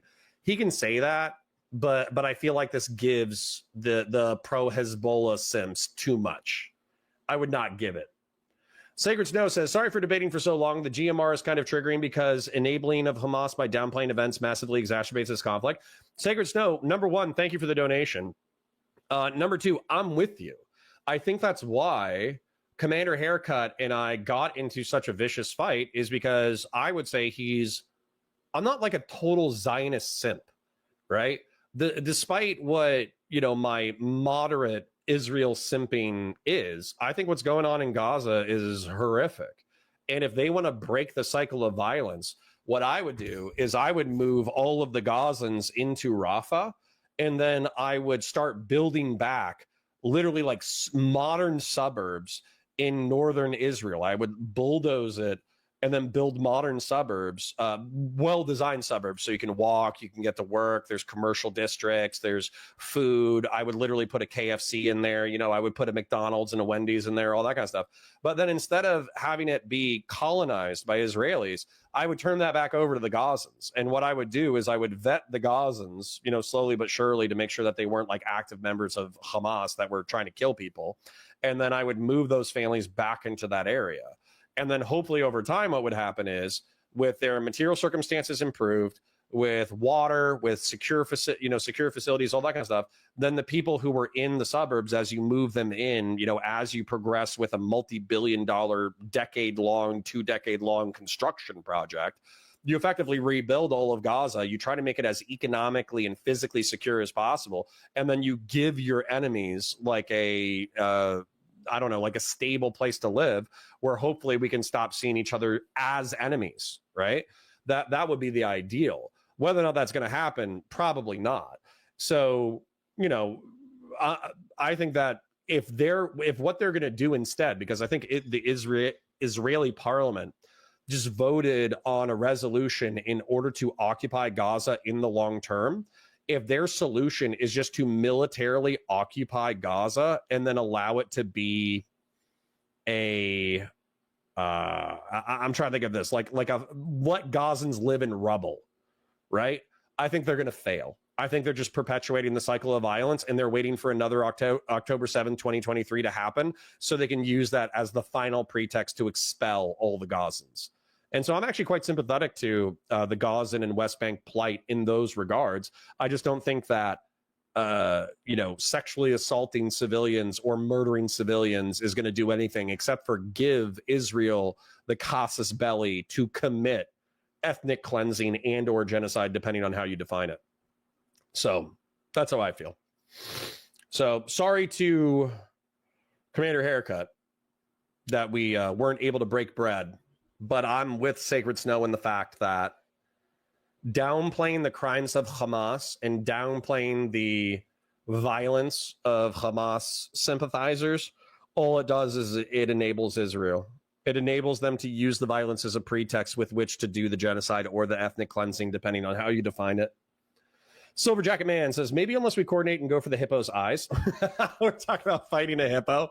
No offense. I think 100 dudes could take on a gorilla with rocks and sticks for sure. I think with a hippo, you could probably get a hippo with rocks and sticks, but I'm not going to lie. I think a hippopotamus would be worse than a gorilla. Wingstop, exactly. Celeste Plantagenet York is 100% on board with the solving Middle Eastern conflicts through fast food. I'm done with that. Sacred Snow says, like Destiny says, there has to be rational actors for peace on both sides, and enabling one side annihilates that. Yeah, not just that. I mean, just think about it even with the training the kids thing. Hamas can make the justification that they have to train kids because they're in an existential struggle with Israel. But what do they say during the interviews? They say that they want to totally annihilate the occupation of Israel. Well, if you view Israel as an occupation and not a state, and if you call their entire existence illegitimate, then all you're doing is you're guaranteeing violence in ensuing decades. There will be no coexistence as long as the total eradication of the state of Israel is your stated political goal. Commander says, downplaying isn't my intention. I'm sorry if it comes across that way. Well, Commander, I'm sure that you might even say this in this comment. My perspective from the VOD was that the IDF's actions were getting downplayed. Yeah. I think that we're coming at it from two different directions, because it seems like you're trying to make sure that the Palestinian perspective is accurately represented. We accuse you of downplaying the bad behavior of the Palestinians. And then because we downplay, I'm not trying to downplay, but because we use sanitized language when we're describing the IDF, and then we use very aggressive language when we're describing Hamas, you probably see that as a kind of like excuse for what all of the malfeasance of the IDF. But I promise you, despite my biases, that's not my goal. I am trying to describe truth as I see it. I fail in that. I'm biased in that regard, but I am trying to describe truth as I see it, not trying to necessarily propagandize for one specific faction. I promise. That's not what I'm trying to do. Why don't the anti-Netanyahu factions unite to get rid of him? No idea. I don't pay attention to parliamentary politics. Whew. What's the biggest animal you feel like you could drop with one punch? An ostrich. I think I could drop an ostrich. And that's probably the biggest one, because I think their skulls are really, really strong. So you're not going to get a knockout from punching it in the skull. I think you got to like uppercut it in the beak. And it's got to be an ostrich that I can uppercut. If it's too tall and I can't uppercut it, then I still wouldn't be able to uppercut an ostrich. All right. Yeah, and Sacred Snow too says, I'm trying to accurately portray the events of the Great March of Return. Yeah. As long as we do that, as a chat in a community, as long as we're pursuing truth as maximally as possible, that's all I care about. Okay? We don't have to be right. We don't have to be correct. We don't have to do the right thing all the time. However, I am interested in the truth and maximizing the truth as much as possible. I could do a kangaroo for sure. I've seen Australians box kangaroos. So I know that if I threw 100% punch into a kangaroo's jaw, I could probably knock out a kangaroo. Now, that being said, kangaroos can absolutely jack up humans. Like if you take a double kick from a kangaroo to the chest, I'm pretty sure they can like shatter your ribs and rupture internal organs. I'm pretty sure there are people who do get killed by kangaroos. 100 people take a polar bear? I don't know, dude. Polar bears, it's like grizzlies, right?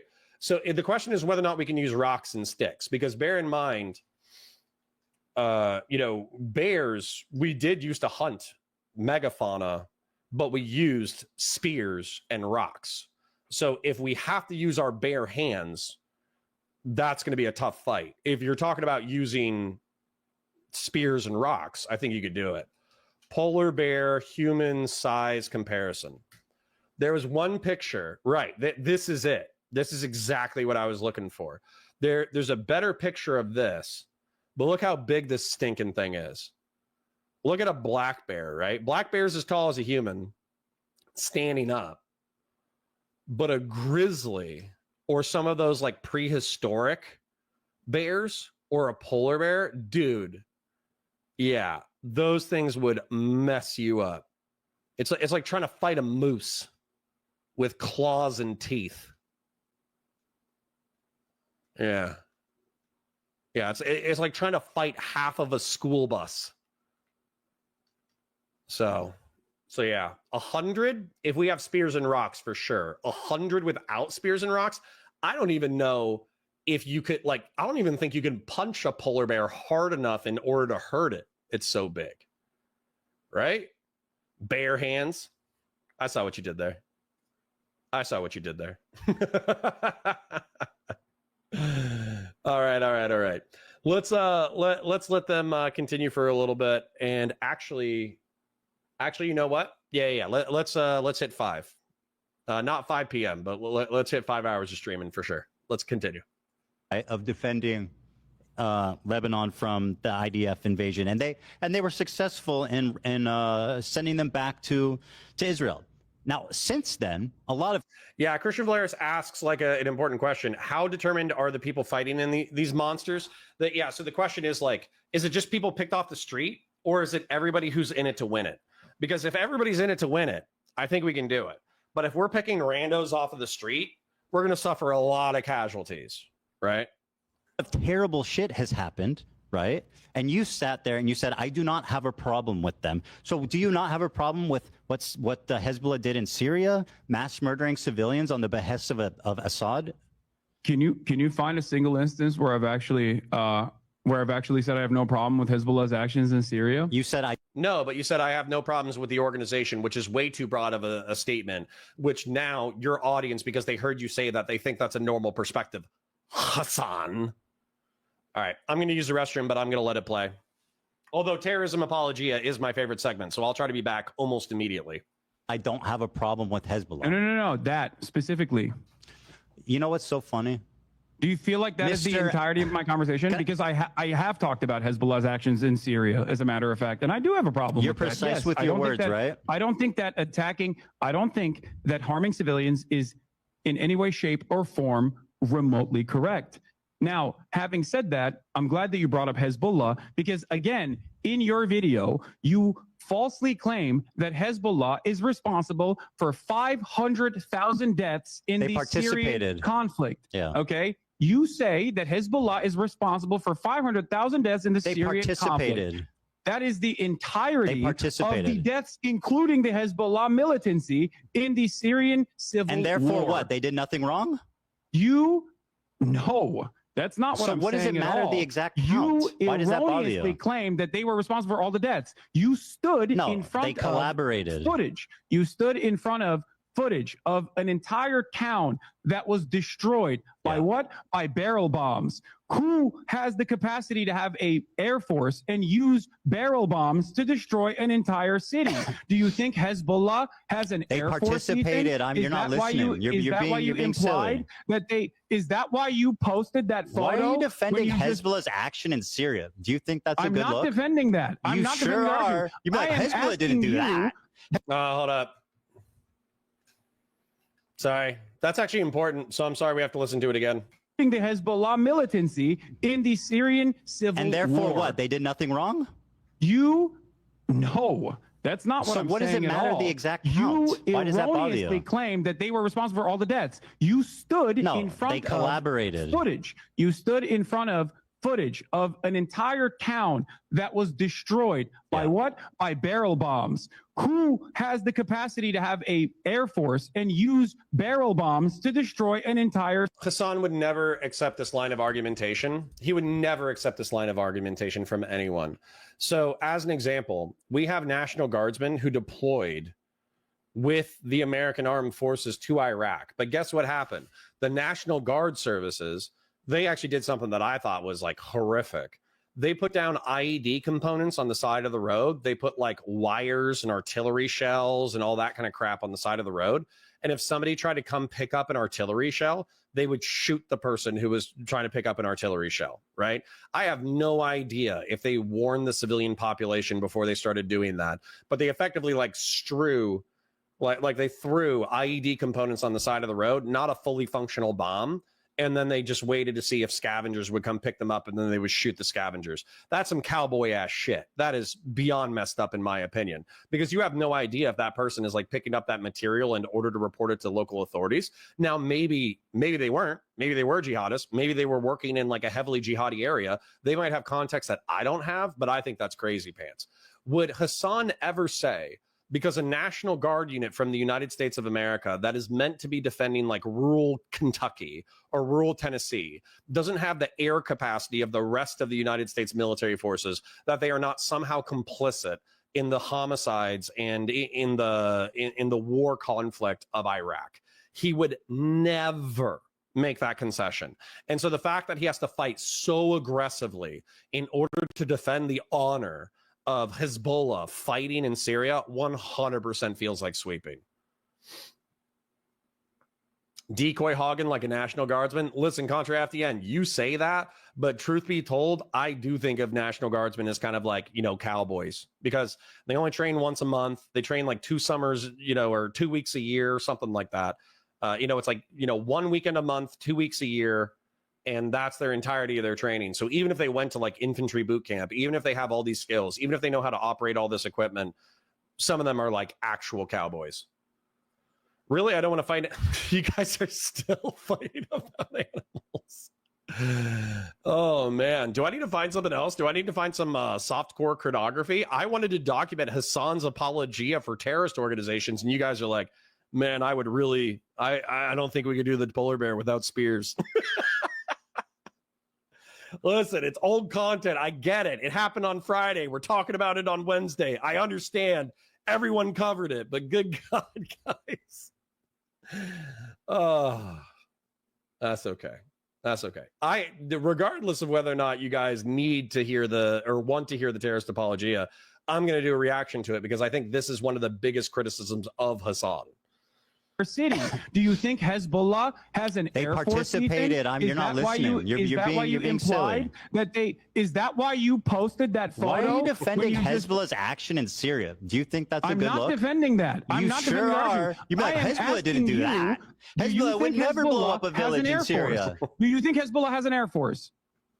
No. I don't think it's relevant to the point being made. Well, you implied it when you showed a hollowed out town that was barrel bombed. They worked most likely with by Russian the government, forces. bro. So why did you use that imagery to imply that Hezbollah had killed 500,000 people? They were complicit. That is false. Oh, thank you, Celeste. Appreciated. This is my main problem with you, Ethan. You are spreading. You're defending terrorism right now, by the way. What? You are defending a terrorism right now. No, dude, I'm defending the truth. How is this so hard to comprehend for you? The truth is Hezbollah did in Syria wasn't that bad? They did not kill 500,000 people. Okay, so it wasn't that bad. So what Hezbollah did in Syria wasn't that bad. How many did they kill? Assad regime. You're minimizing their actions. How many did they kill? You're taking the responsibility away from ISIS. You're taking the responsibility away from the Russian. No, I'm putting blame on Hezbollah where it belongs. How many did they kill? I don't even know the exact number of how many they killed. I believe it's like around 2,000 to 5,000, which once again is inappropriate. I don't have. Yo, listen, we just need to understand the sweeping, okay? We all have our biases, but he just said slaughtering 2,000 to 5,000 people while being a participant in the Syrian civil war, supporting Bashir al-Assad, who indiscriminately bombed his own civilian population. He described that as inappropriate. Our biases betray us, okay? When we're friendly with somebody, we use ultra sanitized language when we like someone, and when we hate someone, we use hyperbolic aggressive language. And Hasan just used one of the most sanitized words you could ever use in reference to the description of like slaughtering 2,000 to 5,000 people. That's crazy pants. I have no issue Did saying they collaborate that. with Assad? Yeah. They did, yes. They did. They did. And so what is the issue here exactly? You said you have no issue with them. I think that's a problem. I think I've described it numerous times at this point. I have no issue with Hezbollah's militancy against a state that is conducting a genocide. That much is very clear. You didn't say Okay, their militancy. So this would be the specific follow-up. If I was in this debate, this would be my specific follow-up question. So do you condone the suicide bombing in Brazil, the bombing, I don't know if it was suicide bombing, but the bombing in Brazil that took out Israeli civilians? Do you support the bombing in Bulgaria that took out civilians? Do you support what was the other one? There was another one where they killed like Israeli diplomatic personnel. I think they bombed a couple of Israeli diplomatic centers. Grassroots Hegemon for $10 says, it couldn't have been Hezbollah. They were at Hasan's house playing Yahtzee the whole time. Yeah, dude, it really does feel like, this feels like when people accuse me of sweeping for destiny, and I'm like, listen, it's bad. What else do you want me to say? But instead of doing that for a guy who leaked homemade pornography and who audio recorded consensual sexual encounters without checking with the other person, so without their consent, instead of talking about like sexual impropriety, that is gross. We're not saying that what Stephen allegedly did isn't gross. We're talking about jihadism. We're talking about jihadist terrorism. Jesus Christ. As a matter of fact, why didn't Ethan do more research? Listen, Ethan, let's face it, he's a comedy bro. He's like a chill bro. That's part of the reason why he's wildly successful, is because he's like a chill comedy bro. But, let's just be real. I would like to see Ethan challenge him on specific actions of Hezbollah, absolutely, but he's not a geopolitics bro, so I'm not going to hold him to that standard. And I think considering the narrative was that Hasan was going to get on stream and dance circles around Ethan Klein, I think Ethan Klein did fantastic. I'm not going to lie. I think he did really well, especially considering the narrative around the situation before we went into that. I do not have a problem with Hezbollah. You're lying. As a matter of fact. Did Hamas do an oopsie here and there? Who hasn't?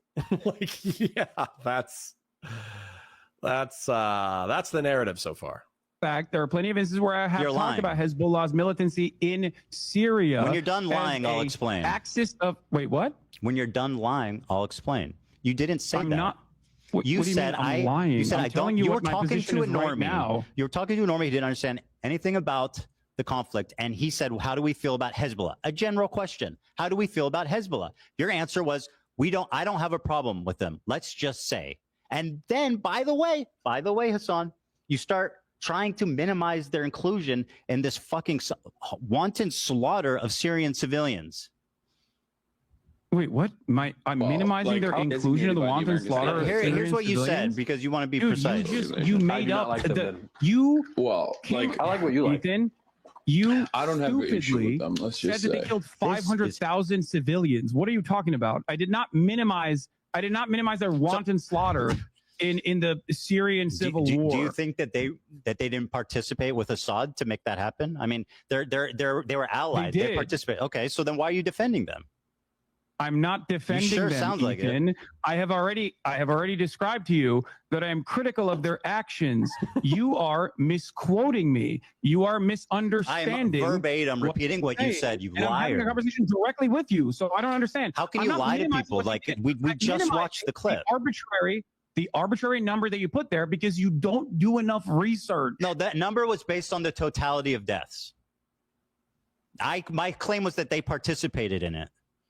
You were not critical of their actions in this clip. Why did you put so you're telling me you've never claimed that Hezbollah has killed more Muslims than Israel has, that IDF has? I don't know when I think I did say that, and I think that was wrong. I was incorrect. Yeah, you've said that numerous times. You actually said you ChatGPT'd against AB when AB was like, I don't think that's correct. Yeah, by the way, I that's something I looked into, and he's talking about the Syrian civil war. which is a mischaracterization. So if he said that Hezbollah specifically killed more Muslims than Israel, that's probably not true. I don't know. We'll take a look at it. How many people has Hezbollah killed? Because they participated in the Lebanese civil war as well. I don't know if they're going to be able to track the stats of specifically people who were suspected of being killed. Yeah, I don't see any stories that are actually doing that. Because how would you track who killed who in the Lebanese civil war? That would be hard as hell. So, and then all those other terrorist attacks, it's going to be like a few hundred, few thousand, or a few dozen. So if you add that up, that's only going to be a few thousand. Whereas Israel has been fighting kinetic wars against not just Hezbollah, but also like, I don't know, other Lebanese militias, Hamas, also conventional militaries. So yeah, I do think that's if Ethan said that in the past, he is incorrect. They've probably killed more Christians. I agree with that. Murderer. I'm literally mentally ill and a minor. Hello? True. And I was actually wrong about that for sure. Okay. Don't you feel like this kind of misinformation is somewhat don't you think that saying stuff like that is going to make people infer that you might be more pro-Israel than you let on? Yeah. Because hold up, but he's doing the thing again. It's like, oh, you're criticizing a terrorist organization. Doesn't that mean that you're necessarily pro-Israeli genocide? And it's like, nah, that's not how argumentation works. You can make it work that way if you want. Tucker Carlson obviously does that, but that's not how Ethan Klein works. It seems like Ethan Klein actually says what he believes, relatively speaking. I think he's a little brain rotted from hanging out with lefties for too long, but generally speaking, Ethan Klein seems to just speak his mind. Big in Gaming says they didn't directly do it, but they did help train the Syrian army up to better fighters, so it did help in the long run, but Hasan doesn't know that. Yeah, and that's the other thing, too. It's like, no, they are morally culpable for the people that they aid, right? Same thing with us. If you want to say that we helped train the Afghan National Army, and then they defected to the Taliban en masse, and now they have a dystopian authoritarian hold on Afghanistan, then you can say that we are partially responsible for that. And I think that we should accept that responsibility and say that it's bad. But that's not what Hasan is doing. Ethan Klein is saying, hey, Hezbollah fought in the Syrian war on behalf of Bashir al-Assad. Isn't that bad? And Hasan is saying like, well, yeah, but you mischaracterized how much of an impact they had. Okay, so if Ethan by proxy is defending Israel, is Hasan not by proxy defending the honor of Hezbollah? Like, I think he obviously is. It doesn't Zionist? work like this, right? You're not just like clicking a box and you're like, well, I said it was a genocide. What more do you want from me? Okay, you did. But then you spend all of your time criticizing responding people to harassment who are offering analysis and not justification. Can I flip it on you a little bit? Are actually formed. You're upset. Hasan, you're doing it. You're doing it again. I'm not doing anything. I'm just talking, bro. To minimizing the something so you recognize that you're wrong as you've done. Else was inaccurate in their descriptions of a terrorist organization, which would lead some people to believe that you do apologia for terrorist organizations because you're sympathetic to the cause that they fight for, and you make excuses for the tactics that they use. You don't need to explain anything to me. I understand your point. Don't you? So you're accusing me of being irresponsible with my words. Don't you think saying you have no issue with Hezbollah makes people think you're pro-terrorist? I don't care that people think this. It's ridiculous. No, he's pro-terrorist. Well, like after this debate in particular, I can't wait to watch the Houthi segment. That's going to be fire tomorrow. I get it. People are tired. It's been a week, blah, blah, blah. But the Houthi segment is going to be after this, after today and tomorrow, there will be zero Hasan PIKER stands who will be able to argue in good faith that he does not sweep for terrorist orgs. Ridiculous. So are people valid for thinking you're pro-terrorist? Do you believe the State Department's designation for terrorism is valid? Is it reasonable for people to think that you are pro? Yeah, I do think so. Hasan, I'm going to answer this question for you. Okay. Yes. The State Department designation of Hezbollah as a terrorist organization is 100% accurate. If they slaughtered civilians in the Syrian civil war, if they do assassinations on diplomatic people, if they use suicide bombers in order to attack diplomatic and military personnel, if they attack civilians randomly overseas, yes, that designation is 100% appropriate. There you go. Boom. Direct answer. terrorist when you say I have no problem with Hezbollah? Do you believe Whoa, the State answer the Department's question. designation You for gotta answer that terrorism is one. valid? You answer my question, and I'll answer yours. Are people valid? Ethan, and you considering rely heavily on Can you your answer? audience not really Can you understanding please the answer my terms that question? you are using. Let it be noted you are dodging. When you say, "Oh, Hasan defends terrorists," okay, what you're doing right now. Literally there's a just reason why you say that. You say that to You literally just disparage did. me without actually addressing my arguments. And now, when you're faced with me, face to face, God, to bro, talk you're about doing it these again. issues, you agree with me. So if you agree, No, he doesn't. He thinks Hezbollah is a terrorist organization that has done heinous things, and he's asking whether or not you support the terrorist organization Hezbollah because you said that you don't really have a problem with them. Then later on, you expanded that to you don't have a problem with them doing the Lebanese, the defense of southern Lebanon against Israel. So I do wish, actually going back, I think it was Christian Valeris who said that he wished that Ethan prepped a little bit more. I do wish Ethan prepped a little bit more because then he could ask specifically about the Bulgarian terrorist attack. He could ask specifically about the Brazilian embassy bombing. He could ask specifically about the use of suicide bombers. And he could ask specifically, sorry if I'm mispronouncing that, it's getting late, but he could ask about all those incidents specifically and the tactics that they used. That's actually the next step. So we already have him doing apologia for terrorist organizations. The next step is getting Hasan to either avow or disavow specific terrorist tactics. That's the next thing, because I guarantee you he's going to dodge. with me, you called Hezbollah a noble group. Should I just run around being like Ethan defends terrorism? I think you do, but I for a said their different reason, actions and we'll were get to noble. that I in a didn't call second. them a noble group. Again, you have a problem with the truth. You just said that their I said their inception actions was were a noble. noble one. In the beginning, when they were formed as a militia in response to decolonization by France. Yeah. You said Hezbollah It's different from saying Hezbollah is a noble organization. But I really need you to answer this. Isn't it reasonable for people to assume you're pro-terrorist if you say stuff like, I have no problem with Hezbollah? Just answer the question, yes or no. I don't think it's reasonable for people to assume that I'm pro-terrorism because I think people are going to assume that regardless because I am. But people can assume I'm presenting a Zionist. position. But it's okay for it's okay for people to assume I'm Zionist. Yes. Got it. The logic is you don't clear. understand what I'm saying. I get why people assume that. I get why people assume you're pro-terrorist. pro-terrorist. Yeah. Do you feel? Okay, let's talk about that then. Do you? All right, we're going to pause there because we have another, what is it? We got Hasan sourcing and promoting snark, which I don't really care about. Hasan promoting Bad Empanada, who's a schizophrenic. That more has to do with the drama than it has to do with the geopol. We talk about each other equally as much, debunking obsessed comments. Honestly, we might even skip some of that stuff. What was the context out of context? We might do. We might start here. No offense, guys, because Hasan using and promoting snark, it's a subreddit that hates Ethan Klein. Who cares?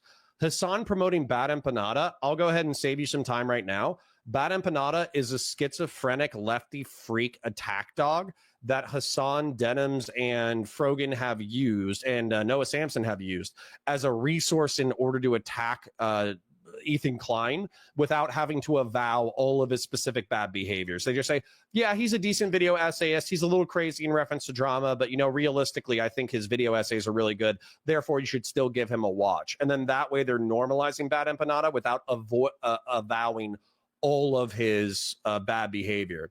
Here, though, was the content nuke out of context. The reason why I want to watch that segment is because Hasan PIKER uses that as a defense for why he can never be held accountable for his words, because everybody's just clip chimping him and it's never an honest representation of his beliefs.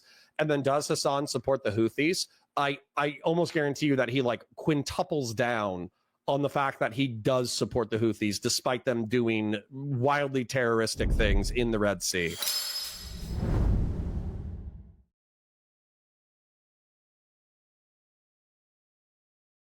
All right, parasocial love, guys. Catch you in the next one.